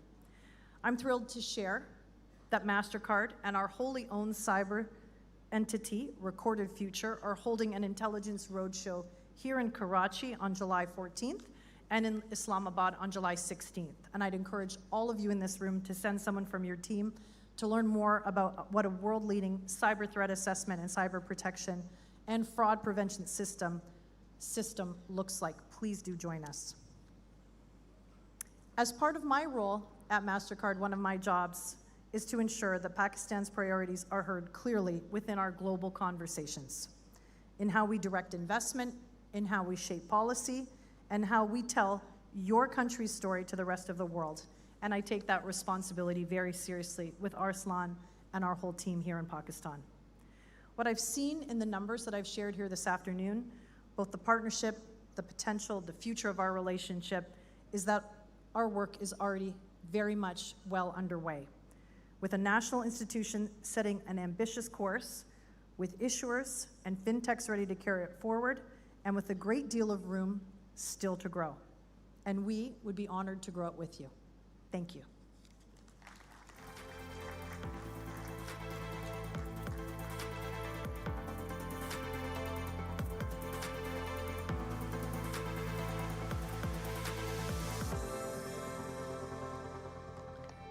Thank you, Dr. Ailish. It was an absolute delight to listen to your ideas. Of course, we were expecting public-private partnership, but you redefined the 3 Ps with potential, progress, and partnership.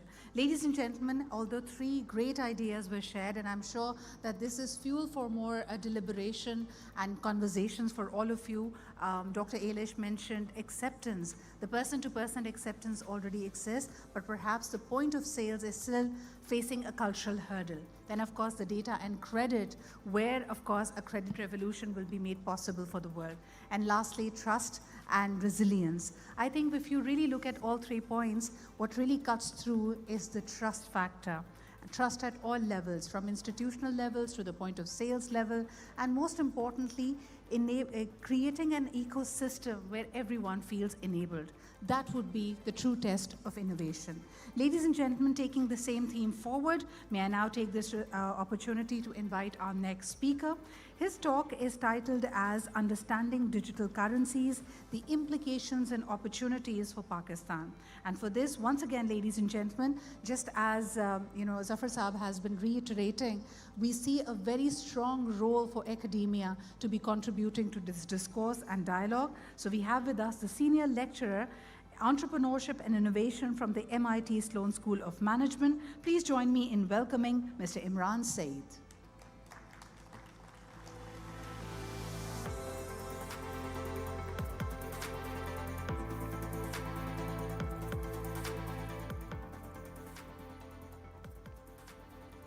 Assalamu alaikum, everyone.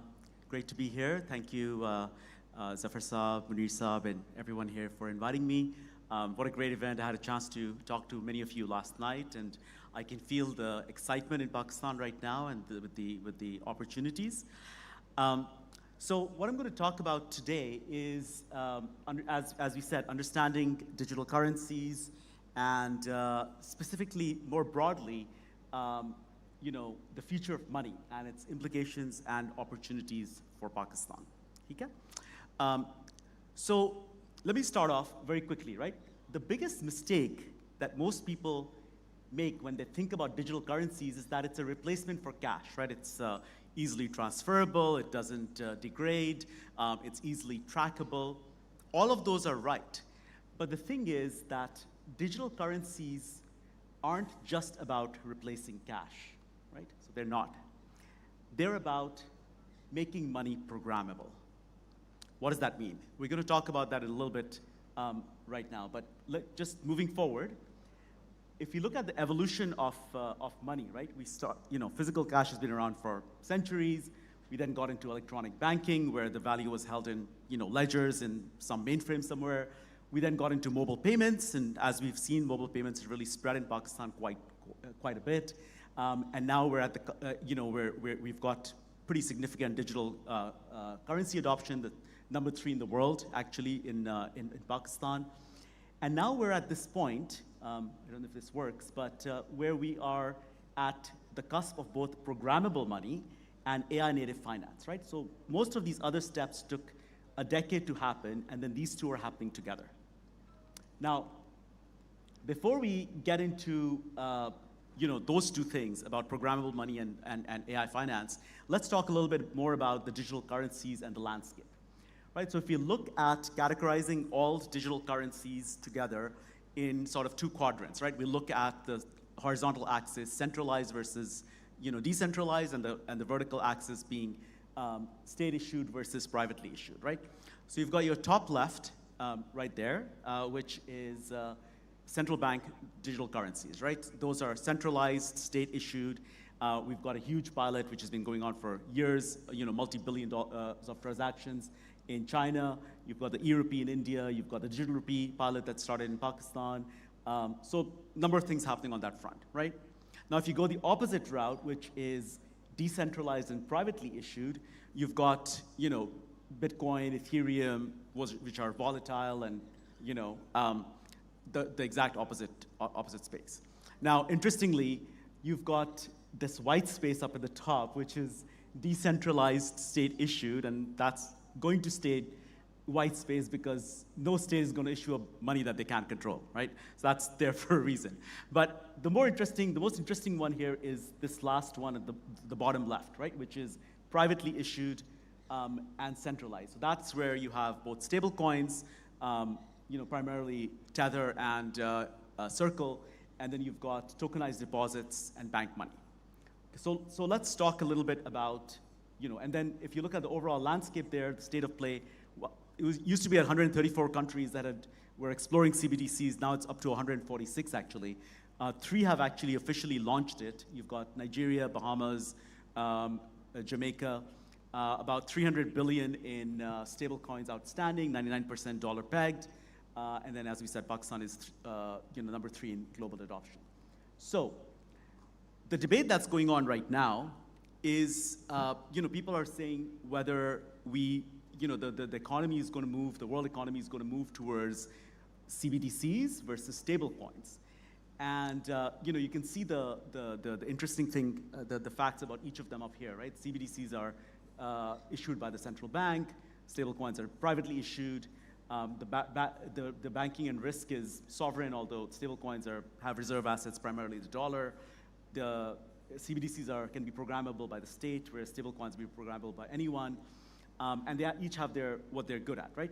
Tokenized deposits is something that's becoming much bigger and something that the banks here should really take a look at, because that's the one place where both the programmability and the deposits both belong to the bank, right? The deposits stay on your balance sheet, they don't leave your balance sheet. So it's something that we need to be looking at more closely. So like I said, stablecoins and CBDCs are what gets all of the mileage, but tokenized deposits is where you guys should be spending your time thinking about. Now, if you look around the world, we'll see that one of the biggest things that happened last year was the US Genius Act, which really regularized stablecoins in the US. But there's pilots and things like that going on really all over the world, right? We saw 146 CBDCs in pilot. India has a live e-rupee. Bangladesh, Pakistan just started its digital rupee pilot. UAE, Singapore has an mBridge. Brazil. So it's this is not something that is on the fringe, right? Everyone is working on it. And like I said, the pilots and actual launches are at various stages in each country. Now, while the whole debate is about CBDCs and especially CBDCs and stablecoins are actually winning, right? So the interesting thing is, if you look at the current run rate in terms of volume, right? 33 trillion was moved last year on stablecoin rails, $33 trillion. And if you look at the current run rate right now, it's, the volume of stablecoins is more than 2x Visa and MasterCard's combined annual volume. So we're not talking about something fringe, we're not talking about something, at pilot stage, we're talking about very real transactions. 2x the volume of Visa and MasterCard combined, right? And 90% of that market cap is held by 2 private companies, right? Tether and Circle, USDC. Interestingly, also, it's not just that it's being done by people. AI agents are now using stable coins as well because they can't open bank accounts. So Coinbase has X402 standard, Google has AP2 settlement agents. $165 million of payments have already been done by AI agents, right? So that's the other, interesting thing with stable coins. So as I said, so the key takeaway from this slide is that this is not just something that's nice to have or being looked at. This is very real at this point. Now, I promised you guys I would come back to programmable money, right? Because what I said, stable digital currencies enable is programmable money. What does programmable money actually mean? It means, for example, that you can have things like conditional transfer, right? Funds only move when a condition is verified. The delivery is confirmed, invoice is matched, right? So you can actually have conditional transfer. You do atomic settlements, which means that the payment and the assets move together or not at all, right? So reconciliation simply disappears. You have built-in escrow, right? So you don't need a third party or counterparty risk. The code holds the funds. And then you can even do things like streaming money, right? Salaries that accrue by the hour, aid that releases by milestone, rent that meters by the day, right? So these are all things that you can do with the money itself. The money itself is no longer just a dumb asset that has to have all this logic around it. It's actually programmable. And that creates a world of opportunity for places like Pakistan. So now, if you think this is esoteric, think about a letter of credit, right? A letter of credit is essentially a 400-year-old programmable money, but in a paper format. What a smart contract does is that it enables you to do it in seconds. That's the opportunity. So what does this mean for Pakistan?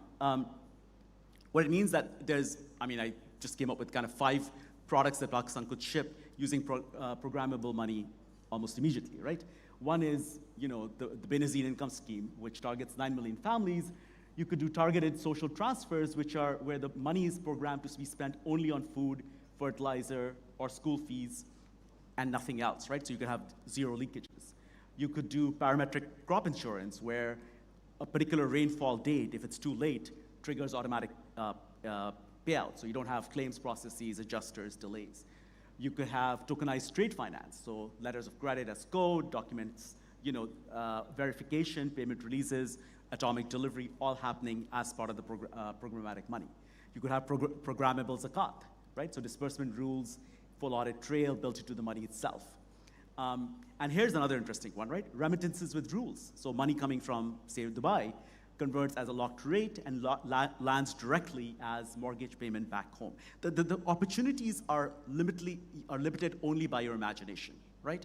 That's the opportunity that programmable money does. And it allows us to, just like we bypassed the physical phone infrastructure with mobile phones, and in some senses we bypassed a traditional payments infrastructure with things like EasyPasa and whatnot. We have the ability to bypass traditional modes of finance with programmable money here in Pakistan and be a leader.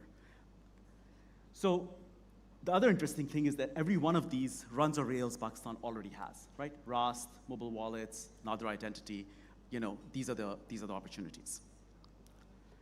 So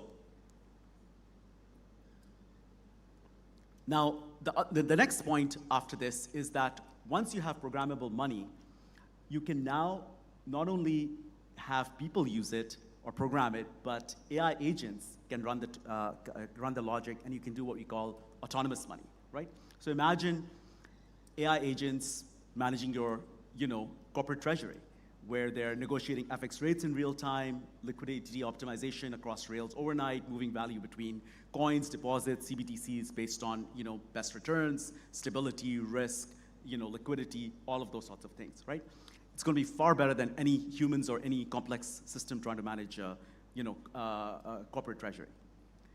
So the biggest risk for banks isn't just digital currency, it's losing the customer relationship to AI-native ecosystems built on digital money, right? So as you said, programmable money that allows autonomous money where AI agents can do these, incredible things without the need for, or with very limited human oversight.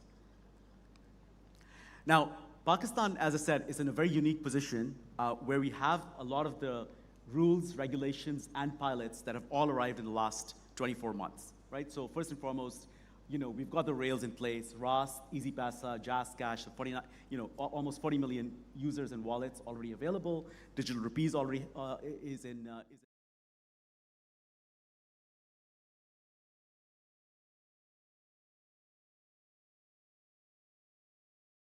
That stablecoin is in the works.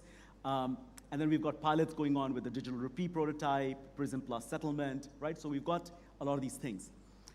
Now, the question I would raise to you guys is, we have all of these pieces. Why is it still that sending money home costs up to 5% and takes days, right? When these rails to make it happen instantly are already in place. And this is not a trivial question, right? I mean, look at the number, right? $38.3 billion in remittances last year. A significant amount of the earnings of the country come from remittances. So it behooves us to make this process as easy, as seamless, as frictionless, and as programmable, right? The things I talked about in the last slide, as possible, because this is our lifeblood.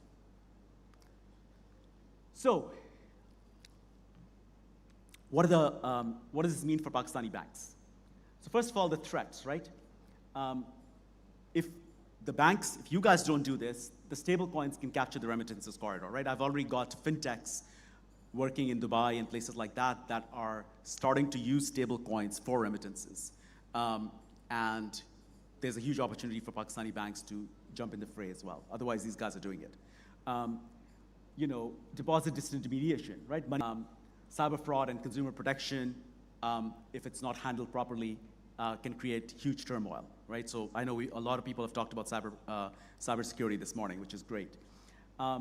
Also, if not handled properly, you could have depeg and volatility, right? So for example, even USDC, you know, had a run when a bunch of its deposits were part of Silicon Valley Bank, and then there was an issue with it, right? So it actually lost its peg against the dollar. That could happen, and then that has catastrophic implications if you don't handle it properly. And then compliance failures, as we saw with the failure of Paytm in India. More interestingly, the opportunities are much more massive, right? Tokenized deposits, as I said, programmability that keeps the money on balance sheet. I strongly urge every bank in Pakistan to look at that. Custody and compliance, right? Every one of these digital wallets, every one of these, you know, tokenized deposits, every one of these, you know, custodial relationships will need custody, will need compliance, and that's where the Pakistani banks are uniquely capable of having an entirely new funding source that's, you know, only going to be growing, not just in Pakistan, but in the global economy. You have the opportunity to ship some of those 5 programmable products that I talked about, and many more, right? Those are just some examples, but those rails already exist, right? The opportunity I would ask for all of you is open your minds, be creative, try some, you know, pilots, take some risks, you know, accept failure, and see what works, what gets both your institutional customers as well as your consumers excited, right? Try those out. Sharia-compliant digital money, right? I mean, you know, there's a mandate here, I think, to have the country be riba-free by 2028. And the Pakistani Ministry of Finance just released a playbook for how this is supposed to move forward. And the interesting thing is that, you know, when they talk about, you know, Sharia-compliant money, when we look at programmable money and programmable digital money, that has the best way of complying with that than anything else out there, right? And the fact that Pakistan has this mandate to do it over the next 2 years means that if we do it well, we can export it to the entire Muslim world, because the entire Muslim world needs this, and they do not have Sharia-compliant digital money. So that's an opportunity not just for the banks here, for their domestic market, but for the entire Muslim global, you know, market as well. So there's a massive opportunity there. The other thing that you guys have an opportunity for is that when JP Morgan or a Western bank has to do some of this work, they have to create the whole identity-based system from scratch, because we don't have a national ID card in the US, right? You guys do. You guys have Nadra, you guys have Rast, you guys have digital identity, you have a lot of the rails in place. So you have the entire distribution mechanism, right? You just have to, again, go back and create these innovative products, and then you have the distribution mechanism in place. And then if you engage the SPP and Pavara early on, you can make sure that the regulation is an enabler, not a disabler, to making all of this happen. Okay? So, you know, in conclusion, I would say that what usually happens in emerging markets is that the playbook for success, right? I've seen it in many emerging markets, whether it's in Bangladesh, whether it's in India, whether it's in, you know, Mexico, all over the world. You usually, if a successful fintech will ride on existing rails, they'll solve one painful problem. To me, the painful problem here that's crying for innovative solutions is remittances, just because it's such a huge opportunity. The regulation can be an advantage. Trust always beats incentives, especially in emerging markets, because trust is the lifeblood of why this thing will be adopted at scale, right? And platforms win. What do we mean by platforms? I mean, I've been teaching platforms for the last 20 years at MIT, and platforms mean that if you can create network effects, right? Both cross-site and same-site network effects. The more people who use, for example, tokenized deposits, the more institutional customers who come in, the more other banks come in, right? So if you can create those kinds of network effects, that's a huge win for all of you guys. So the future of banking, as I said at the beginning, isn't just digital currency, it's what digital currency enables, which is intelligent money. And the banks that learn to program it will orchestrate the next financial ecosystem. Okay? Thank you.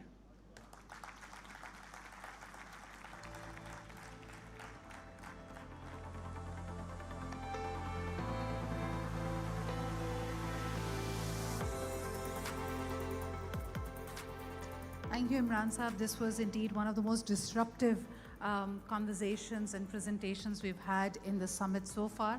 I believe we'll be setting up for the panel discussion, but I was just very keenly looking at the various facets of it and how Imran Saab has detailed about, you know, this common misconception that when we go cashless, what we just want is the cash to disappear, and we want our money to just appear as numbers and digits on our smart devices. But instead, just changing the whole perspective and looking at money as programmable money, I think you've really touched on just the tip of the iceberg. As this conversation goes forward, I'm sure there'll be so many more questions that who will the onus of this programmability lie on? Would that be the government? Would that be the regulator? Would that be the bank? One of my professors of economics often used to comment that poverty isn't the lack of money. Poverty is usually defined as a lack of choices. So if our money becomes programmable money or intelligent money, intelligent in the sense that how the governments or the regulators or the banks would like to see the population or the consumers to look at it, that isn't that taking away at least some of my freedom of how I want to use my money? Some of the questions, I mean the big principal questions that we are going to put forward, if you have all the money and it's intelligent and it's programmable, yet you're not allowed to make all the choices with it. Although, yes, for a lot of functions, it's going to bring perhaps accountability, transparency. I love the example where you mentioned the Benazir Income Support Program or any of these subsidies that are given to a particular underserved community, asking them to then use it for a particular purpose. We've recently had the affordable housing project initiated for rehabilitating all those who were affected by the flood recently. Is that going to be one of the manifestations that yes, you get the fund, but please perhaps spend it in a certain way? It allows you to think about a number of development projects in a new light altogether. But it would also call upon meritocracy. Will it call upon the fact that the decision makers or the programmers need to have their heart in the right places? What is going to be the check and balance and the accountability around it? Some of the questions that are coming to my mind, but I'm sure this conversation will be better taken forward by our moderator and our whole panel together. Ladies and gentlemen, to take this wonderful panel forward, may I first take this opportunity of inviting our moderator. He is, of course, a partner with the consulting PricewaterhouseCoopers, the PwC Pakistan. Please welcome Syed Faraz Anwar.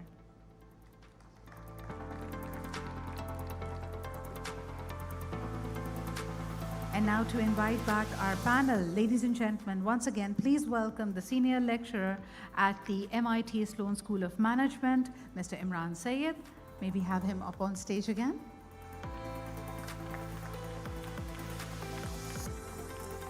May I also request Mr. Muhammad Jamil Seer, the Vice Chairperson at the Pakistan Digital Authority, to please join us up on stage. And last but definitely not the least, may I request Mr. Ali N. Khan, the Cybersecurity Innovation Economy Leader at the Silicon Valley-based Tech Inventor. Thank you for your presence. Faraz, over to you. We have 20 minutes for a fireside conversation, and the timer and the panel is at your disposal. Thank you very much, Sidra. You know, I think this is going to be a very good session in the sense that all of the three pillars of digital ecosystem are present over here. One is represented by the Pakistan Digital Authority. Seer is here. He's leading the National Digital Transformation Agenda at Pakistan Digital Authority. So we will have some good insights from him as well. And obviously you did listen to Imran sharing his bits about digital currency, and not just digital currency, by the way, some elements of tokenization and also fractional assets, which probably are going to be the future of money in the country and going forward. All these are actually going to create an ecosystem which essentially is going to be having some, some safeguards in the form of cybersecurity considerations, which probably is going to be very well spelled by Ali Numan.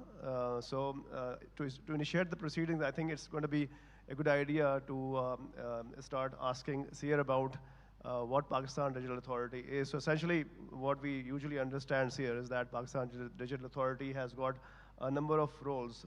For example, it is a data regulator. Also, it is a citizen experience office.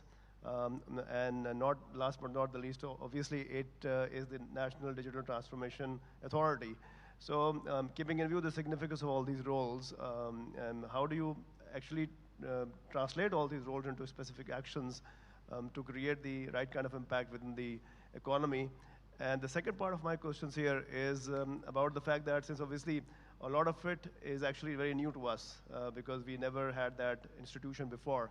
So people would probably like to understand for common men, for common people and for common businesses, how is the success going to look like in the near to medium term and in the long run? Assalamu alaikum and good afternoon, everyone. So let me start with first answering the foundational question, which is Pakistan Digital Authority. Why does it even exist?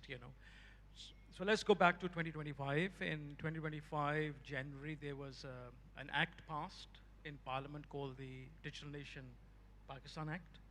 And that brought into existence three different very important things. Number one, it established the National Digital Commission, which is headed by the Prime Minister himself, and we have the 4 chief ministers there as well.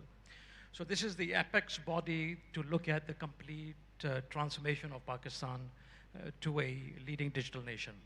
Also, many of the regulators and also major ministries are present there as well. The second thing was bringing Pakistan Digital Authority as an authority into existence.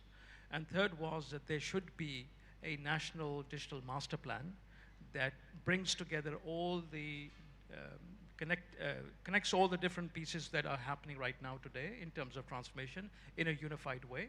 And also where there are gaps, they are able to plug those gaps. So this becomes our blueprint for transformation of the nation as a whole. That particular National Digital Master Plan is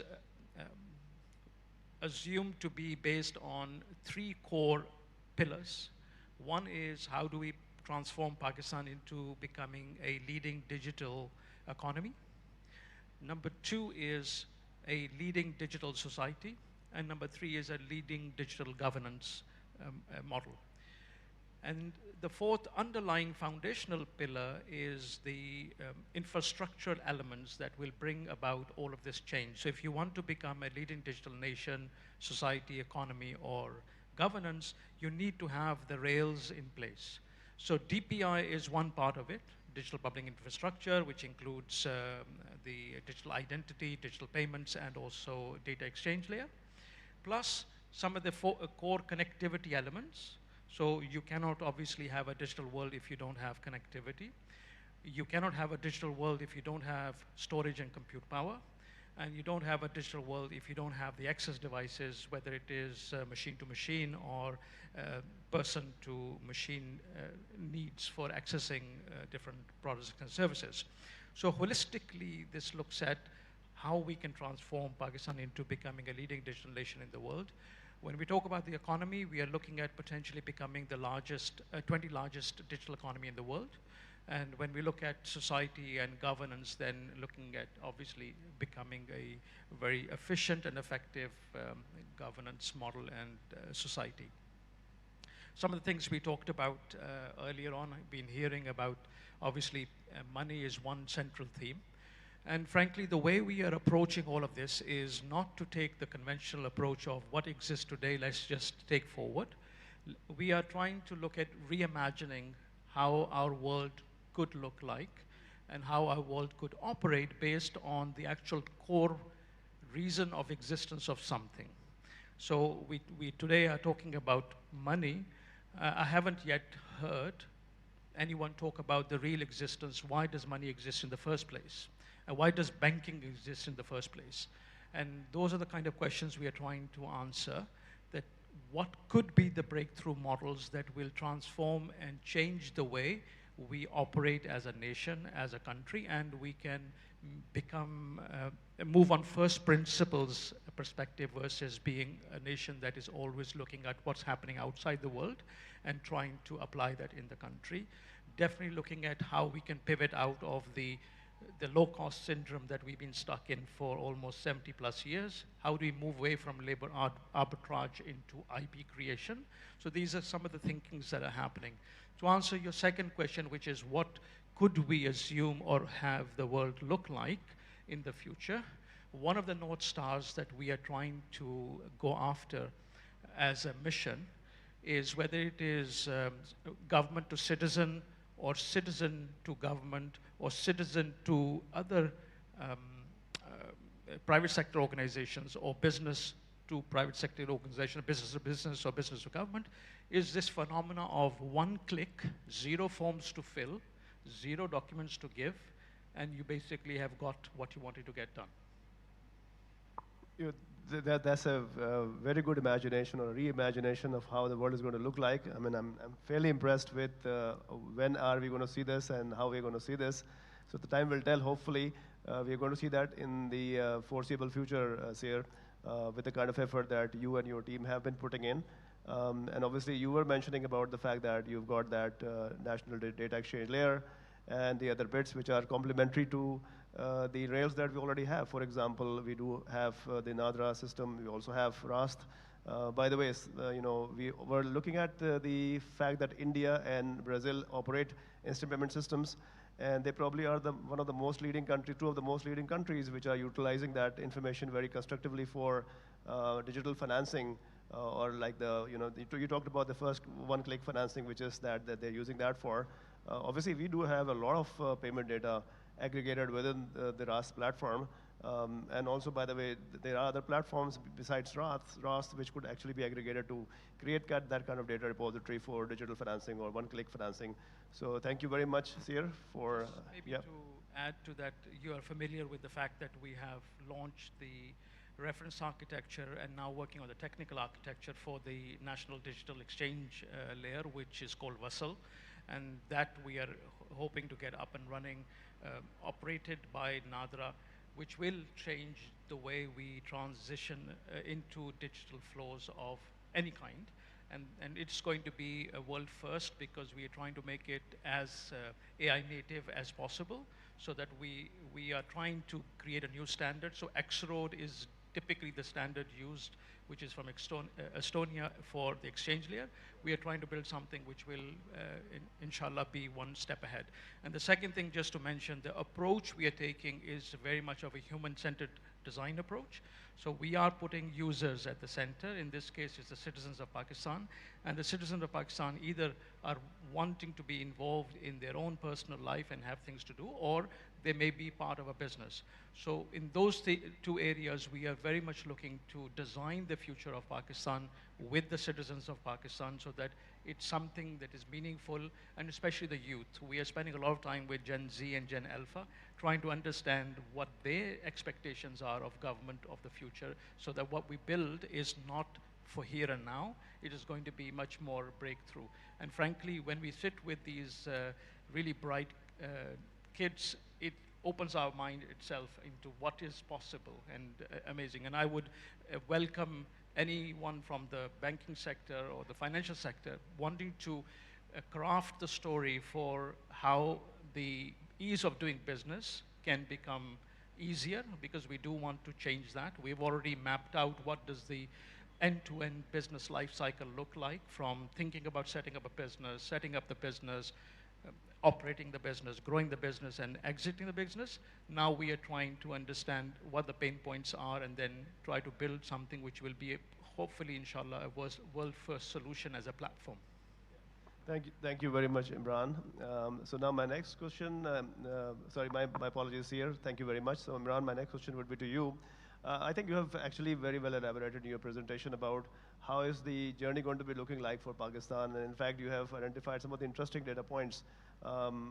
We ourselves were not believing it that Pakistan is probably one of the Pakistan has got one of the highest adoption rates in terms of the virtual currencies in the world. That data point has always been a debatable data point, by the way. But yes, obviously, we do have a lot of users using digital currency as potential investment opportunity. And that too, Gen Z, which is that you, but you also mentioned the fact that a number of structural initiatives are being taken by the government and the other organizations to be able to integrate this virtual currency adoption with the mainstream financial systems. I would probably like to ask you, because there are varying levels of risks that are attached to very different types of virtual currencies. You talked about a number of virtual currencies, by the way. Some of those are actually probably maybe used by the citizens in general. For example, the stable coins and the cryptos. So considering the level of risks attached to those currencies and the level of preparedness of the country, because you do seem to know about the country a lot, how do you think we should phase out our adoption journey to make it more sustainable and more responsible? So that's the first question, Imran. And there's another question which I just thought maybe I should take the opportunity of your presence over here, is the fractional assets. And you talked about tokenization. So in relation to that, the tokenized deposits. So in the context of Pakistan, how do you see these opportunities and challenges? And what could be done in the private and public sector to be able to better yield this potential? Because this is a very high potential, high yield opportunity. Great. No, thank you. Both great questions. So, on this notion of Pakistan being the third largest adopter of digital currencies, let's be real, right? I mean, a lot of that is dollar-denominated stable coins in the informal sector. That adoption happened without us, right? The challenge for us now is to bring all of those people and more into a regulatory fold where they have protection, they have risk tolerance, and they have a way to contribute constructively towards the growth of the Pakistani economy, right? So that's the opportunity. Now, the way I would approach it is, as you said, what is the right phased approach? The right phased approach would be to measure by where if there was a catastrophic failure, where that could be the most contained, right? So I would start with tokenized deposits, right? I talked about tokenized deposits as being a huge opportunity for banks. The other advantage of going first with tokenized deposits, it's a wholesale phenomenon, which means that you're limiting it to the most, mature and sophisticated institutional investors, right? And so they will make sure that they have the right cybersecurity in place, the infrastructure in place, and if there is any catastrophic failure, it is limited to institutions that can handle it, right? Rather than the larger public, where you could create panic, right? So that's where I'd start with first. The next phase would be on a specific use case that has immediate implications for the country, right? So remittances would be a great phase. Again, the opportunity with remittances is a very specific use case. It can still be contained because, you're just sending money from point A to point B, and you can test out the scalability of the infrastructure in a much larger place than you can with just wholesale tokenized deposits. And then if that works, inshallah, then you can actually expand it out to the broader digital rupee and digital currency. So that's how I would do it, right? From a phase perspective. Now, the enabling things that have to happen for that to work well, first and foremost, is, coming back to my slides, rules, the first and foremost is you need rules, you need the rails, and then you need what we call the right people in place, right? So first of all, from a rules perspective, the thing that has to happen is we've got Pavara, we've got SPP. We want to make sure that we don't classify all crypto assets or digital assets the same, right? Digital assets that are stable coins or digital assets that are real-world asset-based tokenization are very different from speculative meme coins, right? So let's make sure that we do the right classification and we give them the right levels of freedom. So I think that's the first part of it, from the rules perspective. And then there's obviously going to be rules in terms of what people can do, how they can, what are the tax implications? That's another big thing. How do we bring more people into the tax fold in a way that is fair, right? Again, the rules can make sure that that happens as well. The second part of that is the rails, right? Again, we are very blessed that we have a lot of the rails in place, but now the question will be, how do we test to make sure that those are scalable when we adopt this at a much broader level that we've done before? And that's where we have to be very careful, right? There was a similar program that was done in Brazil that failed because they tried to do a big bang approach, and when they brought in the privacy-based issues, the tokenized system couldn't handle it, and it actually blew up, right? So we have to be very careful about making sure that the rails are scalable enough to be able to handle it. And then the last part of it is training our folks, right? The bankers, the compliance folks, all of those to be able to understand what the implications are of using, tokenization of digital currencies, of stable coins, of, programmable money, and how do we make sure that we do the right things with it, but we don't abuse it either, right? I mean, the failure in India with Paytm was primarily a talent issue. It wasn't a problem with the rails. So I think that's the other enabling part of it. So if we can go at it with those enabling technologies in those 3 phases, inshallah, I think we'll do well from that perspective. And just 2 follow-up queries on that. A little bit about fractional assets as well, is because obviously we do have a lot of assets available with us. How to actually create fractions of those assets and then make those assets available for wider utilization by public or wider, so yeah, so on your tokenization front. So on the tokenization side, I would say that the opportunity exists to take a lot of assets that Pakistan has. I would start with real estate, because real estate is a favorite investment vehicle for a lot of people with money in Pakistan, but it's unfortunately limited to people with meaningful assets, right? If we can tokenize, if we can make fractional assets available, we can make it available to people less fortunate, right? And do 2 things with that. Make them part of the growth story of Pakistan, create more financial inclusion, and because it's tokenized, we can create far more trails, provenance, audit trails, all of those along with it today, because the problem with real estate today is that A, it's illiquid, and B, trying to find the paper trail is a nightmare, right? So you could actually solve both of those on the real estate side. The second thing I would do is go into places like, trade finance, because again, the ability to do atomic, settlements, the ability to do, programmable money and to be able to do those settlements is huge, and that can create, especially for small to medium businesses, it can be a huge level upper compared to large institutions that have armies of lawyers, that have armies of corporate finance folks who can do these sorts of things, right? So it can be a huge enabler for SMEs as well. So that's where I would start, because I think both of those can not only provide real tangible value, but can also act as financial inclusion as well. So we're not just doing, crypto or digital assets, we're including and enabling small to medium businesses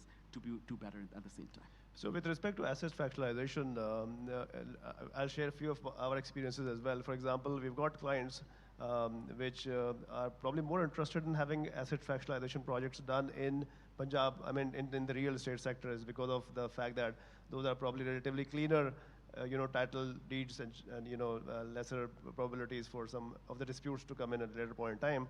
So the business entrepreneurs who are actually residing in Karachi, the wealthier entrepreneurs, by the way, are actually opting for properties in Lahore, their properties in Lahore, to create that first pilot kind of experiences in terms of asset fractionalization, the real estate asset fractionalization. So it is becoming an interesting conversation in the country with respect to the title, the accuracy or the that's wonderful. And the other place I would say that another thing I've noticed, for example, is a company I know in Dubai, but it's Pakistani owned, called Zamanat, is actually providing Sharia-compliant real-world asset tokenization, which is another interesting field, because with the move towards a Sharia-compliant, banking economy and overall economy, there is a need for more Sharia-compliant, tokenization. So companies like that are popping up that are doing the same thing. I think therefore the clean titles are probably going to be extremely important in terms of doing that.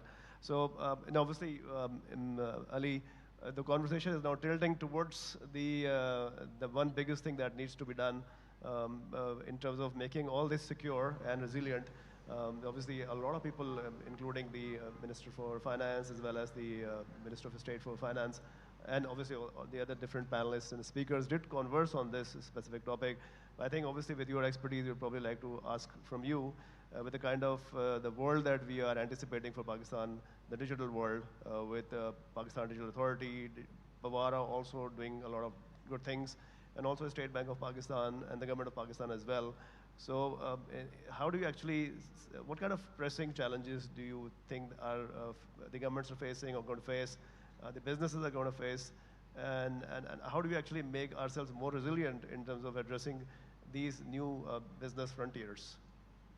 Yeah, I think that's a great question. First of all, I want to thank the rest of the panelists. Great discussion, great presentation so far. Thank you so much for the PBA for discussing cybersecurity in Pakistan. I think it's a much needed topic, and it's much more necessary, as Imran has demonstrated in his presentation, the acceleration and adoption of programmable money, right, and digital assets, and what we perceive transaction of value to be, and how do we actually protect this so we could build a trustable ecosystem around it. So the way I would look at it is that if you step back and you look at the pace of currency and adoption in the last 2,000 years, but then compare it to just the last 10 years, you'll see the number of people that have been able to actually interact and transact because of the mobile payment systems has actually catapulted for the need for speed of transaction. So I think there was a really good discussion around, I think Dr. Abbas earlier mentioned about crime and chaos, and what innovation can actually bring to the economy is this disruption. So disruption is usually directly correlated with crime, as he mentioned, and then crime is typically related with the speed at which money is moving. So I've visited Pakistan, you know, I moved to the US 35 years ago. I've tried to visit Pakistan as a cybersecurity leader in the past and really pushed the envelope around cybersecurity for many years actually, and I'm so glad to see that there's a much more dire need for adoption, especially with the great work that the government is doing around building trust as the Switzerland of Asia, you know, and building peace and governance through Pakistan, and what the Field Marshal has been able to rebrand Pakistan with his initiative on building a safe, secure, sovereign society. So you can't have a safe and sovereign society with the pace of money that's moving if you don't build a cybersecurity infrastructure capability. So just like Mohammed Bhai was saying at the Digital Authority, Pakistan also needs a cybersecurity authority, right, that has a very disciplined, very structured, methodical approach, just like the banking system does, on building protocols, adopting talent that harnesses those protocols into the actual infrastructure of the 32 plus financial institutions that we have in Pakistan, and then actually building a framework to accelerate and adopt around what programmable money and digital assets and this agentic payment system society that we're shifting toward. So it means it's a lot of work, you know, so it takes a lot of patience and a lot of calculated organization. And I think when you're trying to build security around innovation, what I realize is that one of my mentors, actually Dr. Alicia's here, Ron Green, who was the CISO at MasterCard. He was a mentor, luckily, early in my age. And in my career, what I realized is that you can't build security after.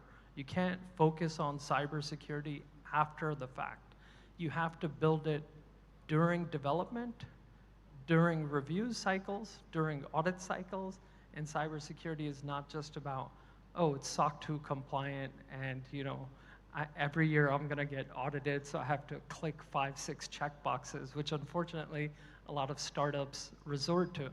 In financial institutions, you have to build security by design. So, you know, JP Morgan Chase is really brilliant in doing this. You know, there's a lot of great companies like Recorded Future in collecting cyber threat intelligence that builds preventive fraud management systems real time, right? And one of the great things that I've had the privilege of doing since I've come to Pakistan is work with the CISO community, right? And I'm really glad to see CISOs participate in the Pakistan Banking Association, which probably hasn't happened before, right? So it's a movement that we also did a decade ago in the US, where the FSISAC, where I was the CTO, we started to pull cybersecurity leaders into non-cyber financial summits, and we did the opposite of bringing cyber leaders into actual non-technical summits, right? So I think that continuation of talent,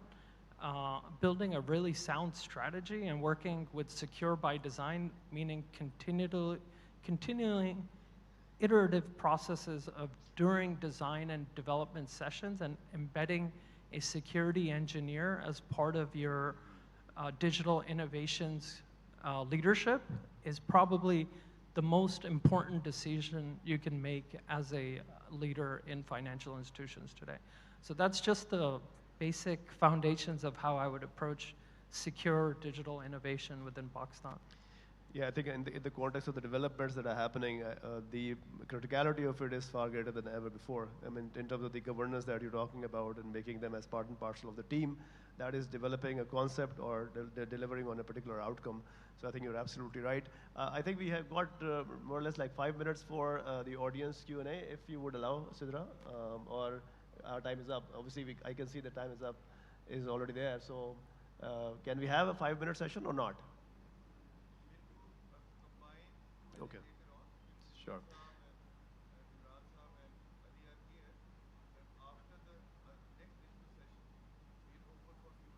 Excellent. So all of the panelists are going to be here tomorrow. So there's going to be a combined Q&A after the two of the digital sessions.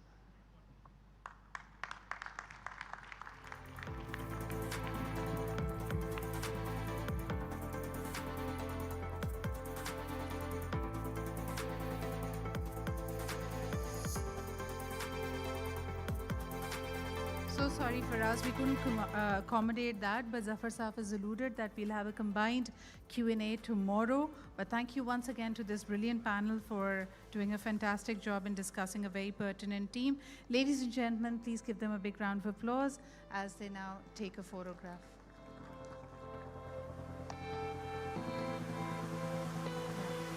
So we'll do the Q&A after the final segment, this last session, which, ladies and gentlemen, is titled as Retail Banking and Payments, Exploring New Horizons Amid an Evolving Competitive Landscape. And for this one, ladies and gentlemen, first and foremost, our next speaker has a brilliant theme saying, Building a Sustainable Digital Payments Future. Once again, ladies and gentlemen, join me in welcoming our speaker for this. He is the Managing Director and the Head of Payments for the MEA region Citi. Please welcome Mr. Naman Kapoor.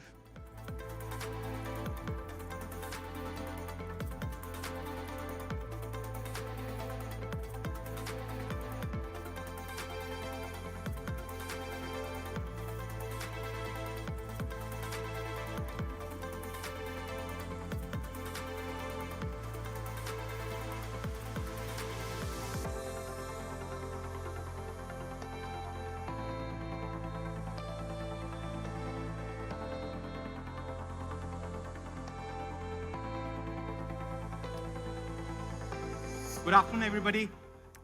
I've had the privilege of standing between you guys and snacks is what Hafsa tells me.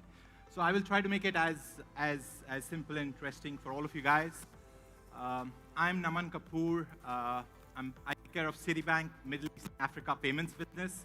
I'm not a payment expert. I'm sure there are much bigger payment experts over here. But I have kind of spent 20 years in payments across India, Singapore, Malaysia, South Korea, and Dubai and Middle East Africa. So what I'll also do is not to talk to you about all the theoretical stuff that's happening on instant payments. I'll focus a lot around what is the innovation happening, what do the corporates want, what are some of the things that we can do in RAS, and what does the future look like for us. So that's what I will try to do. I will focus a lot more on instant payments and try to bring the global trends around instant payments for all of you. let's talk about everything that's happening in the evolving payments landscape, right? I think digital economy growth, we're all aware of. Cash going away, we spoke a lot about that. We spoke about instant payments growth, right? Even in Middle East, Africa, Pakistan, all of this part of the world, instant payments is growing at about 30% CAGR. That's a massive growth rate. From a regulatory landscape perspective, again, we're aware of everything happening from a digital payments perspective, from digital assets perspective, how there is ISO, how there's so much of convergence. I think if there is one thing that I want you guys to take away from this slide, it is the last box on the right. The evolution of payments in terms of whether we should have RTGS, what's the role of RTGS, what's the role of ACH, and what's the role of IP. Multiple countries are in this stage globally, where a lot of times after having RTGS, we are taking a step back into ACH. I personally believe that some of the work that's happening in Pakistan around RTGS and IP, that is the way to go forward. I think ACH, more and more, we will see the convergence of the ACH rails with instant payments. Because if you look at it from a client perspective, it is a continuum of payments. The same instant gratification that an individual paying to a person on a P2P platform, the same one is required by a treasurer. The same one is required by our corporate clients. So that, I think, again, is a big piece. And we are seeing already globally, whether you look at Hong Kong, Brazil, Australia, massive convergence of ACH and IP. Hong Kong actually sunset their ACH completely, and they're only promoting IP. So that is the kind of convergence and explosion of IP that we are seeing globally. And you see a lot of stats over here. Obviously, there are 2-3 leaders that we see globally on instant payments.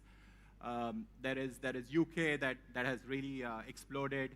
But obviously, there is India and Brazil that have some of the maximum volumes. I spent about 10, 12 years in India, roughly around the same period that UPI was exploding, around 2014 to 2024. So did a lot of work with NPCI around what happened in the UPI revolution, what happened in the instant payments, why 50% of the instant payments globally is on UPI platforms.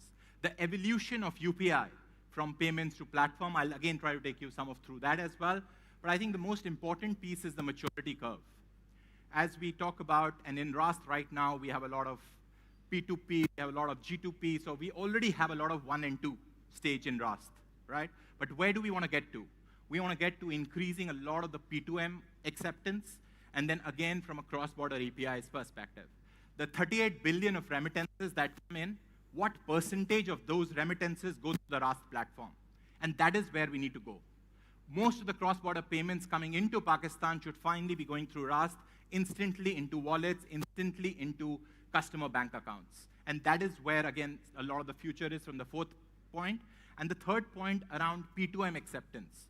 Once P2P is there, it's always, P2P has always started being the first one in across all IPs, right? But as more and more corporates start accepting payments through IP, that's when the innovation and that's when the value addition on IP keeps on happening.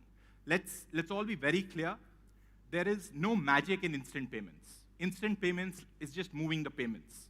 The magic starts happening when the percolation of instant payments happens everywhere, and that is when the innovation starts happening and the value addition that starts happening. And that is what I will again cover in some of the coming slides. This is a very important slide, according to me, because let's leave what we want to do as bankers. Let's think about what our clients want. Let's think about what our corporates want and what are the real use cases that have got a lot of adoption globally. And here I have a compendium for you guys of what we have seen globally, right?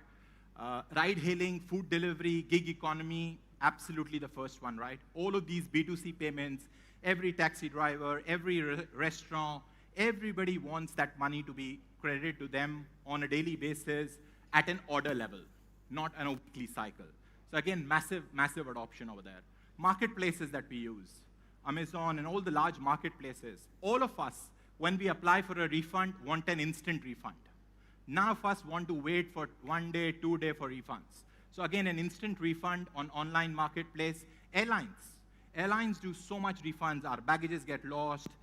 We cancel tickets. All of those refunds should be on instant payment rails, should be on alternate payment mechanisms, should be on cards. That is, again, a big use case that we are seeing globally. Content services, obviously with Meta, TikTok, all of that exploding, all of those influencer payments happening through this. From an accept perspective, right? We spoke about airline, but let me give you a few more very typical B2B cases, right? Where is the maximum acceptance that we are seeing? Telecom. At 3 a.m., your data runs out, and you need to watch a World Cup match. There is an exciting match that's happening, and the data has run out. What is exactly needed is an instant payment rail that will create it in 2 minutes, and you will get the data recharge. So telecoms globally are one of the biggest users of IP rails. Airlines are a big user. Insurance. Whenever you're doing an insurance claim, do you want a check to come to our houses? Do we want the physical instruments to travel for 2, 3 days, 7 days? Absolutely not. Insurance, more and more claims are moving into the IP rails. How do the insurers pay directly to the corporates, to the clients, through IP rails? Again, a massive, massive use case around payments and acceptance. Utility, and I'll speak a lot about how QR codes, I believe, are critical to IP, all right? You will always have apps where you can use instant payments, but what really takes it to billions of people are the QR codes. QR codes on a newspaper where you can make the payments, QR codes on every electricity bill, every telecom bill, every utility bill. Digital, every website having a QR code, and the app being so convenient that it is as convenient as the card rails. What is IP competing with globally? IP, instant payments, is competing with the convenience of a card, convenience of the card points, and the third one is around the working capital benefit, right? The credit cycle that you get on a card. And if an instant payment is able to cater to these 3 things, is able to compete with these 3 things, that is what success looks like. In India, in Brazil, in all of the countries where instant payments have exploded, the central bank, the banks, and the ecosystem has found a way to take care of these 3 things. And this is what I was going to talk about, that payments and acceptance is what I call pretty much table stakes. You got to do that, you got to be 24/7, you got to be 365. But it is the validate layer and the value addition layer that starts adding massive benefit from a corporate perspective. How much money do we waste in onboarding employees and vendors? We still have so many processes around getting a canceled check for onboarding a vendor, for onboarding an employee. What if we're able to do real-time bank account validation, real-time bank account name validation? All of those things save massive expenses for the corporates. How much money do the corporates waste in terms of return of funds? For a Benny account not being valid, for a Benny details not being valid, beneficiary core bank not being right. If all of that pain is taken away from corporates through a bank account, through a bank routing mechanism, validation, that is what the corporates are looking for. And that is the biggest use cases. And what do the corporates and the clients pay for? They do not pay for the payment or the acceptance. They start paying for the validation, the value addition through all of that when they can actually see expense saves. And when you start adding value through all of those, that is when it starts becoming monetizable. This is a great slide on everything that's happening globally on the value addition use cases, right? And if you look at over here, let's start with Brazil, right? You've got full proxy alias validation, right?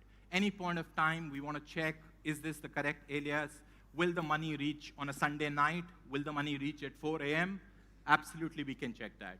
When you start doing the orchestration by the central bank in terms of how the payments are being routed, how do we ensure that there are minimal returns and 100% validation? That is when Brazil plays a great role. Let's go to India for a second. Over here again, you have the UPI, VPA ID validation. And again, we have to put a lot of thought process. Right now, I understand in Rust, most of it is mobile numbers as an alias. Is that good enough? Do our customers want to be able to choose any alias? Do they want their name? Do they want their email ID? Do they want their birth date? Do they want their favorite soccer team to be an alias? Those are the kind of questions that we need to ask about alias. And let's go beyond banking, right? Let's talk about identity. Can my tax ID number be validated? I want to be able to show that when I'm doing a commercial transaction in a B2B landscape, and this is the tax ID that the person or the corporate is giving me, can that be validated? Those are the kind of value additions that, again, corporates start paying for. Australia, again, the whole thing around when you get the Benny name, and we do this, and sometimes we have to do sanctions checks and AML checks and all those kind of things, right? Just the name validation, whether it's a partial match, a full match, no match. This is the kind of intelligence which then enables you to put an AI or a bot on top of it to be able to completely automate the payment flow. So again, a big use case around the Australia landscape.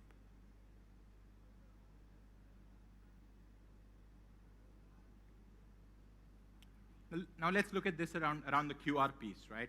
I spoke a little bit about this from a QR landscape perspective, but the biggest benefits, right? Low cost, anywhere people are carrying a sticker of their QR code. At the back of their phone, they are carrying a sticker of the QR code. There's a small Kirana store in Karachi. There is a pharmacy in Lahore. Anywhere you want to pay, having a simple QR code at the stall, at the checkout counter, that's the kind of convenience that QR has. Can QR replace the MDR machines and the card machines? In terms of convenience and cost, absolutely. And that is the kind of revolution, again, that we are seeing of QR codes being there everywhere in terms of convenience. Excuse me. I think if you again look at the adoption curve, right? The kind of adoption curve we saw from millions to going into tens of millions, hundreds of millions of QR code globally, I think that in itself tells you a lot of advantages of QR code. Now again, we're talking about the same value ladder that we spoke about, that how it would again start from P2Ps, people scanning across QR codes, people showing their phones of these are the QR codes. But as it goes more and more into P2M and B2B, that is where the real magic starts happening. In B2B, I want to give you two use cases that are some of the best use cases. We have a really large auto OEM, right, producing vehicles. And one of the biggest profit that any automaker makes is on the spare parts. But for the spare parts to leave the workshop to the actual merchant who's selling the spare parts, there should not be a reconciliation mechanism. If you take a reconciliation mechanism and if it takes days to happen, the order is gone. From there, if you're able to really validate that the payment has happened, an instant reconciliation is able to happen, that is when the spare parts, rather than with 2 days delay, leave with the same day. And that is sales enablement for in the B2B supply chain.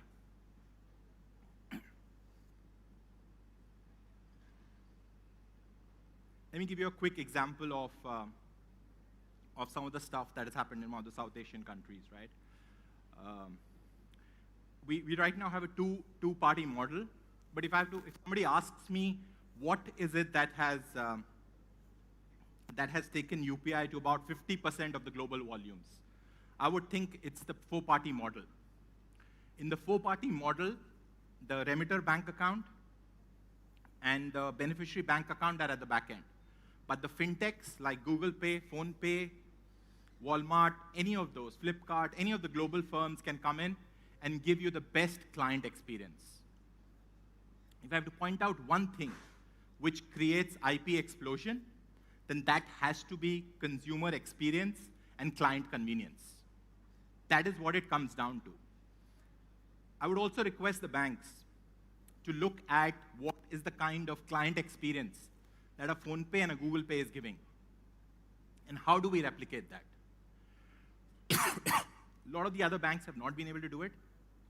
But if you're able to do that, then I think that would be really, really useful. And it comes down to some of that. Again, one of the things that I was talking about, that you have to start thinking about the entire ecosystem, not just about the payment. You have to think about the identity layer. How are you able to completely digitize the identity layer? Think about the payment layer. And then think about the data aggregation and the open banking layer. These are the three layers that when you look at it from an ecosystem perspective, start adding end-to-end value. And I want to talk a little bit about public-private partnership. We talk about the fintech innovation, but I think one of the key things is that central banks and banks manage the rails, but we let the fintech players, the biggest tech players, innovate on that rails. And that has been of massive success in most of the countries where we have four-party model. Even if you look at some of the volumes tell you very clearly. Only the 10% of the volumes, thank you very much.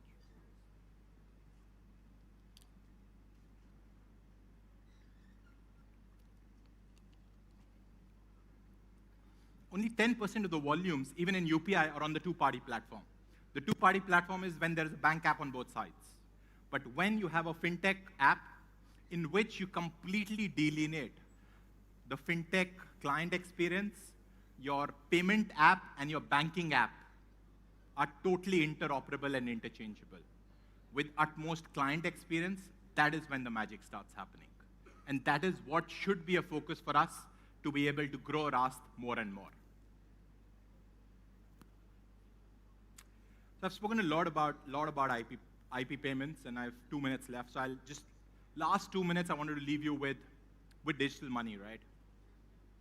And again, as we keep going into instant payments, and I think the previous speaker spoke a lot about digital money as well, the key stuff starts happening around the stable coins and the tokenized deposits. Let me talk to you a little bit about, I've not brought about any city slide till now, and this is my only city slide, so I'm not here to talk about city, but I will talk about tokenized deposits. I think tokenized deposits have the best of both worlds. You're able to get the credit to the clients in terms of liquidity management, from a balance sheet management, yet you're able to move funds from a DLT perspective. And this, I believe, is one of the biggest futures, and the announcement that you've seen recently around the clearinghouse coming together to be able to make tokenized deposits interoperable. That, again, is, we believe, is the future of digital payments. That not only the physical money moves into digital money, it actually moves to tokenized deposits. It benefits from everything that distributed ledger technology has to offer, but it also benefits from everything that a bank balance sheet has to offer to the corporates. And this is again something that we've been talking about, that where would the biggest innovation come from? I believe there's so much of innovation happening on the traditional rails, instant payment, real-time cross-border payments, SWIFT retail scheme, all of that is happening. And then there is DLT happening, and there is bridge happening, and all of those things. The future in this multi-polarized world would be when the digital rails and the traditional payment rails come together. And I believe that was going to be the biggest future. That is what we are betting on, and that is the work that we are doing in terms of getting both of those worlds together. That is a quick roundabout of everything that I had to say. I'm available for any questions. I have stuck to time, so that is giving you some time back. And thank you for being a wonderful audience.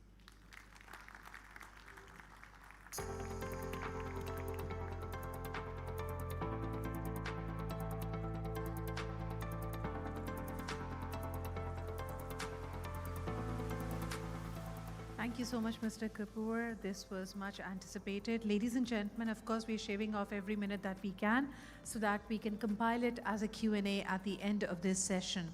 The next up, ladies and gentlemen, our presentation is themed as Digital Banking and Fintechs, Reshaping Banking and Payments Fundamentals.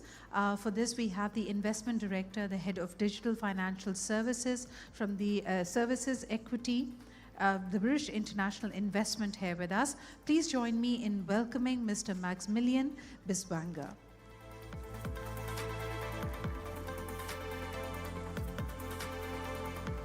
Thank you. Welcome, everyone. And first of all, a big thank you for the PBA to inviting me to this conference. I think I'm the last speaker for today, so maybe there's also a bit of a concluding thought justified. But I'm absolutely stunned by the sheer scope and size and quality of this conference. When I got invited, I expected some smaller, semi-informal session, but what you put here really on stage is blowing my mind. So thanks a lot for that, and it's an honor to be here. Now, I'm also obviously particularly happy to get the task to talk about consumer neobanking, because I think that is a topic which, without exaggeration, has been one of the hottest topics in global financial services over the last decade. And why it is so hot is obviously, where does it derive its heat? It's also obviously linked to some of the valuations which we see in the space. I mean, many of you have seen Revolut last year announcing a funding round at a valuation of $75 billion, just little more after 10 years of existence. So those are, of course, eye-watering numbers, which make many people aware of the sector and that there needs to be something there, which is really, and again, that's not my title, that's the title which was given to me, but I find very fitting, is reshaping banking fundamentals. Okay, before jumping into the topic, though, I will give a short introduction of my employer and of myself. So I work for BI, British International Investments. Many of you will know us as an institution, but for those who don't, we are the world's oldest DFIs with over 75 years of experience. We are not the world's largest DFI. That title probably still belongs to our colleagues, and I know there's some in the room from the IFC, but we are working on it, obviously, to challenge them at that point as well. And within the 75 years of our existence, Pakistan has really always been a very key region. I mean, you will not be surprised, obviously, our focus is on high-impact sectors, infrastructure, financial services. I mean, many of you in the audience have worked with BI on either equity or debt transactions, so you will know as well. But also in other spaces like creating really a nascent VC market and a PE market in Pakistan. I myself, it was mentioned, I lead our digital financial services investments, particularly the growth equity part. Digital financial services, as you can imagine, also over the last 5 years, have become a really core part of our portfolio. And we serve the space through many channels. Equity obviously is one. We also are increasingly active in the debt space, and we support it indirectly through funds. So here, just a couple of names. If you think your name should be on this slide as well, because I have seen a couple of particular indirect investments in the audience, please let me know, and I put it on next time. I just want to draw the attention to one specific name here, because I will use it later in the presentation to give some illustration of what I want to say, and that is GoTimeBank. GoTimeBank is our flagship neobanking investment. They have, in very short time, like less than 10 years, acquired 13 million customers in their home market in South Africa, and then are also approaching the 10 million customer mark in their second country of operations, which are the Philippines. So, and I also have the pleasure to sit on their board. I will use them as we go through the presentation as an illustrator case. But now coming back to the main topic. But before we go into how neobanks actually reshape the financial service, let's start with a basic question, which is not an easy question. What is a digital consumer or a neobank? And probably there are many answers to the question, but I will give you my two, let's call them necessary condition, what makes a neobank for me. The first one is almost a truism. A digital neobank needs to be a bank. That means it needs to have a banking license, and it needs to be allowed to raise deposits, which, as all of you, or many of you here in the audience know, is probably the most responsible activity in finance to manage the money of saving customers. The second necessary condition, and that's a bit more of a complicated one, a neobank needs to be digital native. Now, what does digital native mean? There are probably as many definitions for that as we have people here in the room. I will just put a placeholder at the moment, because this is what the talk also will be about on the next slide. But for the moment, let's say digital native means that it can't rely on traditional branch networks. So those two necessary conditions need to be met, in my opinion, in order to be considered a neobank. Second, quite fundamental question, what does a neobank do? And I always, and this, I would like to draw your attention to this graph here on the right side of the screen.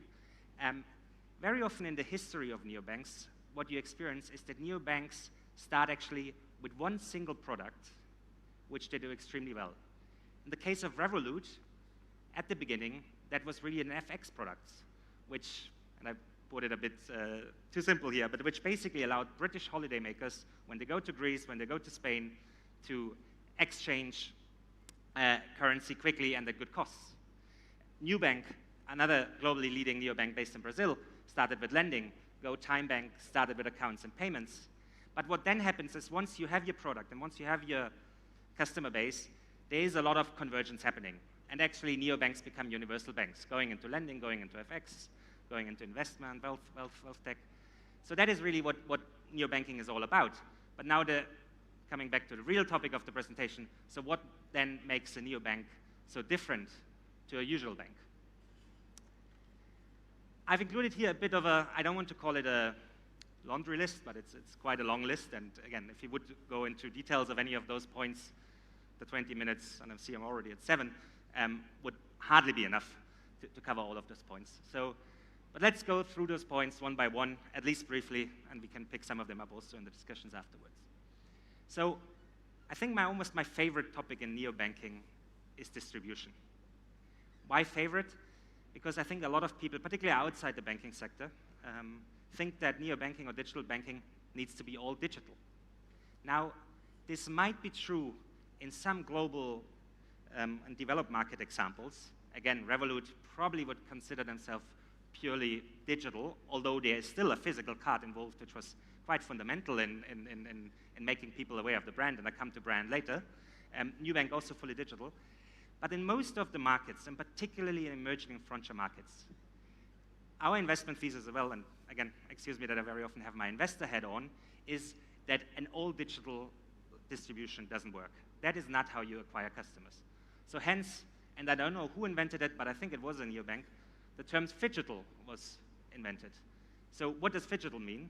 So phygital is a physical distribution to acquire customers without basically having a full branch network, and then serving those customers later in a digital manner.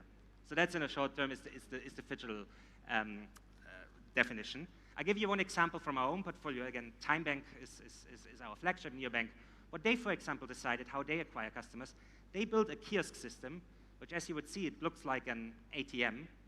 It isn't a fully fledged ATM because it doesn't dispense any money, but what it allows you to do is to open a bank account at an ATM in less than 5 minutes, and not only it opens your bank account, it also prints you a debit card on the spot with your name on it.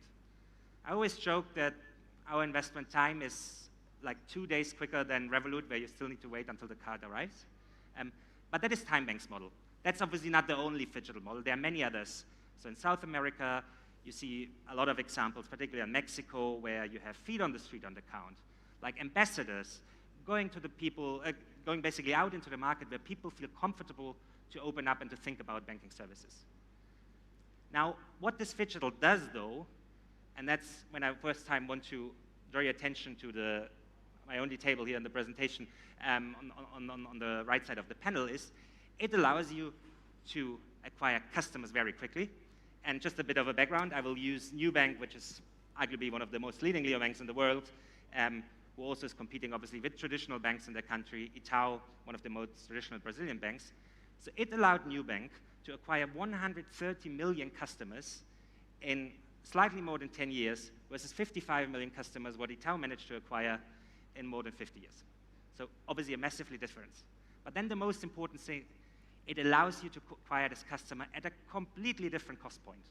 So Nubank, the estimates are that their customer, or their acquisition cost per customer is $20, comparing to $100 what a traditional bank pays. Now, I'm sure all of the bankers in the room have their own customer acquisition cost in mind, but I would bet it's much closer to the 100 than to the 20. And then within the neobanking space, you also can see, and I quote time again, you can see customer acquisition costs through the phygital model, which is much closer to a $10 per customer. So obviously that's a fantastic customer cost. Coming to the next point, product, because once you have those customers, you obviously also need to serve them. And that is where really a lot of neobankings struggle, particularly at the beginning. Particularly if you're a one product company, or start out as a one product company, as we have seen lots of neobanks have done when they started. So product is extremely important, and ultimately product will result in high activity rates of their customers. within the neobanking space, activity rates is probably one of the most followed metrics. It is also one of the most manipulated metrics. I'll give you an example. Those 130 million customers, they will not all be active customers of Neobank. That's the high-level number. I don't know the exact number, but I can tell you my own example. If around 30%, or let's say 30 to 50% of those customers are active, that would already be a best-in-class activity rates.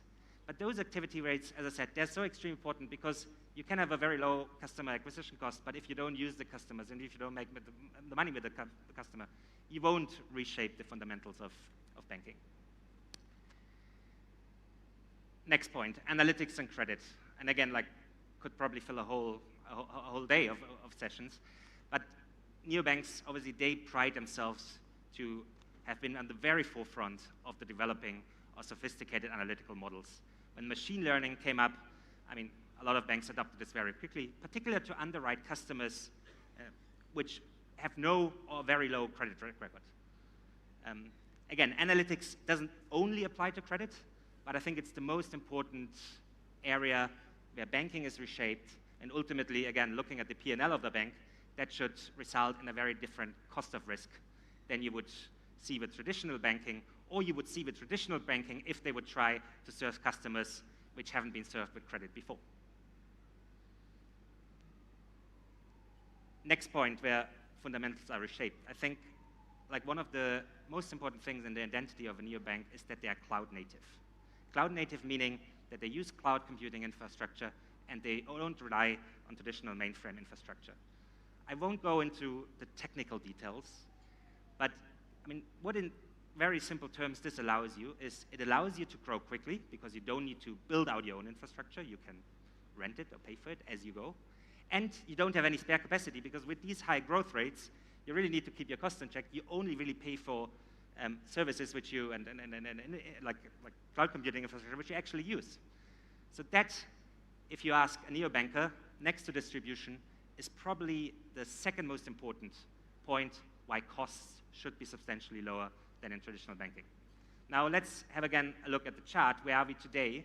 And again, I use Neobank because it's one of the most mature neobank in the space. So indeed, the cost-to-income ratio of a neobank, and Neobank in particular, has for the first time last year reached the below 30% mark. Now up to 30%, I would bet many bankers here in the room would say, that's also something we can achieve by just being cost efficient and lean. But going below 30%, it gets really interesting. And now, and I need to mention this obviously, is there more way to go? And every neobanker would say, yes, there is, particularly with the use of AI. So I quote one CFO of one of the neobanks we work with quite closely, who already told me that the cost savings are immense, particularly in the development space. Now, all of you will know developers are A, very scarce, and B, probably one of the most expensive resources as of today. But with AI, this neobank I just was referencing to, and I won't mention the name, managed actually to shift 50% of the coding to AI versus manual coding. So that obviously hints at a potential of massive, massive cost savings. So again, don't be surprised if that 30% will at one point reach or approach the 20%. Last point I want to mention, it's a less technical-like aspect, is brand. Now, neobanks are also obsessed with brand. Why are they obsessed with brand? Because I think this is still the one big advantage traditional banks have, that they are more trusted, particularly when it comes to primacy accounts. So accounts where you either receive your salary or you have your most important financial product. In developed markets, that's very often a mortgage. That is not yet very often sitting with neobanks. So they know they need to invest in and I would call it like, non-technical, like brand building, in order to really achieve what they're set out to achieve.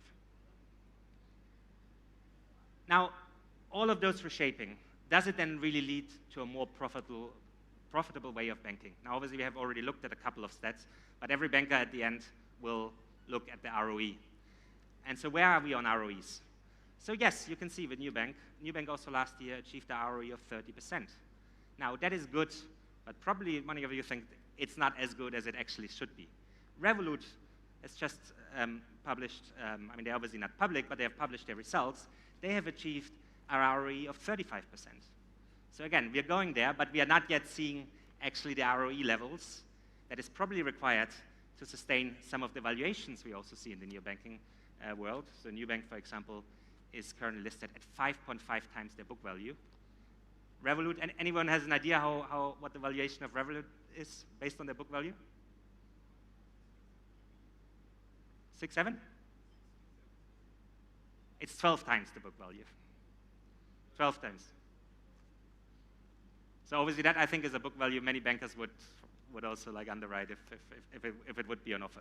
So high profitability is a must. We are not yet there, but again, with all the measurements and with all the reshaping here, I think we will see sustainably higher profitability rates, which the market is also already pricing in today. Now, having said this, I think the race between neobanks and traditional banks is still on. Now, for example, looking at Itaú is still the more valuable bank with a market cap of $90 billion. Now, that wasn't always the case. Those valuations were often fluctuating. But again, they're very much still in the race, I would say, and particularly if traditional banks will adopt some of those measurements, and they have no doubt already started. I mean, I would very much guess that many banks think about cloud computing. Analytics is already very well entrenched in the banking world as well. So the race is very much on. Now, I know I have 3 minutes left, so I want to go to a new frontier where I think the race has just started in digital banking. Now, when the Honorable Minister of the State told today that you already have 90 million digital banking customers in the country, I was a bit shocked because that's not the statistic what I have, but I think it comes back to the original definition. Like a digital banking customer for me is a customer who is actually banking with one of the 5 digital banks which hold a digital banking license, which was granted by the State Bank of Pakistan a couple of years ago. Now again, having my investor hat on, why is Pakistan such an exciting neobanking frontier? Well, as I just said, there are digital banking licenses out there, so you have the chance to create digital native banks. But it's not only that. I mean, obviously, the infrastructure needs to be in place as well. And all of those, like Rust, Link, Nadra, have been mentioned many times today, so I don't need to repeat them. But I can tell you one anecdote. When Time Bank, and it's not a secret that they also are very interested in what's happening in Pakistan, when they first looked in the market, they were absolutely wowed by this infrastructure. So Pakistan really has managed over the last year to put a, I would say, best-in-class infrastructure in place, which makes digital banking possible. The second, and again, very much from my investor and on, why is neobanking so exciting here? It's demographics in the market. Now, a 250 million population, which many of them underbanked, obviously makes investors quite excited. But it's not only that high-level figure, it's also the stories which really unfold underneath. I think the most important is probably the high financial inclusion potential, credit penetration. Again, we heard today that the banks have done some progress, have made some progress in the past to increase their loan-to-deposit ratios, but on a global scale, they're still low, like I would say still pretty below the 50% mark. So that's obviously a very interesting area for neobanks to grow into. The other one is the growing field of Islamic finance. I know we will have probably a very interesting session on Islamic finance tomorrow, but again, this is a space where both traditional challenger banks, but also neobanks, have a lot of room to grow and, yeah, to develop market shares. Growing digital engagement in Pakistan, again, this is not only neobanking, it's not only about that. We have heard all of those examples today. E-wallets are blossoming, e-commerce is blossoming, stable coins becomes important currency. I mean, fintechs outside of the neobanking space are very active in the country. So all of this obviously helps, particularly also with the trust building towards the digital space, which neobanks require. Now, what are the key challenges? Again, I think the first one will not be a surprise, particularly for global investors and also global operators like Time. There is still a very high political and macro risk perception, although I think, particularly when people come to Pakistan and really look at the market in detail, that often is not as strong as you would think from the outside. The other, and I would say even bigger challenge, and that is really a credit to all of you in the country, is that there's a lot of existing trust in banks here. So I've seen statistics where 80% of the Pakistani would still say they would rather prefer to have their primacy bank account with a traditional bank rather with one of the neobanks. So that is a huge task for neobanks to build that trust and to make up way versus traditional banks. And then the last piece of challenge, and again, it's my favorite topic probably, is distribution. So when Time Bank looked at the country, again, they were very much excited about the market potential, about the infrastructure, about the general trust in digital. Having said this, the distribution networks, particularly outside the cities, which you need particularly when you want to apply a phygital model to distribution, they are very hard to find. Obviously, distribution is also very much a local game. So as a lot of the 5 digital banking license holders are local, I'm sure there are creative solutions to be found, how you actually distribute your products, but it is a big challenge. So having said this, the race in neobanking in Pakistan, in my opinion, has just started. But as with every race, and as with any competition really, it's not about winners and losers here. It's about making the entire financial system stronger through competition. And I think this is what we will see over the next 5 to 10 years here. So with that, I want to conclude my talk. Thank you very much for the attention. And I'm very much looking forward, obviously, to the Q&A and also the panel discussion.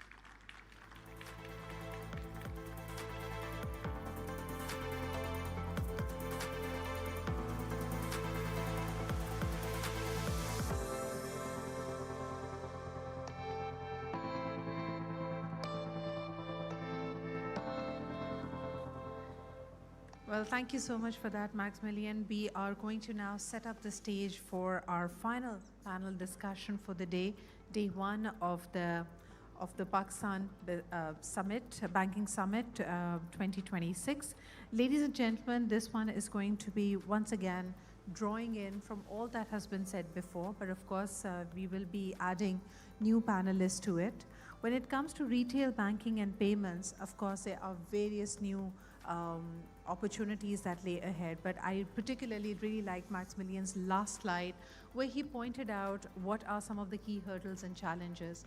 The real blank places, when we talk about the branches of brick and mortar, it still continues to symbolize a lot of trust, and it allows people to actually go for it. One could have presented this case in a hypothetical situation that since there are so many new digital native Gen Z bankers or bankable population out there, shouldn't they be preferring the neobanks to begin with? But there exists a lot of legacy around the banks, and I really particularly like that definition when he looks at the digital banking portfolio to be limited to the 5 digital banks. That's interesting because even your legacy banks that have been mature and have been around for a long time, are way ahead when it comes to digitalizing their operations. So that distinction and the variety of mobile wallets and tools that are available to people, that in itself creates a very, very ripe environment. Ladies and gentlemen, we are increasing the seats. I think for now this is enough.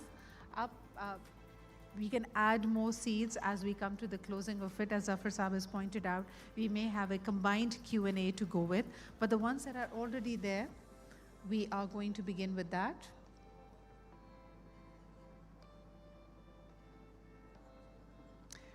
Fine. Without any further ado, ladies and gentlemen, may I once again call in our 2 brilliant speakers back on stage for this panel discussion. Please welcome Mr. Naman Kapoor, the Managing Director and Head of Payments at MEA Region City. And may I also request Mr. Maximilian Biswanger, the Investment Director, Head of Digital Financial Services, Equity, British International Investment, to please join us up on stage. In this panel, we will also be joined by Dr. Aftab Rizvi, the Chairman of the Associates Group.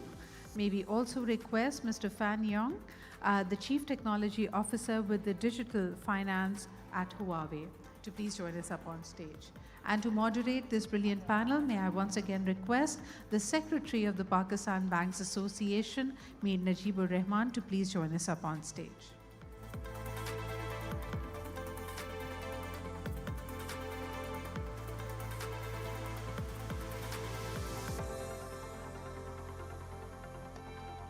Rajiv Saab, over to you. We'll have a timer for about 20 minutes for this fireside chat.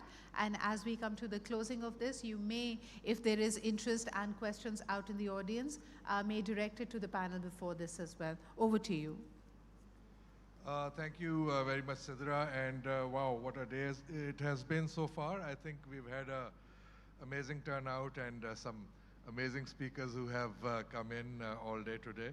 So welcome to my guests over here. I'm not going to waste too much time on the intro that has already been done. So we have discussed about the digital payments part locally and globally. I would like to now pivot more towards the a little bit on the infrastructure part and on the cyber security part, because I think that was earlier discussed as well. And but I'll start with Dr. Aftab Rizvi. Because you've heard during the course of the day that Pakistan is heavily moving towards financial inclusion. I mean, we have 103 million unique customers, a population of 138 adult. So that's about 67%, if not more, financial inclusion, purely from a deposit-based perspective. But with obviously with financial inclusion and the number of accounts we have, and you've heard about the trillions of transactions are going through, we also have millions of non-tech savvy customers. And in Pakistan, of course, and like in the rest of the world, there are billions of rupees of losses every year through scams and so on and so forth. So how can local banks, you feel, that enforce strict data classification and encryption at the back end to protect sensitive citizen data and, of course, the threats, internal and external? Thank you very much. First of all, I would like to thank PBA to invite me here. This is a very valid question, what you're asking, and I think I'm a very traditional person, and I like to take the tradition to start with a verse from Allama Iqbal, and that is very relevant to what we're talking about. And that is that सुकून मुहाल है कुदरत के कारखाने में, सुकून मुहाल है कुदरत के कारखाने में, सबात एक तगय्युर को है ज़माने में. What does this really mean for Max and the one fan? That there is only one thing which is constant in this world. That's my translation. Don't take it a literal translation. And that is change. So what we are going through every time is change. And this change means that we need to adapt. We need to learn new techniques, new ways to overcome the problems we are facing. So the type of stats you're talking about, I was very shocked to see that as well. $9.3 billion of fraud, more than the IMF funds we get. It is 2.5% of the GDP, I think. So this is a very large number. So we are in a very difficult position. We definitely want the financial inclusion. We want those people who are first movers to digital. They don't understand the smartphones, and they don't understand this economy, and they are victim of social engineering or SIM swap or so many others technical issues they don't understand. So the idea is that what we're trying to do at the moment, that State Bank of Pakistan or Pakistan Telecom, PTA and those, they run the campaigns. They try to educate the people. The guy is done, get scammed, be vigilant, don't share the password. But trust me, these scammers are very intelligent, and they really use the psyche of the people, and they get the information so quickly that even educated people can can face these type of issues. So what we need to do if we really want to solve this problem is that some other technical controls which they don't have to face. Those people who are joining first time in this digital economy, they don't understand the risks, they don't understand the problems. So at the back end, there is something seamless which is helping us. And this is where it comes that how we treat data. Because what is happening is that we know there are 4 or 5 or 6 type of questions bank asks or any institution asks basically. And if that information can be revealed to the scammers, they can get their benefit. So if we want to make sure, if we can somehow take this problem out, that the data which has been stored can be secured and it can be only available to those people who really need it, that is one way of solving the problem. However, the challenge is multifold. This is not the only issue. Another issue we have here is that there are hundreds of thousands of agents who are working in the system. So the system is designed in a way there are involvement of outsiders, third parties. So that and globally, third-party risk is becoming another challenge nowadays. So again, what is the challenge? Challenge is that they have got access to that data which can be manipulated. We sometimes really ignore the insider threat. The insider threat is extremely important, and these people who are part of your network by virtue of if they are a third party helping you or your IT guys, I'm not saying that we should not trust them, but they have got so much access to the information that any of the mistakes they do can cost a lot of money to the bank. So coming back to, yes, you have, your question had the answer in it, but I thought I'd just elaborate that there's data classification, identification of data at the time of ingestion is extremely important. And then the mechanisms we adopt that data is accessible to only one who can use it, and also in transit or in storage, or even someone is using it, this is encrypted. Look, just to pivot on that, because now I will go towards the organizations. I'm sure in your experience, globally, you've seen many organizations which fall into the trap of being compliant on paper, but in reality, they're a bit more vulnerable, than what's on the paper. So how do we change the culture of the CISOs? I mean, in terms of their culture, in terms of check in the box, compliant mindset, more towards active risk management. And the reason I say that is because we recently concluded a cyber drill exercise for the first time in the banking industry in Pakistan, in which 34 institutions took part. And it was covered in 2 cities with all these institutions. But let me just say that the result was that more needs to be done. Let me put it this way. So how do we? What advice would you give to our CISOs? First of all, congratulations. That was a very good initiative. I think cyber drill is the starting point, just to know where you are at, what is the status, and again, continuing this is the real value you will get if you do it more often. Once is, normally people say that's the photo session. The second one and the third one, you start getting the results. So CISOs, you have, this question is very loaded, in fact, that we have got CISOs and the management in the audience. What is happening is that, yes, we believe that, so this challenge cannot be solved by changing the CISOs, how they work. I think this can only be handled if we understand what the board culture is, if we understand what CISOs' responsibilities are, what background they come from. So when we think and analyze these challenges, what we come to know that board speaks very different language, which is numbers. CISOs are very technical. So one thing which is extremely important for any organization, especially banks, that they can quantify the risk, which is a very emerging area. It's not an easy thing to do, but that is extremely important, that risk quantification can be done, and board can be advised of the numbers or the repercussions which happen in terms of in the language they understand.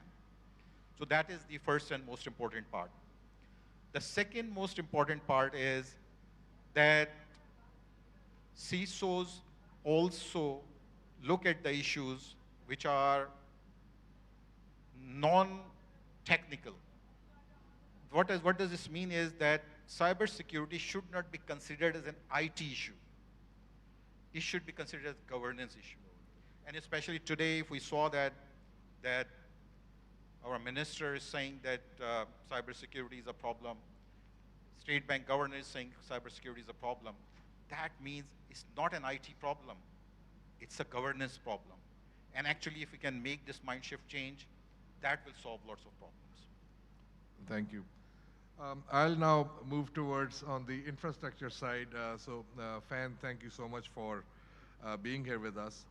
Now, Huawei is a global leader in AI-driven and IT for the tier banks, for the cloud infrastructure.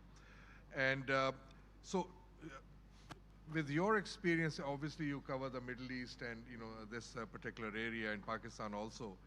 What kind of infrastructure do you see for Pakistan for cloud, infrastructure, including AI with an AI platform, with operational resilience? Because that is something, an area where in Pakistan, because of the grid issues, on the telecoms issues as well.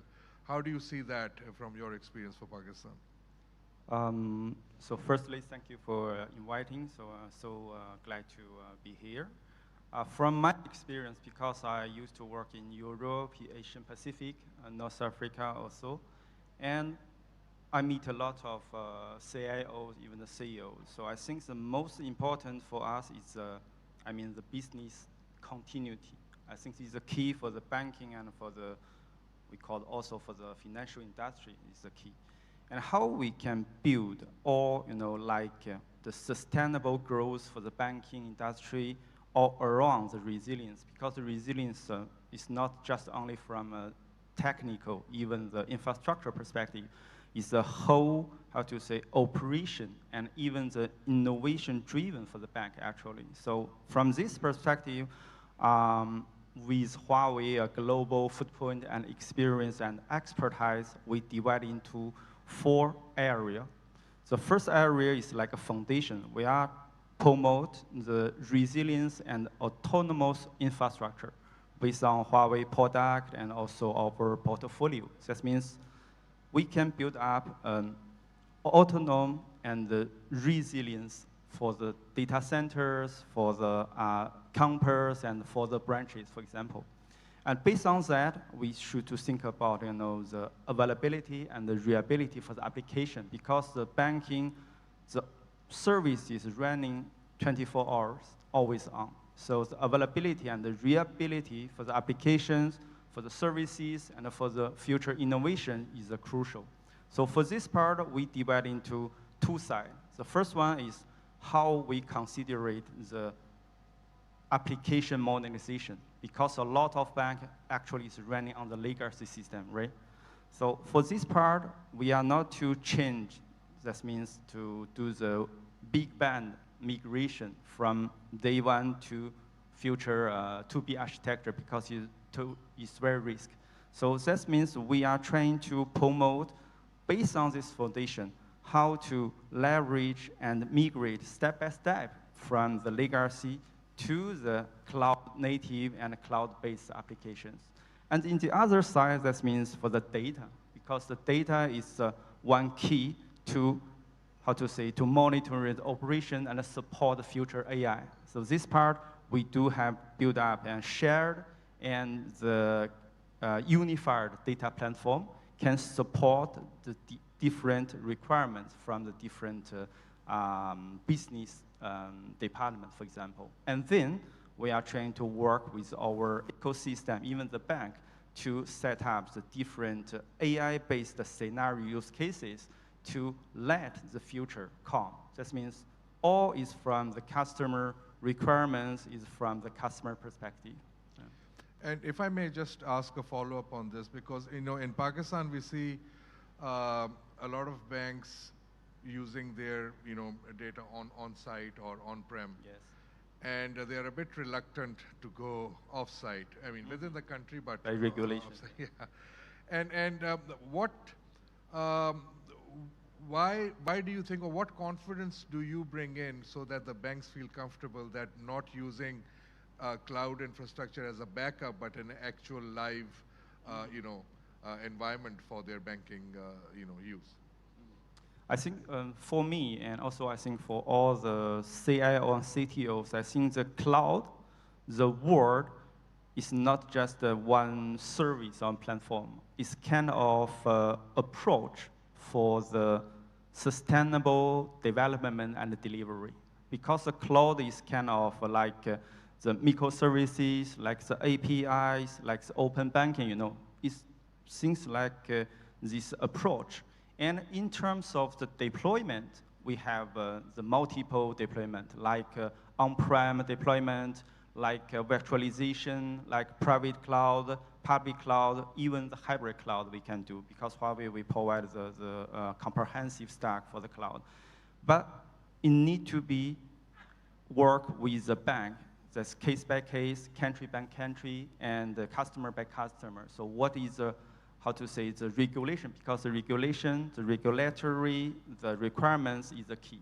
That means, for me, from the, that means the business side, all the sensitive data need to be kept and controlled by the bank on-prem. And some kind of, like the innovative services, the customer engagement, these kind of things, I think we can gradually using by like the public, even hybrid cloud services, because it's very quick to adopt and very agile to use. But all is under the control of the banking. That means we can set up the different rules and the policy. That means which kind of application and which kind of services we can use by which kind of deployment model. And in this case, we will set up, a unified 2B architecture to set up the different layer, like the technical foundation layer, data architecture, application architecture, and also for the data and the AI capability in a whole picture. Thank you for those insights. Naman, I'm just going to ask you, you recently wrote about the nexus, the evolution of the technology trio between banks, fintechs, and tech vendors. And so as Pakistan, I mean, you've talked about Trust, of course, you've talked about UPI and PIX, and some of those global, cases. But as Pakistan, plugs localized payment schemes, like Rast into broader global networks, transaction velocities are skyrocketing, even in Pakistan, I mean, for that matter. But how can, Pakistani banks aggressively pursue this, with a collaborative fintech, model? Because we see that the development, the relationship building with fintechs is now slowly taking shape. It hasn't really been very, how should I say, forthcoming. It could be for a number of reasons. But how do you see that? Because since you are in that area and you've played that game, so you know. Thank you, Mr. Rahman. I think first of all, even before I go into the question, I was so excited about the topic that I didn't even thank PBA for the invitation. So let me first start out by thanking. It's a pleasure to be here, and thanks a lot for the invite. I know Munish Saab worked a lot to get me over here as well, so a big thanks for that. I think if you look at two things, right? First is that what is the maturity cycle that everybody is following? The maturity cycle for anything around instant payments, digital transformation, is to be able to first be able to create scale. And you may look at Egypt, Singapore, Brazil, India, any of those scenarios. Then that's the first thing to be able to create a scale. And a lot of times the scale creation actually is to do with giving incentives and getting like you were saying, millions of people onto the platform. So I think that's a big part of it. And then it goes on to value addition. I think as we start going into value addition is where the Nexus has a massive, massive role to play. there used to be a lot of debate about whether fintechs and banks, fintechs versus banks. I think that topic has got settled quite a bit. A lot of it is around collaborations. Banks are investing into fintechs, banks are banking fintechs, banks are collaborating with fintechs. And if you look at the proliferation of a digital ecosystem, then all three players have a role to play. Banks come up with the balance sheet, with the trust, with the regulatory aspect, and that is very key. And every country is looking at it differently. If you look at Singapore and MAS, they've kept most of the regulatory aspects with banks.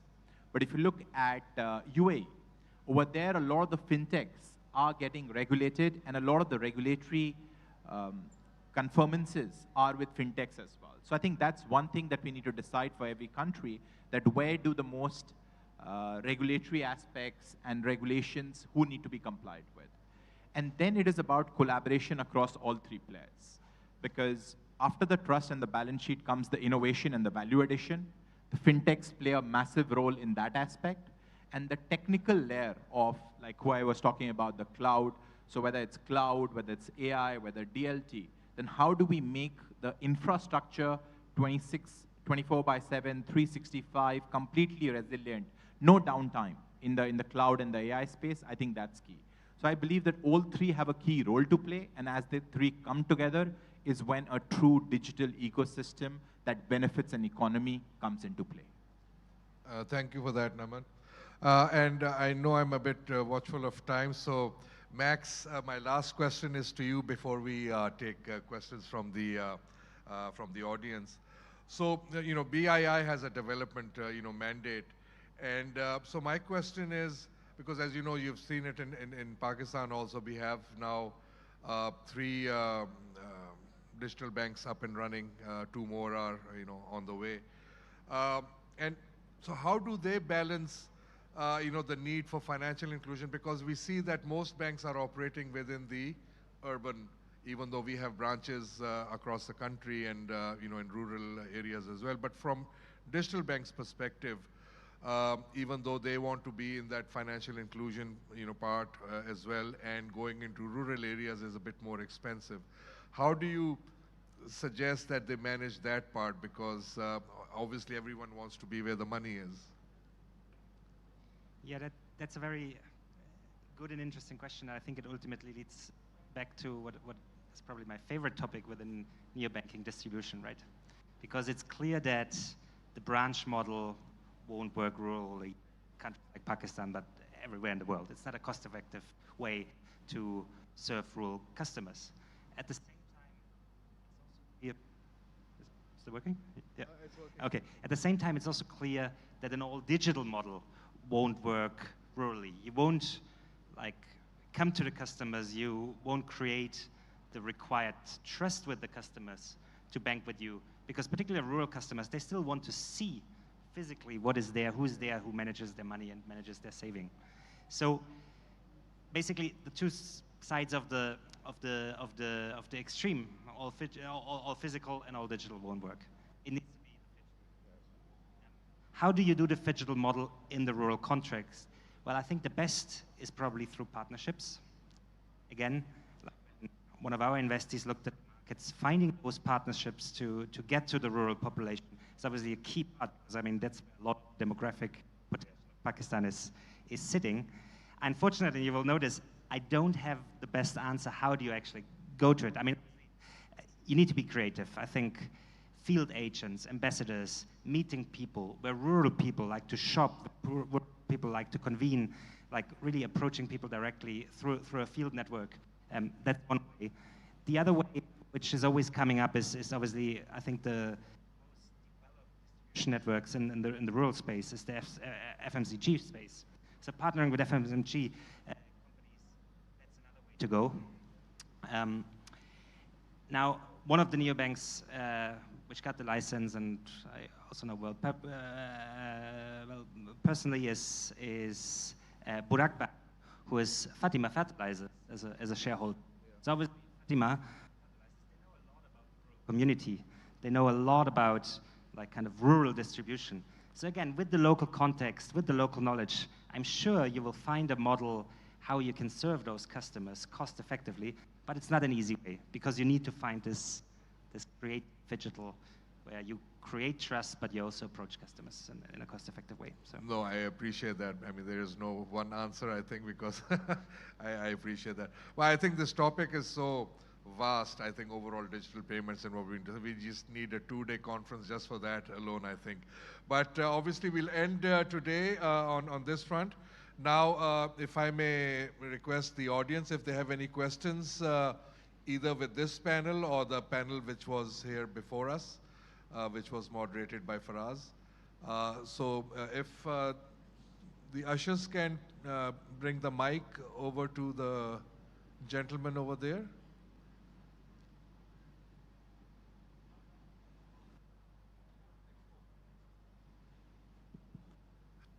I think it's Yahya, if I'm not mistaken. Ji, Assalamu alaikum. Thank you. You're right, Najib. Two questions. One is the use of cloud computing and its power for the use case of AI. So we are convinced that on-prem models and the power of GPUs is perhaps unsustainable to have an on-prem model. But when we put those computing power onto the cloud, the cost at times may get either prohibitive because of the tokens that are being consumed for processing it, or how to control that cost. So that's from your global experiences. That's the first example, because often that example is quoted against going to cloud, at least in the domestic markets. The second question is, has any of the panelists ever seen a successful example in the world, so just enlighten us, of tokenization of banking deposits and having done it successfully? Thank you. You want to, Fan, you want to take the first question? Yeah. Thank you for your question. I think the first question is very, how to say, hot and common, because, you know, we surely to think about with the AI era, so how we can deploy and how we need to do from not only for the banking industry, but for all the industry. Because you mentioned the electricity consumption, I think is one of the, how to say, the element we need to think about, whether we take the cloud service solution or on-prem solution. Because in this case, I can give you experience and the reference, because you know, like the largest banking in China, actually, the top 10 China. So their journey is to, from the beginning, they're starting from the machine learning, we call the small models. So actually with the GPT, with the large language model, which is opened 5 years ago, so they are think about, I need to maybe build up my own, we call it data center, the AI data center. That means with this kind of data center, we need to think about at the day one, the design of the electricity consumption with, you know, all the cooling system and also the scalability for the future AI, how to say, the footprint. Because not only for the chip side, for the AI computing, but all around the AI, because we need to also to think about how we can integrate it with the legacy system, with the open system, and even for the external system. So in this case, we build up, you know, have the Blue Book in China. This means when we set up the data center and the AI capabilities, we have, how to say, from the assessment, from the design, and from the execution, we have the expertise. This means if you want to set up on-prem the AI computing and AI data center, we have, how to say, best practices here. And for public cloud, I mean, because the public cloud, we are used to work in the token-based services because it's easily to get. But in terms of the consumption, in terms of the future scalability, I think from now so far, I think is one of the questions about that. So I think the, how to say, the idea is have a hybrid, I mean, approach but with critical setup and the capability on-prem. Thank you. And on the Maybe I'll just tokenization? maybe just 2 quick points, right? I think just on AI and who I spoke a lot about, the cloud piece, but I think Mr. Shamir Khalik spoke a lot about AI that we are using in Citi. One of the things which is very interesting for me is orchestration. Whenever we used to talk about orchestration and payments, it always used to be about how do we route orchestration and move all of those payments to the most efficient, fastest payment mechanism. But right now for AI models, there is a lot of work happening on orchestration itself. Because once we started using a lot of AI models, the cost around AI models can really increase exponentially. So now we are actually building an orchestration layer which can route the correct use case or the correct question or the correct inquiry that we've got to the most cost-efficient AI model. And I'll quickly move to token services. I think tokenized deposits is something very much live for Citi at least. And I know a few other foreign banks as well. I know JPM does it, HSBC is doing stuff as well. What we have done is that we have linked 5, 6 of our key cross-border payment hubs. So US, Singapore, Hong Kong, Dublin, London, these are already live. We're getting Citi token services to UAE and Japan this year, which are going to be live. And the way we are doing it is that we're doing a sandwich, a token sandwich, a coin sandwich. So we have kept the complexity of the DLT away from the client. The client is able to, through the online banking portals, be able to access our Citi token services. We mint the coin, we move the funds real time, 24/7, 365, and then we burn the coin. But that's how it is very much live. We moved billions of transactions for hundreds of clients. We believe it should ramp up significantly in the future. Great. Any other question? Can we have the mic there, please?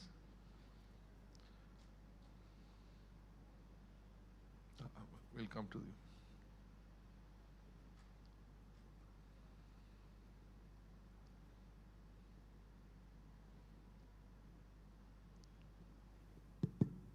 So my question is actually, this is Moeen Bartley, about digital SME banking. So it seems to be that, okay, we have the challenges with SMEs in terms of data availability and the cost because of the ticket size. But then using alternate data, we can do what is happening all over the world. So, but it doesn't seem to be happening. So we have the 5 digital banking licenses, but that there's still a way to go. They're going to do the pilots and then after that launch. But nothing really stops regular banks to go into digital SME banking. Using alternate data, using digital footprints to fill in the gaps where the regular data is not there. So any ideas regarding how that can begin to happen? What's holding them back? And why isn't what's happening globally happening here? Does anyone want to take that, or Max? Yeah. Well, I can try to take it because I think it's a very important question, which we at BI also asking ourselves constantly. So I think similar, like we heard today, SME obviously is a massive priority for the development of economies and countries. So we are consistently looking out for digital SME banks, even digital SME lenders. But the gap between what you see on the consumer side and what you see on the SME side, just in terms of empirical availability, is absolutely massive. The question why that is, I don't have a good answer. My first is probably trust, because the moment you do SME banking, again, you face a very sophisticated customer who needs a much more variety of services, and the trust to do this with a newcomer is probably not there. Like in consumer banking, I think the use cases are much more simple, particularly the use cases to start with. So that is one hypothesis, but I don't think that can be the entire answer. So I'm still waiting, and we are still very much monitoring the space, because digital SME banking, I think, is also very much a space for the future. But we haven't, particularly in our markets, we haven't seen it blossoming yet. But just to add to that, earlier we talked about the SME index that is coming up and the financial data exchange. The whole purpose is to provide alternate data, not only for the SMEs, but for anyone, where the banks can then do a risk assessment. And SMEDA just developed a toolkit which now is available for banks if they would like to utilize it for risk modeling as well. So yeah, these tools are available and some will be available in the near future. Thank you. Thank you. Ji, that gentleman, if you could just raise your hand, yeah.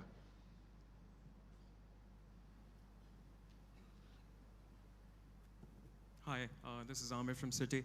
Naman, I had a question for you, picking up from your conversation earlier on the four-party payment flow. Can you just run us through what the journey has been for some of the other markets, primarily maybe India, and how can Pakistan learn from it? Because I heard 90% of UPI flows are on the four-party payment model. And so what can Citi Pakistan or some of the other Pakistani banks learn from it? Because Pakistan is primarily a two-party model. I'm going to keep it short because I wasn't expecting a city-to-city question, and half of the audience would be thinking this is a planted question, so I'm going to keep this pretty short. I think the key benefit is that when you look at the four-party model, you can have an account, a debit account, and a credit account in any of the bank accounts, right? But you can go to the app of a fintech, be able to link your debit account, be able to pay from an open banking perspective to any credit account. So all of that kind of open banking kind of benefits that come through, also the benefits that start coming up through a closed ecosystem. So a lot of these apps beyond the payment would give you a lot of the validation services. They would give you Benny account, they will give you a tax ID, they would give you recurring payments. So even from a corporate use cases perspective of recurring payments, instant direct debit, right? A lot of these use cases to innovate and to add a lot of value becomes quite easy and significant in a very client-friendly, convenient manner on a four-party app.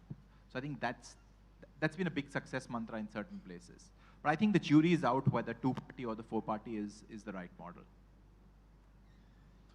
We'll take one more question. Any takers?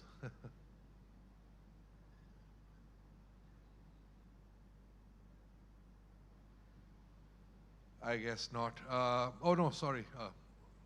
Did someone raise the hand from there? No, okay. Sorry. Gee, I think, let me just take from that gentleman over there in the back, yeah.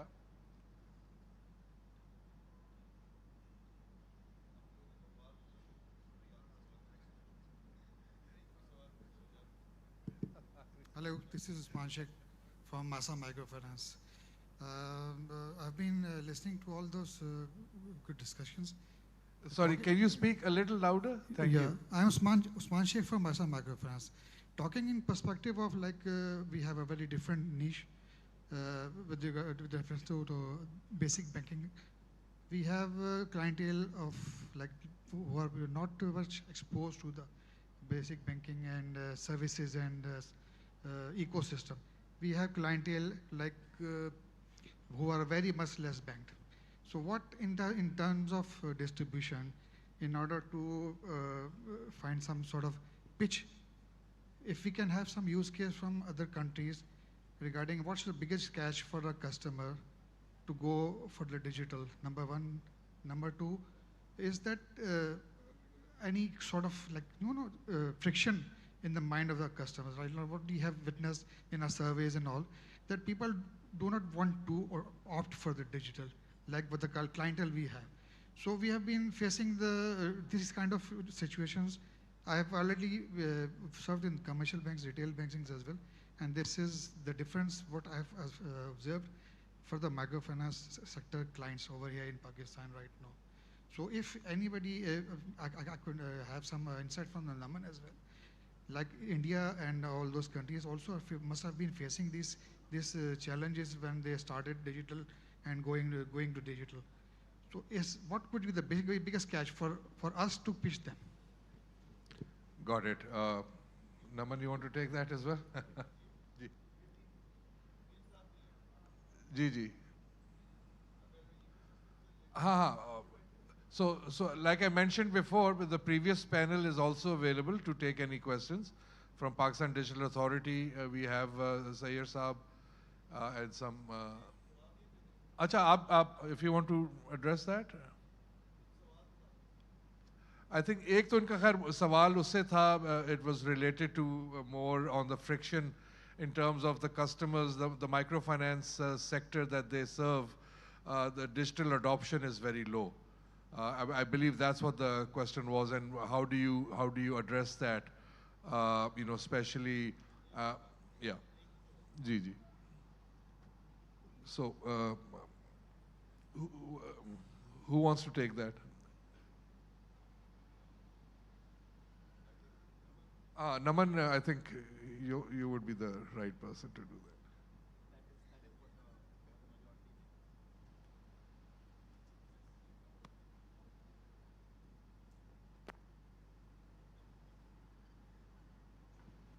Yeah, this one's working. So I think there's no straightforward answer to that question because the move from physical to digital is always complex. There are a few things which come top of mind, right? The first is a cost aspect. If the physical mechanism is cheaper for the consumer and the corporate than digital, the client would never move. And that is where a lot of the incentives or a lot of the cost aspects need to be kept in mind. Ideally, the digital should always be cheaper than the physical, right? So that is one part. The other part is the trust and the security aspect.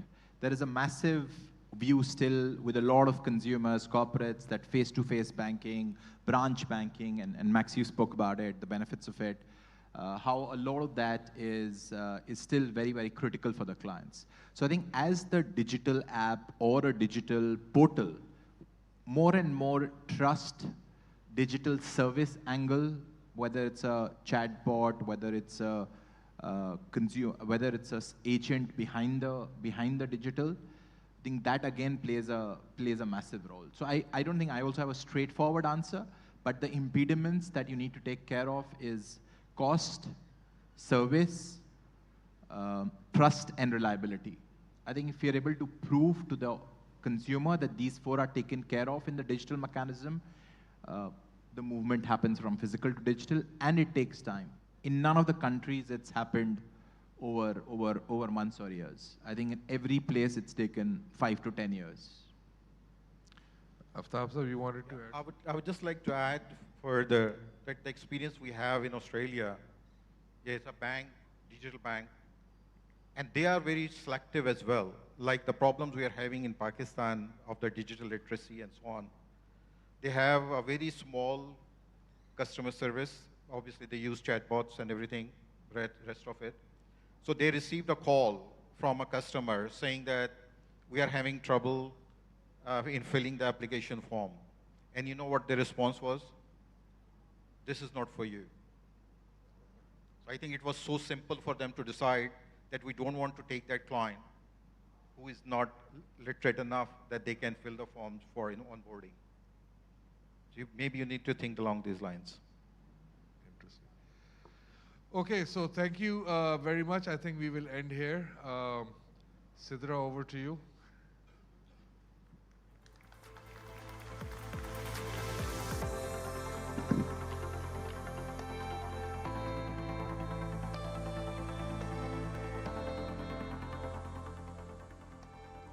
Thank you so much, Najeeb Saab. And ladies and gentlemen, this brings us to the end of day one of the Pakistan Banking Summit 2026, the PBS2.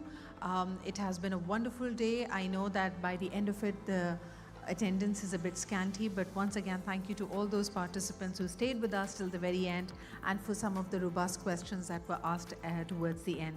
Ladies and gentlemen, just a couple of housekeeping for you to know. We are going to be serving tea and coffee right outside, so if you'd like to have some more catch up and networking, please be our guest. Tomorrow, we are going to begin the second day of the summit sharp at 9:30 at this very venue. Once again, we have a spectacular lineup of themes and conversations lined up for you. So we hope to see you tomorrow, and we hope that you had a wonderful day, a thoughtful day of learning, engaging, debating, and taking away some key takeaways.